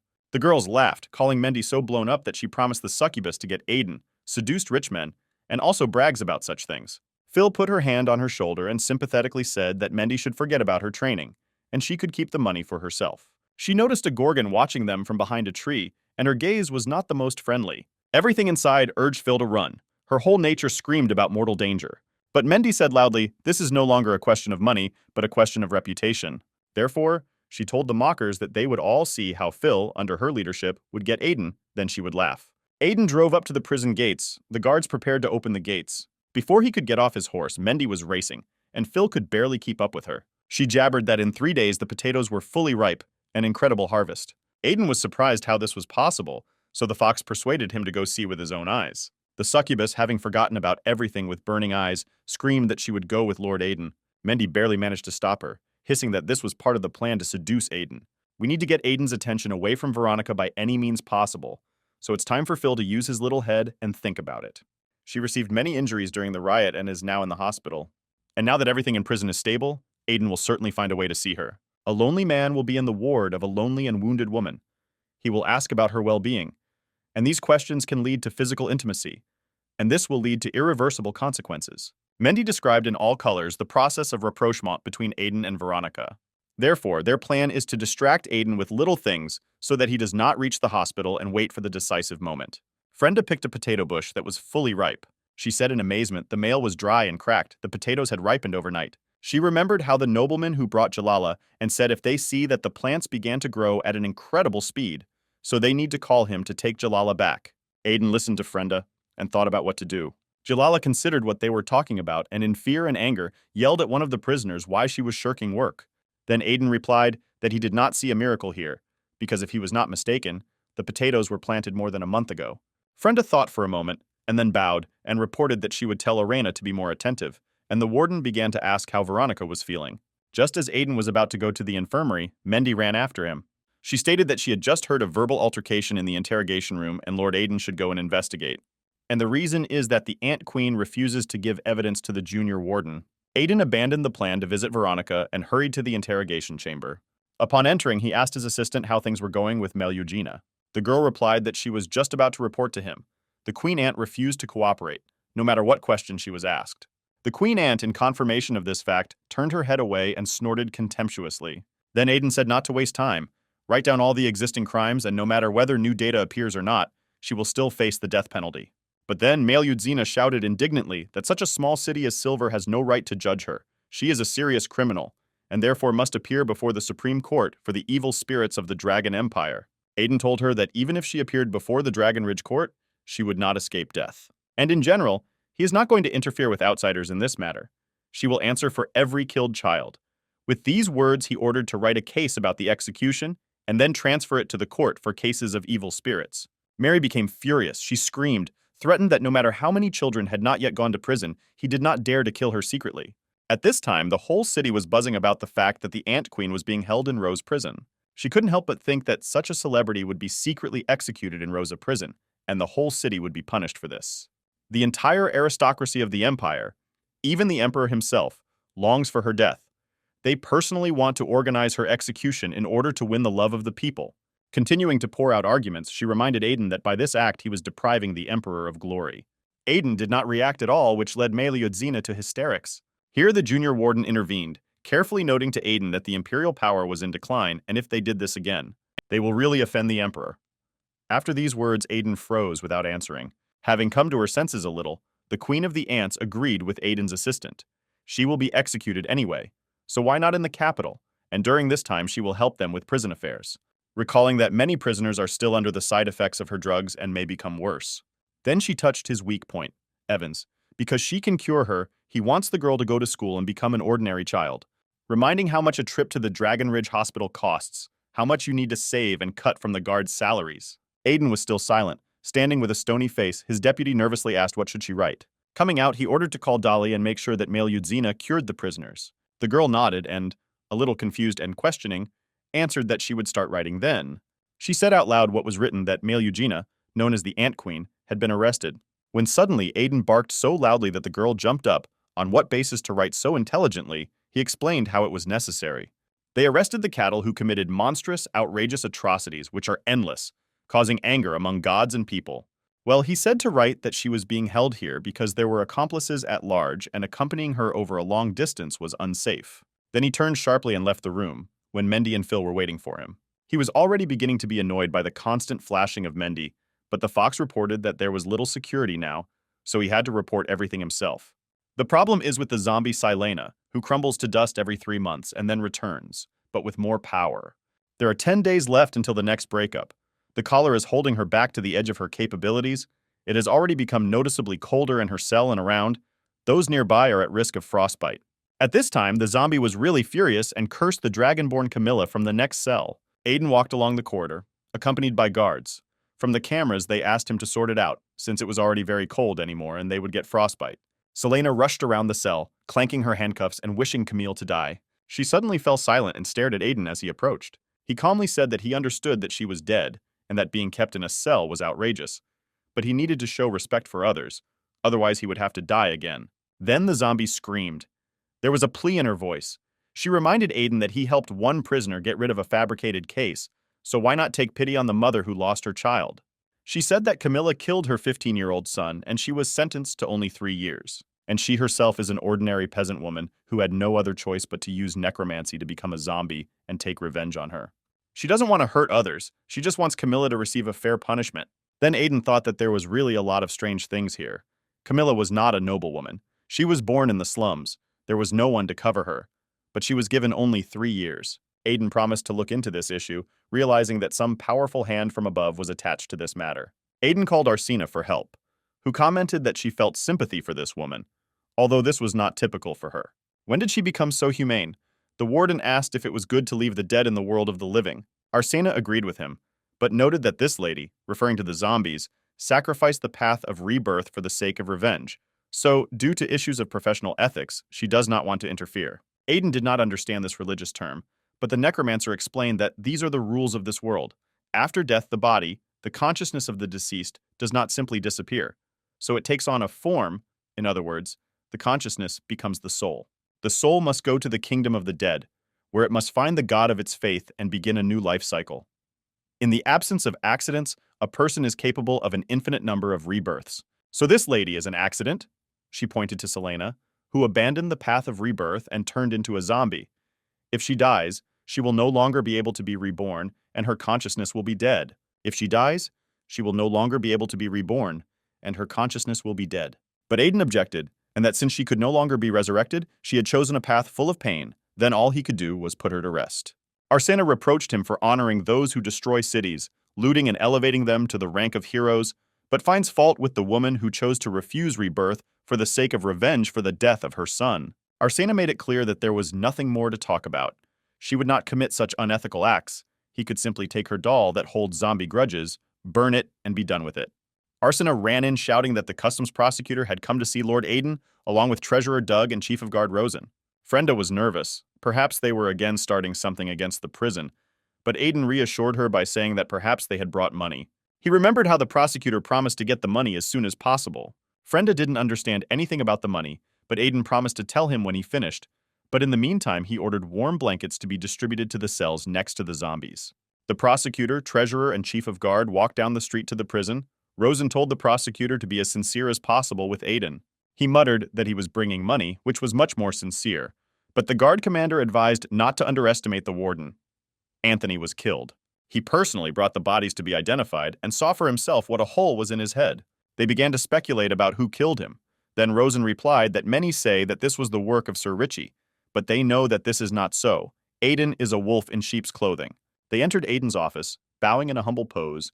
The warden clarified that they were all the leaders of the same case with prisoners. They nervously answered in unison that everything was so. Then Aiden asked why every request he made to reconstruct the prison was refused. He applied for the construction of new prison cells, but never received a response. There is a risk of riots due to overcrowding. Rosen cautiously replied that the authorities had budget problems. Aiden remembered that Richie had initially accused him of allegedly charging exorbitant fees for transporting a prisoner. But without allowing them to answer, he answered himself that expanding the prison would prevent them from laundering money. All three went to make excuses, saying they had difficulties, so they had to do this. Watching this, Frenda thought that Doug and Rosen always looked at the prison with a sour expression. What kind of business did Aiden catch them in? Aiden chuckled darkly. What kind of pardon are we talking about if they came empty-handed? Then Doug shouted in fear that the money had been brought and pulled out an envelope. Here was more than half of the profit from that project. They would never dare take his share. Frenda took the envelope and automatically prepared to hand it over to her boss, thinking about what kind of profit they were talking about. But her eyes widened when she saw the amount of 100,000 gold. Rosen said that since he holds the rank of captain and only thanks to this he pays contributions from this business, as well as payments to his subordinates, without them he will not win the next elections. Each of them began to make excuses that thanks to such gray machinations, they managed to swim out and not fly out of their place. If the profit runs out, they will fly out of their places, promising with an oath that they would not do this again if only Lord Aiden would not be angry. But he calmly continued, "Since they are making money, then why not continue?" All three froze with their mouths open, and Aiden continued that since they make money from going to prison, then why not make money from the prisoners themselves? When asked by a stunned Doug whether Lord Aiden wanted to force prisoners to work, he replied that he didn't just force them, but created a legal project that would allow businesses to hire prisoners. But the men said in fear, but the prisoners could escape. Aiden reasonably explained that all prisoners would be subject to checks in the prison, and besides, there was a magical barrier in the Silver City. He drew an example for them. Here are prisoners who are good with weapons. Let them imagine how they will be hired as instructors in the army for a guaranteed contribution of only 10,000 gold per year. And there are prisoners who handle horses professionally. They will be able to train high-quality horses. And those prisoners who are good at digging and can create tunnels, for them the guarantee fee will be 30,000 gold. He will create a committee at the prison for re-education. There are thousands of prisoners and everyone has different abilities, and a job fair will be opened at the prison. In addition, there will be a constant cycle in the prison. Some prisoners arrive, the prepared part goes to work, all three like this idea. You can make money from this. While they were animatedly discussing matters, Friend stood silently and thought, what a harmonious business meeting it must be. But Frenda knew that Aiden had some kind of plan. She already knew him and his character. He would never release so many prisoners outside the prison. It reminded her of the situation before the riot, when he gave the prisoners imaginary freedom. The moment the prisoners break any rule, the right of power will pass to Aiden. He can constantly give new interpretations to the rules, leaving the prisoners at a loss. If then the bait was imaginary freedom, now it is an imaginary bill. She thought about those who had been attracted by the lure of the prisoners' abilities. Only elite capitalists in the Silver City could afford such a high guarantee fee, Frenda reasoned to herself. The capitalists manipulate Parliament? If you control them, you can partially influence Parliament. Now it became clear to Frenda what path Aiden had chosen. The trio stood and composed the wording on the windowsill. Then Doug, contentedly holding the paper, announced that he had provided for everything. There should be no omissions, what Lord Aiden would say. Aiden replied that there was no problem, but they shouldn't be in too much of a hurry to move forward with their project. He needed to hold a meeting with the prison guards. And when Aiden added that the three of them should also be present, the treasurer asked in fright, why should they? The guards gathered in the prison yard. No one understood why it was so urgent. They were gathered in broad daylight. Aiden began his speech by thanking them for fighting bravely during the riot. The girls began to whisper, so they were called in for thanks. Then maybe they would give medals, and someone suggested that maybe cattle. But where did the prison get so much money? Aiden further said that he did not want to deal with paperwork and reward everyone individually. He stated that from today, the salaries of the security guards who participated in the suppression of the riot will increase 10 times. The guards gasped. This is not a dream. The boss really isn't playing a prank on them. Doug stared wide-eyed at everything that was happening. Rosen and the prosecutor flattered Aiden, so that's why he was in such a hurry with the money to reward the employees. The security was jubilant. Aiden was showered with gratitude, even if it was only for a month. But the supervisor assured them that it was not for a month.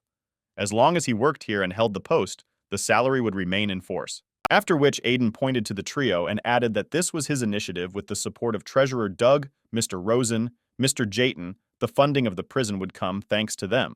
The next second, the trio almost lost consciousness when they heard this. Doug tugged at Aiden's sleeve and yelled at him to stop what they had to do with raising prison wages. Then the warden turned around and replied that if it weren't for these guards, the whole city would already be in rivers of blood because of their machinations, so he gives them a chance to show their good side, otherwise rumors will spread. Besides, there are only 90 guards in the prison now. Will it really be that burdensome for them? The prosecutor nervously muttered that there were over 1,000 guards in Rosa. It was all because of Anthony's newspaper. Aiden replied that the discussion about that article about the matrons would soon fizzle out. If nothing new happened, the staff would return. Doug, still nervous, assured that unserious employees would not have a chance to get into government and government agencies of the city. Aiden asked him, as treasurer, whether an increase in salary by 9,030 gold could be considered an act of donation. The treasurer replied that since it was a gift, there should be no taxation. But as for taxation, it is managed by the commissioner of the Dragon Ridge Empire, and he cannot interfere. Then Aiden asked, so who should do it if the treasurer cannot? Doug replied that the guards should focus on the internal affairs of the prison, and he would go and find out how to arrange a salary increase without taxation. Then Aiden appealed to the employees that they should be obedient citizens, and should only pay tax on 10 of the 100 gold they would receive. Among the joyful exclamations, the voice of a security guard was heard, who was sitting upset in a wheelchair. She turned to the warden, that her leg injury was severe. The doctor said that she needed to be in a chair for at least 6 months to recover. Otherwise, she would remain disabled. She understands that she cannot work here as a supervisor, but she also does not know whether she will be able to return in 6 months. To her words, Aiden replied that he almost forgot to announce the creation of a new department in the prison related to the upcoming bills. In other words, this department will train and correct the thinking of prisoners so that they can integrate into society and work. Since she injured her leg, Aiden said, looking at the employee who addressed him, then she can get a job on this committee. The salary will be the same as that of the other employees. All this was observed by Mendy and the succubus, who praised the mentor that Aiden had completely forgotten about Veronica. Mendy, with the air of a pro, replied that a little more and he would be completely physically exhausted. Then they would implement the plan to seduce Aiden. Phil asked enthusiastically if they would put a bag over his head or give him medicine to make him lose consciousness. Mendy froze. She was playing the fool. Of course they were using the charm of a succubus. But Phil finally finished her off by admitting that she doesn't know how to charm. Mandy furiously shook Phil, saying that she learned all her techniques from succubi. But Phil says that she can't. She innocently admitted that at the school of succubi they actually taught this, but the classes were so boring that she read her rom-coms. Mendy was furious. How can she leave everything with this mess now? At that moment, the warden called out to her, saying that there was a case. She said that the prison's policy is to encourage prisoners by turning rebels into workers, and one has already passed the path of correction and is ready to join the team under Mendy's patronage. Mendy almost lost consciousness when it turned out to be the Gorgon who was in love with her. Lisa exploded. What kind of retraining is this? She doesn't believe in her pure motives, refuses to take her at all. But the junior warden replied that it was impossible to refuse. This was Aiden's order. As long as the Gorgon was not aggressive and did the job, Mendy would have to endure it. The Gorgon blushed with pleasure without taking her eyes off her beloved, joyfully announcing that now she would be next to her. During this time, Dolly was watching the Ant Queen, who was treating Evans while chewing an apple. She lazily noted that she was generally surprised that male Eugenia was still alive. She worked in a mask and gloves. Evans lay unconscious. It was already night outside. Then male Eugenia replied that she wanted to apologize to the teacher for disappointing her. Her case has been transferred to the Dragonspine Empire, so she cannot be executed. Mary looked at her with an indifferent and incomprehensible gaze. Then she jumped up and exclaimed that she understood everything. She had prepared for this kind of event. How disgusting she was. The Ant Queen replied that Aiden did not serve as an official, and therefore he could not look at this problem from the point of view of the state. Having made an incision, a thick worm emerged from Evan's body into the air. Male Yudzina stated that she couldn't wait to see Aiden's face when he received a letter from the Empire saying that she could not be executed, and her soul became happy. Dolly, still chewing an apple, asked what kind of disgusting worm this was. There were no such things in the transformation lessons. The Ant Queen replied that it was a zombie worm from the Forbidden Lands, a parasitic creature that could not be removed with medicine. Such creatures live in the swamps of Forbidden Lands. The swamps in those places are not made of mud, but of poisons. God forbid you fall there, your body will immediately begin to mutate and rot. If you try to get out, you will only attract zombie worms. They will immediately penetrate the body, begin to merge with the organs, and then replace them. Therefore, those caught in the swamp will experience organ proliferation, failure, and decay. And this will continue until the brain dies. Then Dolly clarified that she saw that Evans's hands were covered with a poisonous coating. This is how zombie worms protect her. But Melyudzina shook her head negatively. They are not protecting Evans, but her mechanisms. Evans herself does not need any protection. She's not even human. Anyone who isn't a transformation specialist won't be able to appreciate the perfection of her body. Evans endured the operation, which almost no one could survive, with ease. It's like a bag that can accommodate any device without rejection. She's like a vessel created by God himself rather than a person. She is perfection. She then asked Dolly for a second chance, vowing to turn Evans into an even more powerful weapon overnight. In response, Dolly only laughed, telling her former student that she clearly did not understand the essence of things and did not see the real picture. News of her imprisonment is spreading very quickly and has already reached Dragonspine and beyond. And her teacher Ramina must already know about everything. After these words, Melyudzina's voice trembled. She muttered, "And so what?" Otherwise, Dolly continued, that she had gone after her careless student to the Forbidden Lands. After which, with undisguised pleasure, she informed the Queen of Ants that Ramina personally wanted to execute her with her own hands. Melyudzina already sat down on the floor after she learned about Ramina, who was one of the founding witches, and in order to cover up her student, she changed her commandments, so if she didn't kill her, she would lose the respect of her students. Rosa's prison is most likely on her radar, so if she escapes, she will definitely be executed. Dolly laughed again. It's funny, the boss doesn't like her in prison, but Ramina is waiting for her in the wild. A horseman rushed along the road at full speed, shouting that he had an urgent message from the Supreme Court for evil spirits. Shouting for everyone to move out of the way, at some point the horse fell, and with it the rider. Rising, he hurried to inform that it was forbidden to kill Melyudzina. He staggered to the prison gates and frightened the guard with his appearance. Presenting himself in front of Aiden in the office, he said that he had been sent by the Supreme Court to fight evil spirits. After handing over the letter to the warden, the messenger added that Melyudzina was of great strategic importance to the Dragon Ridge Empire and could not be executed. Aiden, having read the notice, answered whether this was a mistake, the common people would be angry, but the messenger replied that a mistake had been ruled out. The head of the Supreme Court, Harold, personally figured it out. In addition, the third son of the Emperor of the Dragon Ridge Empire personally handed over a letter to Aiden. Aiden asked again and tried to immerse himself in the memories of the real Aiden Garrod. He saw the palace, Aiden and the boy. It seems that the former Garrod was the fencing teacher of the third son of the Emperor, so the fair-haired boy seriously asks him if he would like to. Then the memories are cut off. He only remembers that the boy's words were shocking to Aiden, and then he stopped contacting him. Now the warden opened the letter, unfolded it, and began to read. He wrote that they had not seen each other for a long time, and then he learned about Melyudzina's imprisonment, after which he took part in the Supreme Court. Since the judges would not bother explaining the verdict, he himself decided to write and explain the reason. There is only one reason for Melyudzina's release from the death penalty. She's the only person who has visited the Forbidden Lands and managed to avoid death. You may think that the Forbidden Lands are just a dangerous piece of land on the map that our government is so tirelessly trying to take over. But the reason is much deeper. Previously, Dragon Ridge was only a border duchy of the Empire, but after the war for the Forbidden Lands, it declared itself an empire. Now this is spelled out in law, but the old part of the Empire believes that Dragonspine is not worthy of the role of an empire, so collapse is brewing. That is why they must capture the old capital of the Empire to strengthen the imperial power, so Melyudzina should not die. She will tell about the internal structure of the Forbidden Lands, the location of the enemy forces. This is necessary for the army. Afterwards, he handed the letter to Frenda. It said that a position of advisor should be created at the prison with good conditions and salary. If there are still prisoners who have knowledge of the Forbidden Lands, they are allowed to take this position. Oh, and at the end there was a note. Harold was furious when he learned about the riot in Rose, as a result of which he allocates people to create a branch of the Supreme Court in Silver City to ensure stability.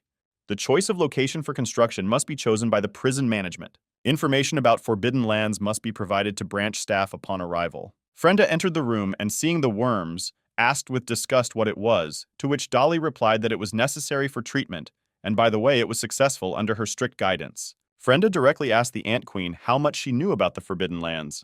The woman somehow frighteningly ordered to report to Lord Aiden that she had spent 10 years there and knew almost everything connected with them. Frenda was surprised. Usually, Melyudzina snapped at any reason.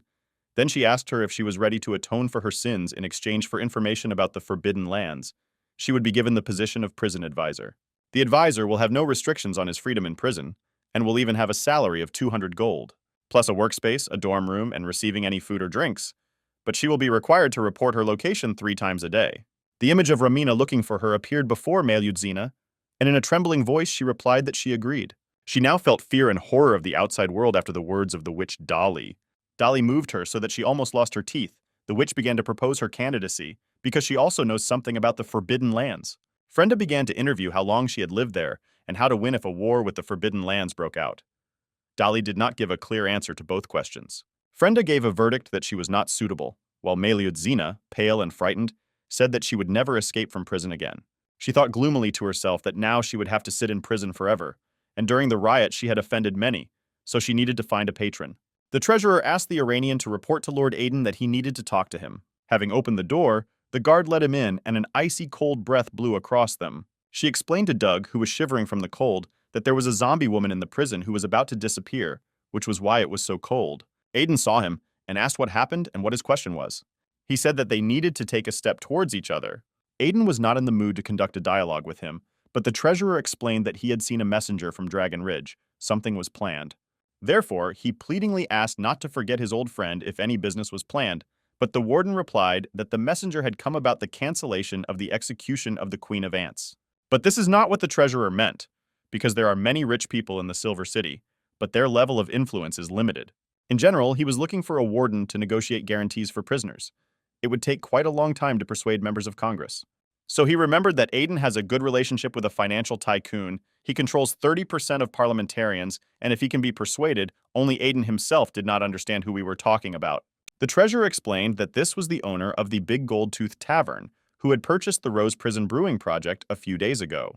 Lucius, nicknamed Golden Tooth, is not only rich, but is the leader of the Skull Gang, which he gathered from homeless people from the city slums.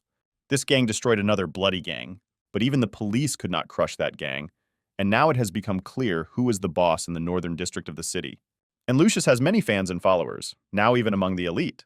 Lord Aden correctly knows that the boss of the Blood Gang, the Dragonborn Camilla, is now locked in Rose. Therefore, he should think carefully about a business partnership with Lucius. Why not use this opportunity to help himself? Aden replied that he was currently dealing with the issue around Camilla and Salela. The Golden Tooth meant he would meet with him, and when leaving he ordered to prepare a zombie doll. If the situation did not improve, then burn it. Aya stood near Lucille, asking how long she would be kept in bed.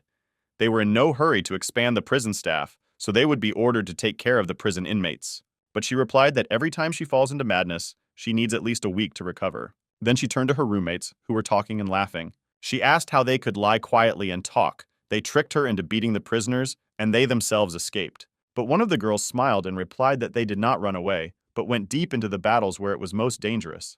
Then looking closely at Lucille, she noticed that after so many years, she had matured. She said dumbfoundedly, and they had met before. The neighbor replied that it happened, but it's unlikely that Lucille will remember, so many years have passed. She heard a debate about a bloody werewolf.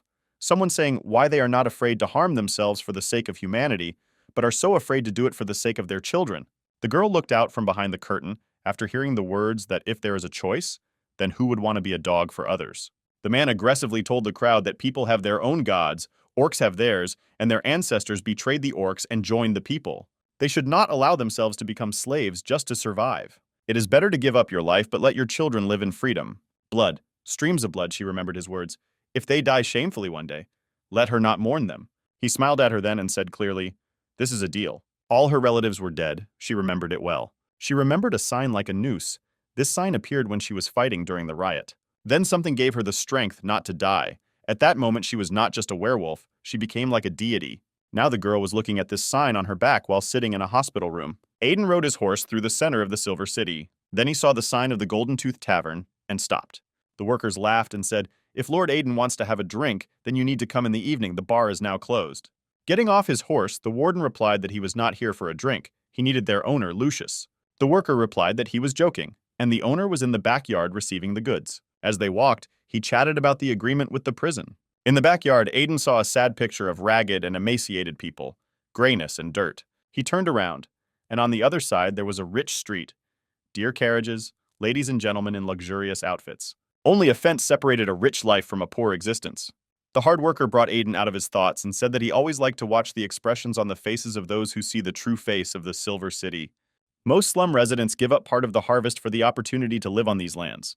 It is they who provide food for the entire Silver City. After he told the guys to report to Lucius about the arrival of Lord Aden, a tomato flew at the warden. "It was a boy all in rags and screaming, so it's you, Aden." And then he added that bad guy who put his sister Camilla in prison. The hard worker, taking out a cleaver and running up to the child, growled as if the little beast dared to insult the dear guest Lucius. The old man, kneeling down, shouted that he would compensate for everything. Just let them spare the child. He is still small. The man hit the beggar in the face with his boot and yelled that all this junk does not compensate for the insult to Lord Aiden. Then it was the boy's turn who was grabbed by the hair. The child cried, and the worker said that if it had been his offense, he would have worked it off. But he was unlucky. He offended Lord Aiden. And if they don't deal with him, then it will be a shame in front of an important guest. And putting the boy on his knees, he asked Aiden how to deal with him. The poor people shouted for Lord Aiden to have mercy on the child and grandfather, and asked not to kill. Then the warden pointed with his cane to the same tomato lying around. And looking at the boy, he ordered him to eat it. Everyone froze, and the man did not understand anything. Then Aiden calmly replied that they feed such food in prison. He wants the boy to eat it. The next second, he flew to the ground with the words to obey Lord Aiden. The child was sobbing, chewing a tomato, and Aiden said that everything would not end so simply. Every day, he and his grandfather would come to the prison to sleep and eat pig feed. And as entertainment, he will allow you to inspect the torture rooms and let everyone in the tavern know that homeless people can be sent to him for punishment. After saying that he liked to watch torture, the workers applauded. Oh yes, Lord Aiden, he honors them. The crowd of beggars grumbled that the hero turned out to be no better than the executioners. The higher the status, the more vices. When a fight was brewing, Lucius came out and called the worker. He said that so much time had passed, but he did not invite Lord Aiden to enter. When the owner called the worker Carl, Aiden asked the name again. The man repeated that he was Carl Polbo. Aiden explained that he just meets a lot of people every day, so he gets confused about names, but he has a little book in which he keeps the names of people who are interesting to him. As he went to get the Lucius, Carl cooed that it was an honor to be on Lord Aiden's list of interesting people. When they were alone with Lucius, he noticed that everyone talked about the warden as a fighter against evil, but he was so fierce towards the poor. Aiden answered him that he had been in business for so long that he had not learned how to present himself correctly. He needed to put on a good show in front of the townspeople to make an impression. This way you can deal with the unsightly poor, and the townspeople will take your side.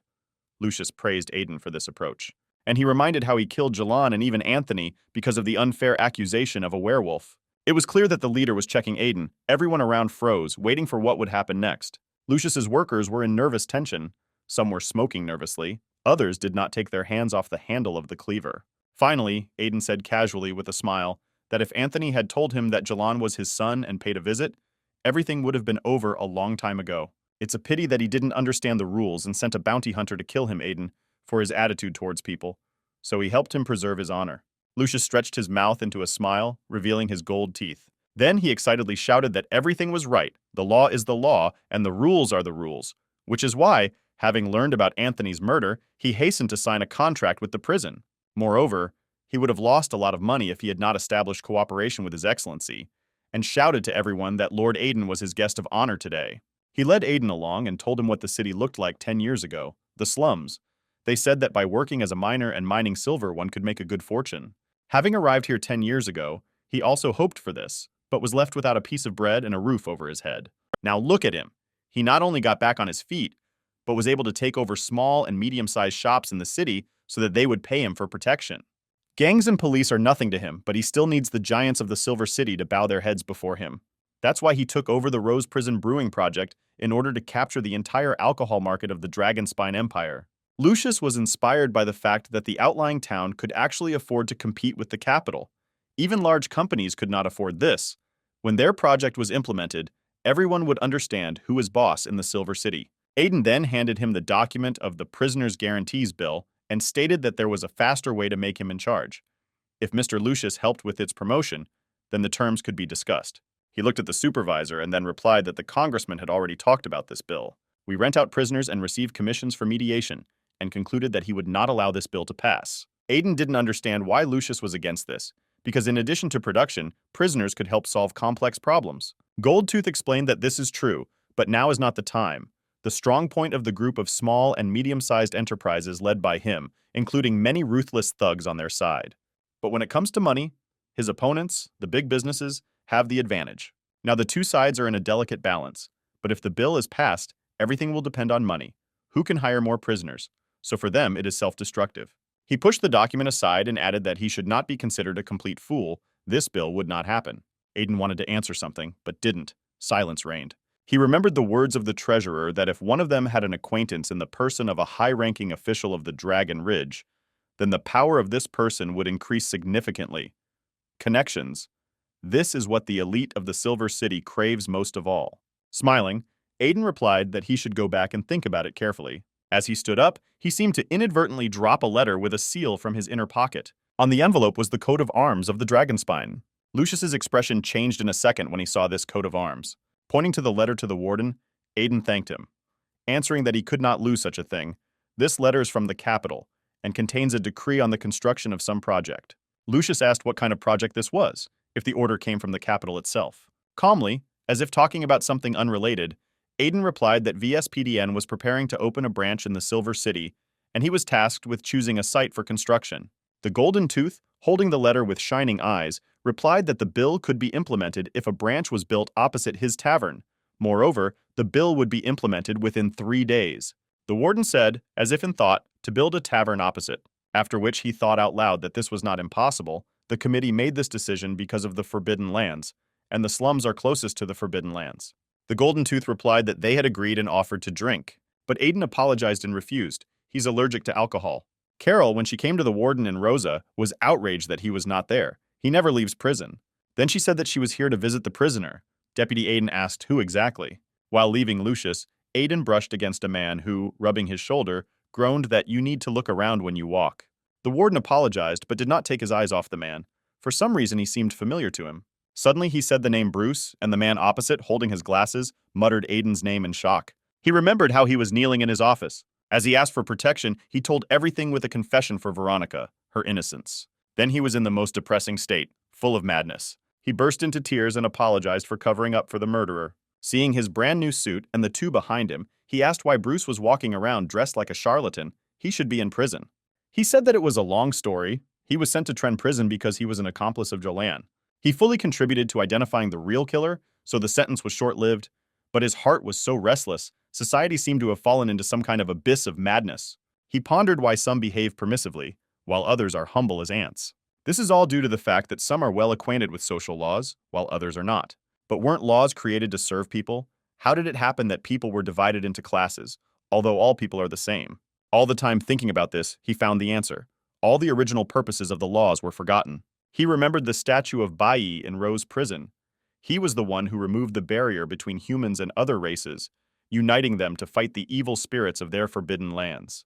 So why was such a person not canonized and has no inheritance? And then it dawned on him that being in prison would not change anything. He had to do something. And then Bruce finished putting on this suit, and he created a sect of Bayerism dedicated to Lord Bayou. They encourage justice and brotherhood, and this is the key to the harmony of all things. After which, adjusting his glasses, he quietly added, "But since they lack money, they can only develop in the slums." Aiden exhaled from such a flow of information and wished Bruce good luck, noting that in the near future, he would have to visit the slums and ask about the dragonborn Camilla. Carol sat opposite Camilla in the meeting room and stated why she was here, but she had fulfilled the agreement between them. In exchange for her help in recruiting members of her bloody gang as bounty hunters, she must give her the treasure left by her pure-blood dragon father. One of the 12 artifacts of power and order is the Feather of Chaos. More than 20 years ago, a sensational incident occurred in the slums. One prostitute sent her 8-year-old daughter to serve clients. But it was not the mother's act that caused the sensation, but the act of this girl. After the deal took place and the client closed with the girl, heartbreaking screams were heard, and the man was screaming in a voice that was not his own. A woman passing by came in and saw how that child tore the thug into pieces. Everyone saw that the silent girl had dragon horns on her head. And after that incident, her name spread throughout the slums. Aiden realized that we were talking about Camilla. Moreover, people from the Empire came to find out Camilla's origins. But when they learned that she could not become a flying dragon, interest in her disappeared, but the children still made up legends about her. In the tavern, the narrators told Aiden that in the slums they often used children to earn money. Many children ran away from their dysfunctional families and sought refuge with Camilla. She became their queen. She led them east and they began to survive in a garbage dump. Several years flew by, and the landfill became a refuge for all the disadvantaged, since there was nothing to take from the orphans, and the bandits did not pay attention to them. At first they lived calmly, but then a war began between the Sani Empire and the Netherland vampires. Many deserters fled from the Empire, away from the war, and the slums became their refuge. These refugees spread the rumor that in Sani there was a woman ready to adopt orphans and pay for them. The sale of several children made it possible to live comfortably for a year. And then the bandits turned their attention to Camilla. There was a roar, tears. The children were taken away, and a real hunt began for them. It is unknown how many orphans were taken, but many disappeared. Shots began. The older boys began to defend themselves as best they could and protect the little disadvantaged, and the bandits began to attack with weapons. Finally, something huge appeared. The roar of this creature was like an earthquake. At the end of the night, the gangs holed up in the slums were forced to flee. Those who survived united into the current Skull Gang, but they never again dared to enter Camille's sphere of influence. Since then, people living in Camilla's territory called themselves a bloody gang and began to hang flags on their houses, although Camilla herself did not intend to create any gang. Then it was one of the few cases when it was possible to live peacefully in the slums, but the police forced the bloody gang to answer according to the law. Aiden clarified that if, according to them, Camilla's hands were covered in blood since childhood, then why the verdict in the murder case was made so late? The informant replied that this time everything was different. She did not kill a tramp, but a citizen of the Silver City. Prostitutes from the slums, deserters, bandits, if one of these residents dies, no one cares. But that time a little boy, a resident of the Silver City, died. He had citizenship and the right to vote. The police came for Camille. They called her a troublemaker and accused her of murder, although everyone in the slums knew that she did not do it. The bloody gang is a force created to support each other. The boy was 15 years old, Camilla was arrested, and bandits began to rule the slums. Taxes in the form of grain and agricultural products began to pass through Lucius. Aiden asked what they were doing when Camilla was arrested. His interlocutors replied that nothing, the police had weapons. Aiden recalled that the total population of Silver City was 300,000 people, and about 240,000 of them lived in the slums, and most of the slum residents used the Blood Gang sign as a patron. When asked why, when Camilla was taken away, they all just looked at it and did not try to help. The interlocutor had nothing to answer. He remembered how Camilla was taken away, and the others were ordered not to move or they would be killed. The girl was taken away and everyone just watched. Aiden stood up and said that they treated Camilla as a free bodyguard, but in general, he understood everything that happened there. One of the informants was Bruce, who said that Camilla was simply set up, but she could be saved like Veronica. But Aiden said when leaving that he was asking simply because it was interesting to listen to gossip. Meanwhile, Camille replied to Carol that she had not forgotten about the agreement. As soon as it is fulfilled, the dragon's treasure will go to Carol, but all she asks is to teach the gang of bounty hunters independence. Carol replied that she had already created problems for her. In order to become a first-class independent killer, investments are needed, although if you buy magic talismans, it might work out. The official price is 500 gold pieces per piece, and Camilla's gang has more than 200 people. Even if she sells herself, she will not be able to raise the required amount. But the girl replied that she knew the value of talismans, and turning to the door, asked the matron to give all her money to Camilla. Carol was amazed where she got money from in prison. She admitted that she worked as a bodyguard for a succubus and saved it. But Camilla threw up her hands in disbelief. The amount exceeded 100,000 gold, how much she could collect by working as a bodyguard. But after a couple of seconds, she screamed your mother when she saw a chest full of gold coins. What family is this succubus from? She kept 100 gold coins. Such coins circulate only in narrow circles of the empire, and such a coin is definitely not found on the market. Camilla was sorting through the coins and asked if this succubus gave her money without even looking or something. Camilla thought about it, remembering that Phil gave money for emotions, depending on how angry she was with a particular offender. Carol said that although the chest was heavy, she estimated that it contained approximately 50,000 gold. Therefore, she will have to find as much more, to which Camilla replied that everything depends on this succubus girl. She is her only source of income here. Work was in full swing at the prison site.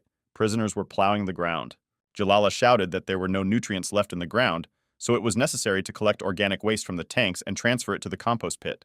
There was an unbearable stench from the hole that the prisoners had dug. All organic waste was practically spent. Where could we get more to fill the pit? The second foreman was a giantess who devoured loaves of bread while supervising the work. One of the prisoners suggested taking a break to take a break from the stench, to which the giantess laughingly replied that they killed people, set fires, so stop being a hypocrite. She gave the order to fill the hole and then the work would be completed, devouring another loaf. Suddenly a piece of loaf fell into that very hole. The giantess croaked, her gaze becoming fierce. She was wedged, and she decided to jump for a piece holding a bunch of loaves in her hand. The girls tried to stop her. Exhortations that there was enough food in the prison did not work. The giantess shouted that it was shameful to waste food. As a result, the girls scattered in all directions, and their foreman swallowed a piece of bread pulled out of the pit. This picture made Jalala and the others sick. She and her subordinates stood unable to move from what they saw. At this time, she heard the Gorgon calling her, who cooed in confusion where her mentor Mendy was. She was looking and looking, but could not find her. Jalala screamed that she didn't know why there were so many foremen, and she worked alone. At this time, in the hospital room, Lissel was enjoying idleness and said that she was sick. And the other one takes care of her, meaning Aya, who did not leave her side. Mendy has disappeared and can't be found anywhere. The giantess eats bread that has fallen into sewage.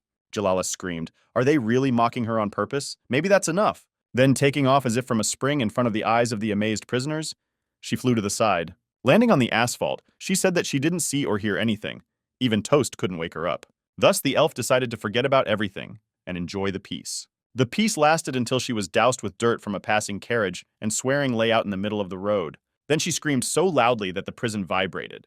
But the Gorgon was all tenderness and calmness, declaring that there was no need to shout so much she would find Mendy herself. She glowed with playfulness to find her mischievous mentor who had decided to hide from her. Suddenly, she stopped and listened. Something was coming from behind the bushes. Mendy and Phil were hiding in the prison dormitory bushes. Mendy taught Phil magic, how to put power into a wish using ancient runes.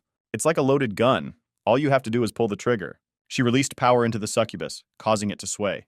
Everything was filled with pink smoke, which filled every part of the body. Seeing that the stomach contents were coming out of Phil, she explained that nausea is a normal reaction. Charm spells are usually effective only for the opposite sex. There are more advanced methods, but because of the riot, the collars have become stiffer, so it won't be possible to show. Phil wiped her hand over her mouth and prepared to repeat. She began to try, saying that she was catching particles of desire and accumulating them. And I used it all on Mendy, expecting the result. But she vomited again. Phil, upset, asked why she was feeling sick again. Mendy, with the air of a guru, explained that Phil had made the wrong rune, so she used another spell from the empathy enchantment system, continuing to explain that in this way, Phil instilled a charm in her towards herself, as a result of which she naturally vomited, when she suddenly wondered what if she bewitched Phil, thus helping her cope with Aiden. She asked the succubus, who was sitting covered in vomit, what she had eaten, why she was so sick, and found out that the fish was steamed. Then she advised me to control myself. She almost splashed her. But she didn't finish speaking. A Gorgon stood over them and spotted their location. Phil didn't see her because she fell asleep sitting up from fatigue and nausea. When she opened her eyes, there was an expression of silent horror on her face. The next second, the Gorgon, screaming stinky, "I'll kill you," rushed to strangle the succubus. With the last of her strength, wheezing from suffocation, she tried to recreate the charm spell. Directed it at the Gorgon, killing her. Mendy at first did not understand at all what she was planning to do. The Gorgon's face was truly creepy. She abandoned Phil and turned to Mendy. She said that if she touched her, she would report to management. But the Gorgon threw her to the ground, sealing her tightly. Glowing with love with all her serpentine appendages, she kissed Mendy, who was screaming. Phil stood covered in snot and tears of horror as she heard Mendy calling for help. She could not forget that the Gorgon had almost finished her off a couple of minutes ago. While she was kissing the fox, the succubus decided to run away in shame, screaming that she was scared. Mendy, in the arms of a loving Gorgon, hissed, looking at the fleeing student. In pursuit, she shouted at her that she was a scoundrel. She taught her the charm spell without reservation, putting her dignity on the line to help her win Aiden. But at a critical moment, she simply ran away, so shameful. And then Mendy hissed that the only thing she couldn't forgive was betrayal. So since she didn't stand up for her, she shouldn't blame her for cruelty. Mendy cast the Boyfriend King spell. This is a basic skill that turns anything into a launcher. Phil felt vibrations as she made her way. She thought it was charm. Turning around and whimpering, I saw the Gorgon approaching. She flew madly at the succubus, shouting that she smelled great. Phil screamed in a voice that was not her own, asking for help. Mendy vomited. She said that this was the price for betrayal. The Gorgon, at full speed, not seeing anything except Phil, ran after her, demolishing everything in her path. The succubus ran offendedly towards the standing Mendy, exclaiming how she could do this. Phil ran up and tried to cast a charm spell, shooting a beam at Mendy. Mandy stopped and thought, wow, the chick just wanted to break her wrist. A second later, the two of them were running away from the maddened Gorgon. Phil continued to cast a charm spell at Mendy. Repeating and repeating, she tried to break through Mendy while they were running. Then the fox cast a spell of silence at her, which flew into the succubus's face. Mendy began to lose control. With a distraught look filled with rage, she screamed that it was too early for her to compete with her. The next second, she stepped on a sharp stone with her bare foot. Screaming in pain, she jumped on one leg while Phil caught up with her. And then Phil, declaring that he would defeat her, cast a blow-fail spell. Mendy dodged and threw the succubus away with her tail. Having started the transformation, she told Phil that she began to rejoice early. Mandy could no longer be stopped. She screamed that even the collar would not stop her from fucking Phil and making her urinate. She straightened her tail, which began to grow, consuming Phil and the Gorgon. They were lost in its tail as if in the depths of the sea. Mendy shouted that welcome to her training center and covered the dark garden with a spell. Phil tried to get out, gasping for air. She heard Mendy's voice, which said that the more she fights, the less strength she has left. In addition, now there will be an attack with hair from which there is nowhere to hide. A heavy stream hit Phil in the back so that she screamed in pain. The secret power of hair Mehendi is the highest understanding of sensitivity. Stroking the hair, according to the fox, will force the saint to admit her sensitivity, and succubi have body sensitivity 100 times higher than that of ordinary people. Phil felt completely powerless. Screaming did not help. She was out of breath. It was like a fire-breathing volcano was exploding in her body. Mehendi enjoyed the torment of the succubus, but she was not going to stop. Let's see what happens if she continues to inhale the exciting fog in a confined space. And she gave in even more exciting fog. Phil was already passed out and foaming at the mouth when she heard Mehendi's voice. Aid in this, aid in that, she wrote it. What's wrong with her? Traveling the world and conquering all the beautiful men is what she has to do as a succubus. Mehendi ordered to help her mentor, intelligence, virtue, that's enough. We need to free the nature of the succubus, which she had been holding back for 18 years. It's time to get back on track. This is included in the cost of training. From now on, they do not owe each other anything, and at that moment a Gorgon appeared with eyes burning with passion and attacked Phil. She heard the words screaming that after her training, very little time would pass, and she would leave the palace of the Snowstorm King for the Dragon Ridge Empire. No one will ever know her name, no one. But just 4 months ago, she stood on the balcony of a magnificent palace and heard a voice whether she was happy. Below, men were chained on all fours. 23. The succubus empress Lilith Lucia said that she collected these beautiful men from all over the empire. There are a total of 365 of them. They are sacrifices for their magic. One of the succubi exclaimed that Queen Phil was already engaged. Is it good to do this before the wedding? But the queen ordered silence. At her age, she knew too little about political marriages, and she should have learned about it before getting married. Phil began to lament that this was not necessary. She had already sacrificed her heart. The queen glanced at her daughter. Wow, she still hasn't forgotten him in 4 years. Phil was childishly surprised that her mother knew everything. The queen noted that since she was caught by that judge named Aiden, Phil began running to the court office from time to time. Well, who else but a man can charm her daughter so much? The succubus girl was glad that her mother knew everything, so she decided to say it directly. She doesn't want to be like her mother. There is still resentment in her heart. And sadly, looking into the distance, she added that she knew about her duty. In the future, she would inherit the title of Lilith and fall into the political whirlpool of the Dragon Ridge. And she will have to resist the committee for the fight against evil spirits, using all her strength to protect the succubi. She has long been aware of her responsibility. Duty comes first. She will have to forget about love. Only now he always feels emptiness in his heart. And while she is free, if sparks of love do not flare up in her heart, she will definitely go crazy, and in the future she will be disappointed in herself. The girl sincerely, with tears in her eyes, laid out everything she wanted to tell. Then the mother replied that if she went to the Silver City now, she would still have time to break off the engagement. The girl, not believing her tears, grabbed her mother's leg, bursting with gratitude. But wouldn't breaking the engagement bring trouble? But the queen replied that for the sake of her daughter, she was ready to fight the whole world. Just can she pass the test of desire? Now Phil lay in Mehendi's spell with the maddened Gorgon clasping her. I remembered the words that desire is the weak point of a succubus. The queen told her that many succubi tried to experience love like humans, but in the end they could not withstand the temptation, and halfway ate the forbidden fruit, plunging into it and unable to get out. When cheap desire becomes a waking dream, it becomes impossible to understand true love. For a succubus, like for a person, there is only one opportunity to leave precious and exciting memories.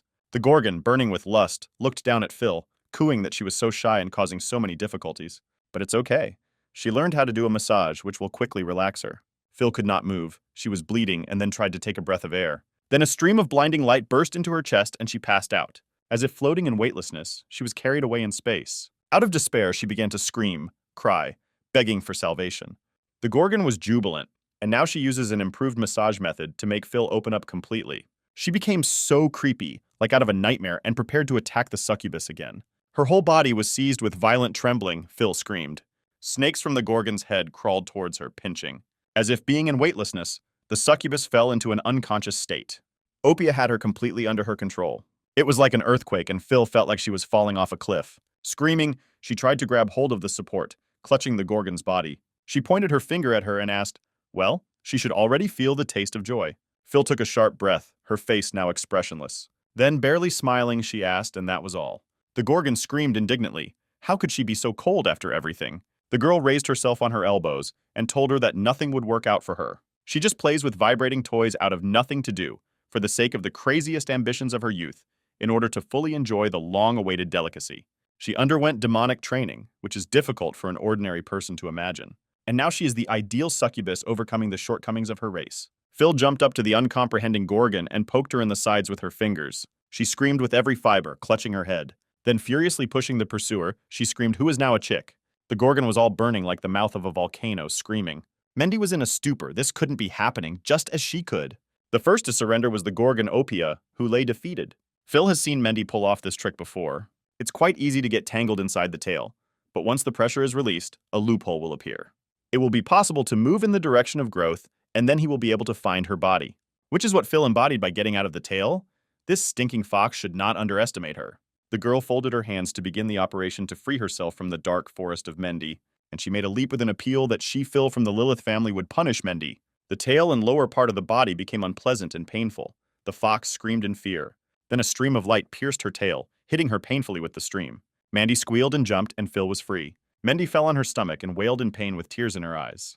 The succubus turned around and calmly added, "She really thinks that she didn't deserve this. Let this serve as a lesson in the future." Then Phil's face changed. Her eyes rolled out and she realized that it was time to make a move. Standing on all fours in pain, the fox screamed after her while she was running away. And then, with a rush of anger, she threatened that she would beat the crap out of her. Opia was already standing behind her and cooed in love that she wanted to repeat it. Mendy began to sob from despair and powerlessness. Meanwhile, the prisoners were still working to fertilize the land. Jalala was hysterical that she still stank and could not wash off the dirt. The giantess still gobbled up the loaves while watching the work. And anyway, why clean this place? She ordered all the workers to come to her. But Mendy ran towards them, followed by Opea. Mendy was delighted. She was saved. As soon as she used the charm spell, she would immediately be freed. She had already raised her hand and was just about to use her charm when she froze. She realized that she was standing in stinking mud. The Gorgon stopped behind her in bewilderment. Then a splash of mud appeared from Mendy collapsing into the mud, and everyone standing nearby was drenched. Having spat out a stream of mud, Mendy screamed why the mud pit was not covered with anything.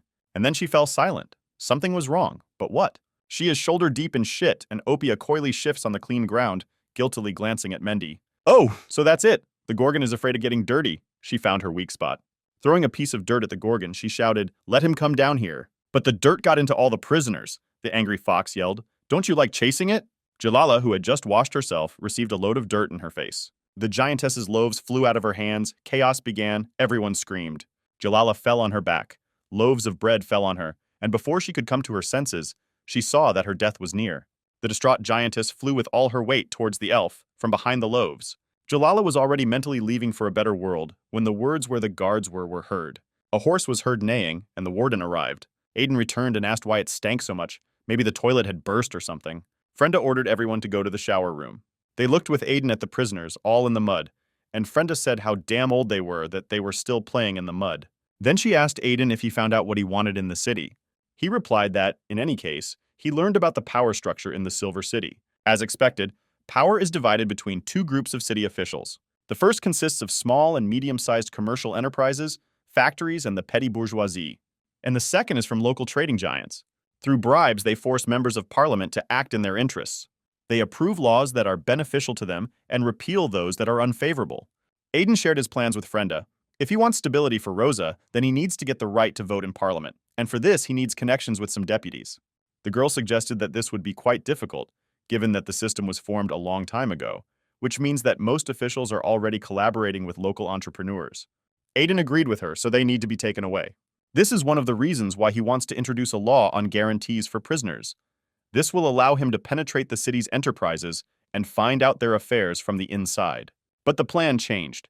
He learned that they were more interested in the presence of the Supreme Court in the Silver City than in the law itself. Frenda noted that, of course, for the elite, connections with high-level metropolitan institutions are very attractive. Aiden said that he would sow confusion in their ranks. The news about the construction of the Supreme Court in the slums would be brought to the attention of the authorities. They use their advantage to cause the elite to fight each other for ownership of the area. And then they will watch as the losers begin to drop out, which made Frenda very happy. She admired his potential. But she shared concerns with her boss about hidden dangers inside the prison, and at the beginning of the mass layoff, she appointed the most capable people to leadership positions. But the personalities of these women bother her. Then there was no choice. But now she will start checking. She and Aiden decided that he would deal with external matters, and she would deal with internal ones. Upon entering, they saw that the floor was covered with layers of ice. Had Selela's cold really spread all the way here, Aiden thought. Frenda slipped and almost fell down, but Aiden deftly managed to catch her. Then a voice sounded. "Sorry, I'm too tactless. sounding with an ironic laugh. It was Carol, who had noticed more than once that she always arrived at the wrong time. But the supervisor said that she was just in time and invited her to the office. But Carol suddenly screamed that she needed to calm down. She was still a child. But it turned out that she just needed to spread rumors. For her, it was a trivial matter. With a flirtatious wink, she asked Aiden about the committee whether it was true or false, but he asked without question. But he reminded her that she needed to maintain anonymity, which even offended the girl. She herself understands this very well. Leaving his office, she waved her hand and said to wait for her with good news, at which time Evans came in to see him. Dahlia and Arsena stood behind the girl, and Carol was swearing outside the door, skating on the ice. Daly asked the warden what he thought Evans looked like. Aiden didn't quite understand the question and, looking at the girl looking straight and emotionless as always, answered that it was good. Dolly stretched Evans's face like a test, saying that it was more than good. There was no lethality in her. Only a little elasticity remained. Now she is no different from ordinary people. Aiden asked his friend about enrolling Evans in the school. She explained that the bloody and deadly Reaper Evans had previously been recorded. She was too famous, so she changed her name to Aisha and applied to the school for aristocrats. Aiden replied that she might have an accident at school, so she needed to find a companion to go to school. Frenda replied that she would take care of it and left the office. Dolly did not leave and, flashing before the warden, said that it was her merit that Evans looked so good. But Arsena interrupted her and stated why Melyudzina could work as a prison consultant and even receive money for it. But they were with him. They did not spare their efforts. The girls were indignant, vying with each other. And she had a dorm room and food in an office. Wasn't it too much? They were indignant about why she was given such privileges and not them. Aiden stood up and calmly replied that this was an order from the Empire, and their cries would not help. Let them appeal. He was leaving the office, but they grabbed him by the cloak. They, vying with each other, shouted that if Melyudzina can move freely but they can't, she will destroy everything again. How to keep an eye on her. Arsena talked about the cold. The prisoners will simply freeze. When Arsena shouted that she could, as an exception, solve this problem, just let her be a consultant, he stopped. He remembered the unfortunate zombie who could not leave cursing Camilla. I remembered the words of the guy from the bar that he didn't understand how Camilla could kill a 15-year-old boy. And then the warden replied that if they could properly deal with Selena's case, then he would consider hiring them as consultants. Arsena beamed, saying that tomorrow Selena would be free. It was late. The lights were on in the prison and no one was sleeping. The prisoners warmed themselves by the stoves, shivering and wrapped in blankets. The cold was unbearable.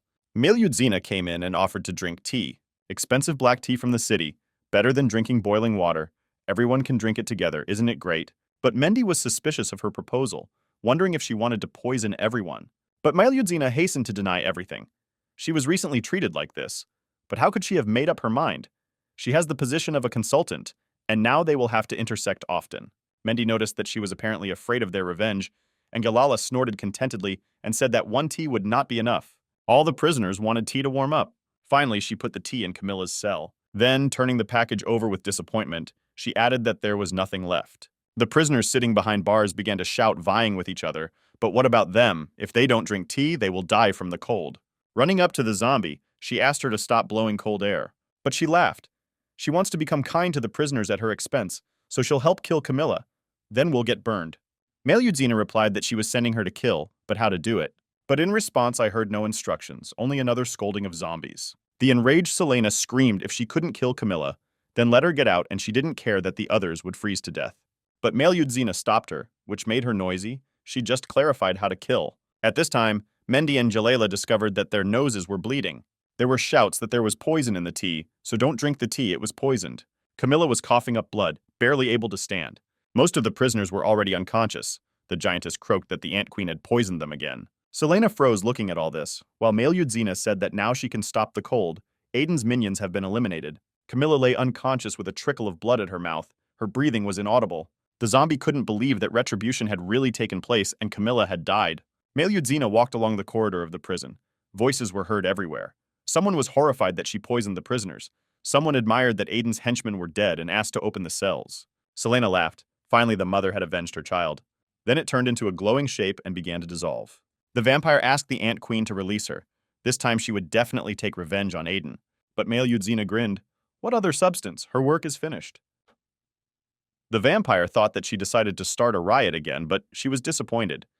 It turned out that Melyudzina simply played the role of a poisoner so that Selena would find peace. She laughed. The prisoners are alive. They just took fake death pills, that's all. The angry bloodsucker promised not to leave a living thing behind her when she came out.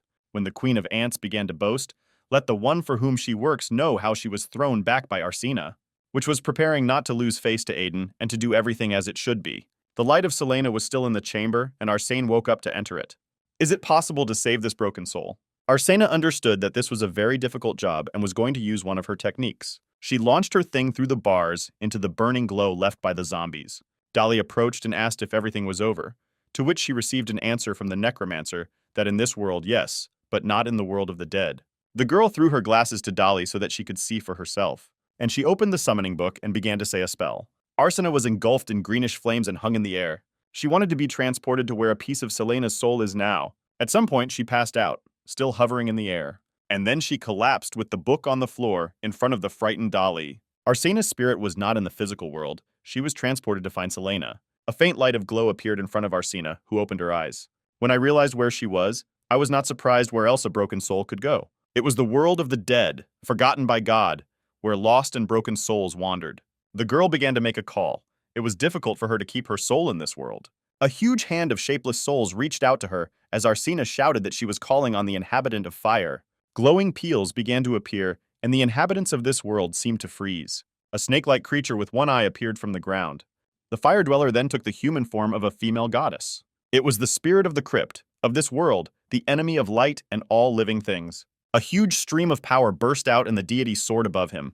Arsena took the burning flame of Selena's soul, saying that the destruction of the soul is a sin that God cannot allow. She took the radiance of the soul in her hand, saying that the necromancer destroys the cycle of life, even if he does not hope to survive when meeting her. On the prison floor, Arsena opened her eyes and heard Dolly's voice. She now understood how a necromancer ends up in the world of the dead. The body lies immobilized and someone can do anything with it. Arsena replied that this is why she asked for a calm environment. She really needs a consultant position with a personal office and a dormitory. This is extremely important. Meanwhile, the prisoners began to come to their senses. Having discovered blood, their heads were pounding with pain. They were ready to beat Malyudzina, who tried her best to explain that she did not intend to poison them. This was her assignment from her superiors. Having tried to attract Dolly to stand up for her, since she knows everything, she mockingly said, yeah, right now she set her up during the riot, and now let her figure it out herself. Malyudzina realized that she was left alone with the angry prisoners, and she rushed to run away from the crowd of girls who wanted to beat her. Arsena stated that the problem with Selena had been resolved. She believed that revenge had been accomplished and calmed down. Fragments of her soul were kept in the world of the dead, so there was hope for rebirth. Camilla woke up and listened to the conversation between Arsena and Dolly and did everything as needed, dealing with the cold. The girl just came to her senses, and when she heard what happened, she thought about Aiden's plan. The next day in the morning, Frenda went to work as always. Now she went to pick up an injured colleague and took her to work, although she was embarrassed and she claimed that she could get to work herself. Frenda, as usual, was driving a colleague and they were chatting pleasantly when the plump man yelled at Miss Frenda. He ran towards her as fast as he could, and Frenda tried to remember where she had seen him.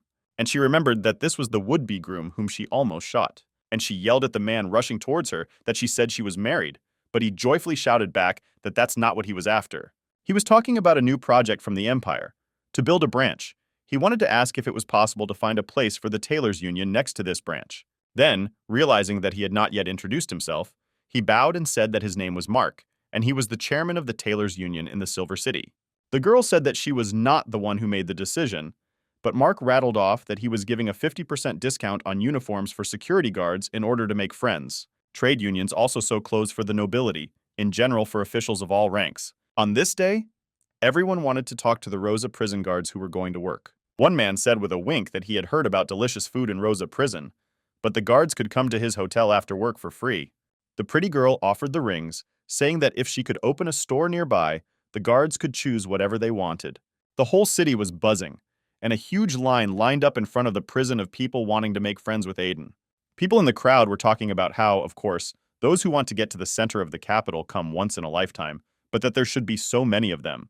The debate was observed by a small boy from the slums who came for punishment. So that's why so many people at the prison gates flashed through his mind. The guard reported to Aiden that a boy from the slums named Leo was standing outside, and Aiden remembered how, in front of the workers, he prescribed punishment for the boy and his grandfather. Aiden ordered that the smallest size warden's uniform be found for the child and brought to him. Seeing the little warden in front of him who reported that Grandpa's wound had not yet healed, and he had come to receive punishment for the two of them, Aiden stretched out in a smile, telling the boy that although he was small, he was not braver than many slum dwellers. Soon, high-ranking residents will come to present gifts, and he needs to carry out instructions to free Camilla.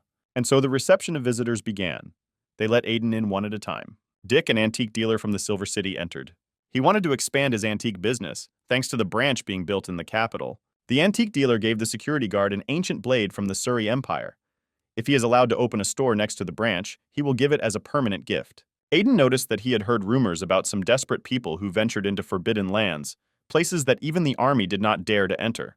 But Dick answered that how could he, an honest businessman, dare to set foot in forbidden lands? Leo did not take his eyes off the antiquarian when he said that poor peasants may have gone to those lands ready to do anything for money. It would be great if they brought something from there.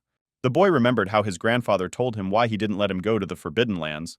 The peasants were offered supposedly well-paid work there at a very risky price. He remembered how this gentleman approached the guy sitting on the ground next to the corpses, asking about the others.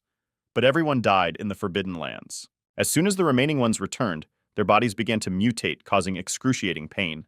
They could no longer wait for him to come for the goods, and the boy handed over a 16th century dagger to the Surrey Empire. Meanwhile, Aiden declared that the WSPNDS is an important organization in the Empire.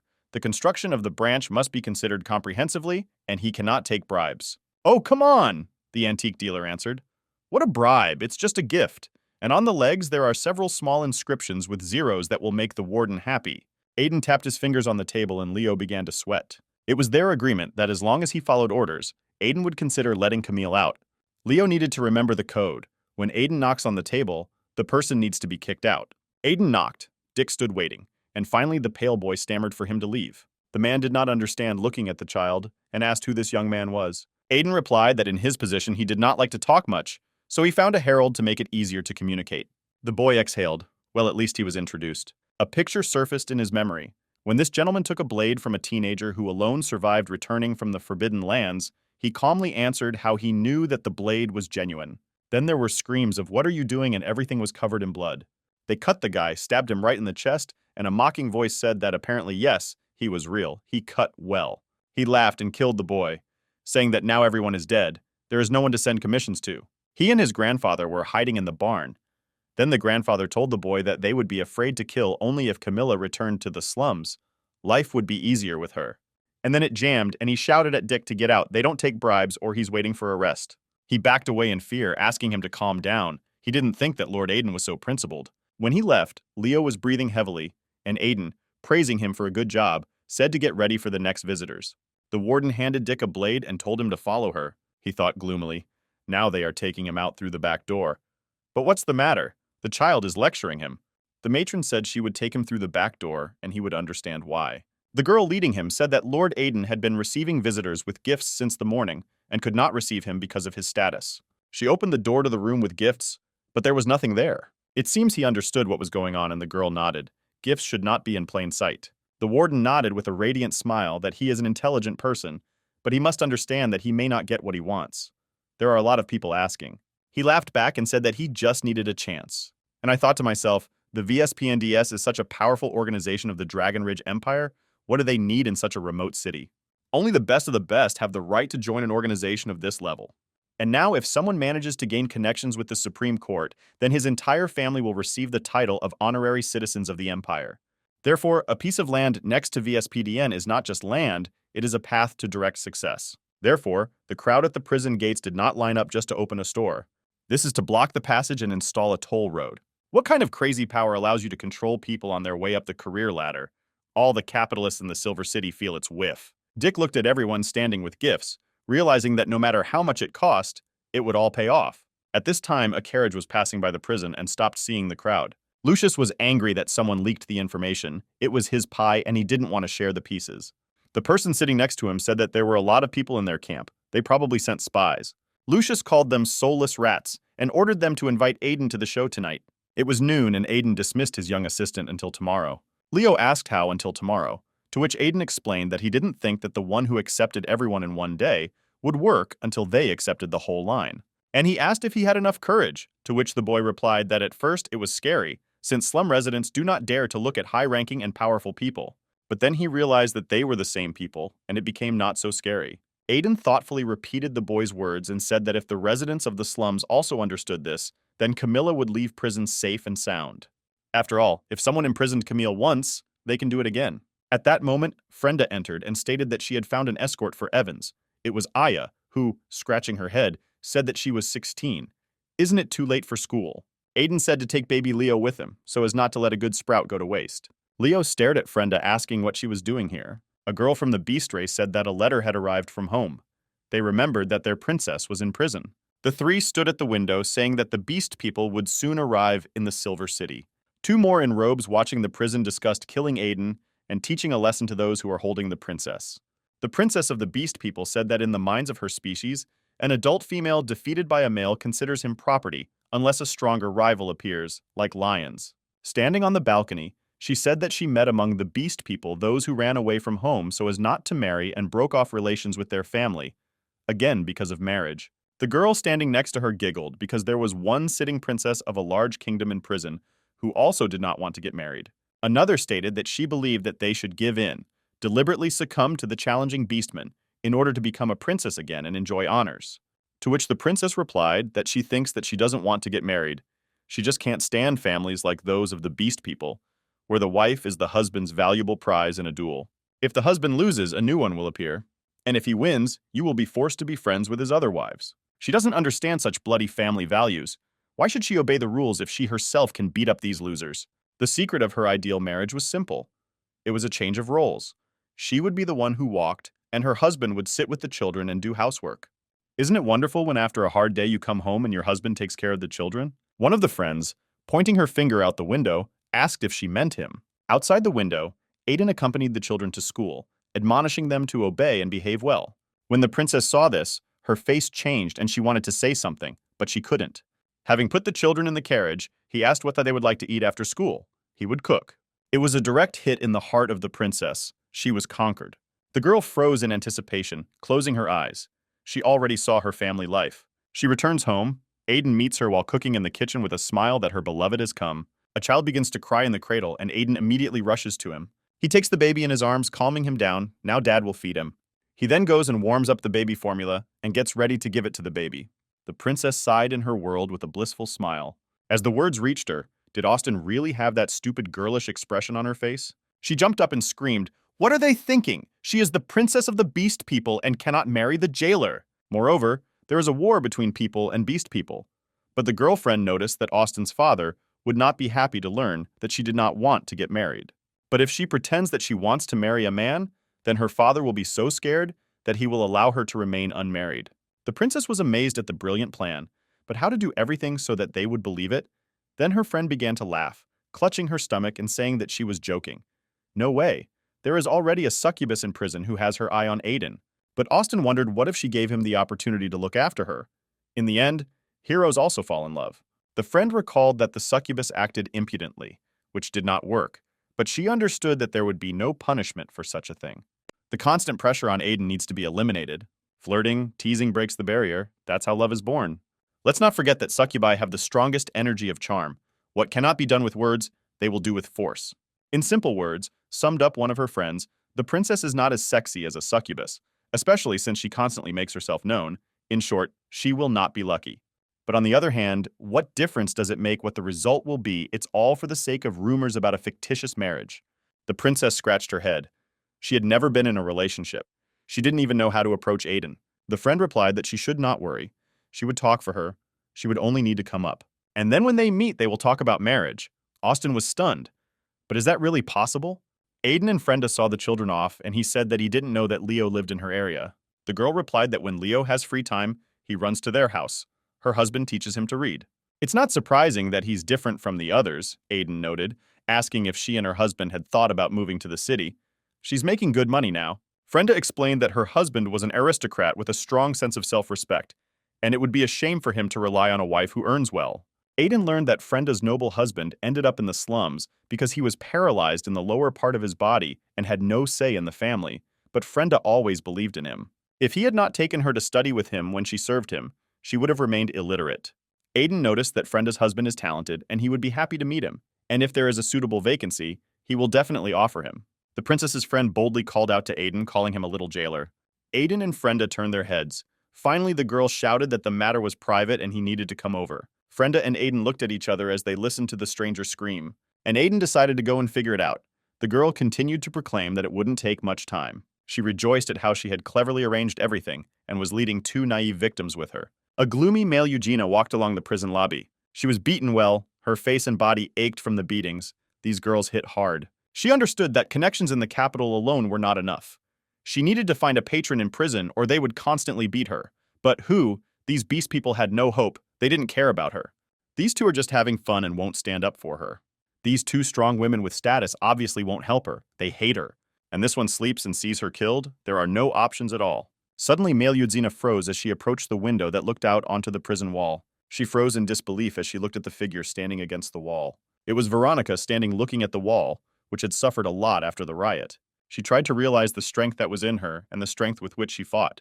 I remembered how Frenda said that Aiden had lost his memory and was now not much different from an ordinary person, and also so that she does not forget that all this started because of her. What is this ancient force that she was fighting with, this unknown power? This something like an abyss destroyed everything in its path, punched a huge hole that was patched. Veronica tried to understand how she survived, what helped her, and what it all was about. For some reason, she felt very awkward. She herself could not understand the reason. From her thoughts, she was interrupted by the voice of Milyujina standing behind her, saying that it was better not to put a seal on her hand. How at that very second another blow was rushing towards her. Veronica slammed her foot into her face so that she staggered screaming. After pinning her to the ground, she screamed like the Queen of Ants had the audacity to escape from prison again. She unsuccessfully tried to explain. Having tied Milyujina with a belt, Veronica barked at her to shut up, and she decided not to tempt fate. So that the werewolf would not give in again, she tried to calm her down and not resist. Then she slyly asked if she knew what the mark was on her body and if she knew where it came from. Of course, Veronica doesn't know. This is an ancient deity that died 200 years ago. Since it has new followers, it means it is gaining strength in the underworld and is preparing for an uprising. She has always admired this ancient god. Let the follower allow her to serve. With her help, Veronica will soon become the ruler of the continent. Veronica grabbed her head painfully and said that although she didn't understand what she was talking about, she did. If she doesn't shut up, then her head will go to jail instead. Male Yudzina howled in pain. In a park near the prison, Austin's friend asked Aiden if he remembered the Beastman princess who beat his wolf cub during the riots. Aiden corrected and noticed that the girl's name was Veronica. She said with a wave of her hand that Austin only looked indifferent. In fact, she was afraid. After all, she is the guarantor of peace between the two countries. Harming a prison guard could lead to war, which is why she wanted to apologize. Aiden refuted her speculations and noted that this would not lead to war, and the princess herself was arrogant for an apology, but the girl explained that arrogance is only a facade, and she began to describe the princess as a fragile nature, vulnerable and crying alone. Aiden said that she said that as if her princess was depressed. The girl happily agreed and said that it was better for him to talk to Austin in person. The Crimson One screamed in shame as Aiden was waiting for her. A friend, satisfied with her work, said that we can immediately talk about marriage, but does the princess know the etiquette of communicating with people? In general, you should not speak directly to a person, at least at the initial stage, so as not to scare him away and look rude. When Veronica brought male Yudzina to put her in a cell and heard that the prison counselor was completely bewildered, the guard replied that this was an imperial order, so said Lord Aiden, who, by the way, was going to visit Veronica. But he's busy right now, so why don't she visit herself? At these words, Veronica blushed and said that she would get dressed and find him.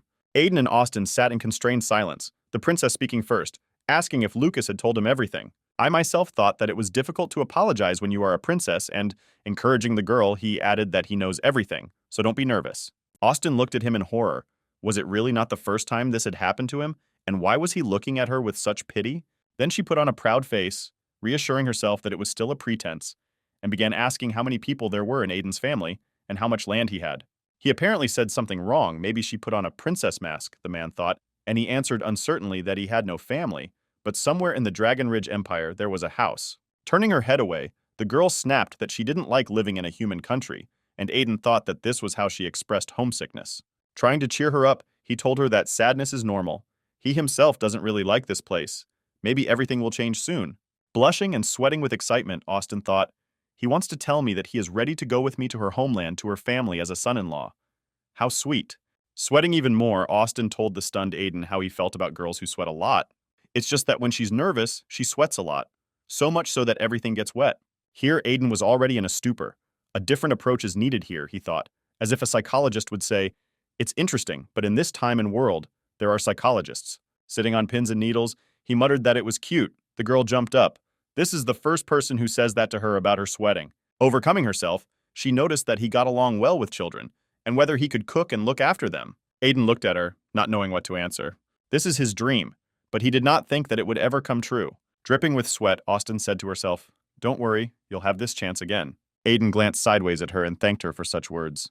Then she jumped up, screaming that it was too early to thank them. They hadn't started yet. Then she said that it was time for him to get it. She held out the resting fang in the form of a medallion on her trembling and sweaty palm. She embarrassedly explained that this was her baby fang, and upon receiving it, she had to say the following: "I won't be hunting anymore, so I'm counting on you to take care of me." Aiden was amazed. It seems he has the gift of being a psychologist. She apparently apologizes and asks her to take care of the case with the attack on the prison staff.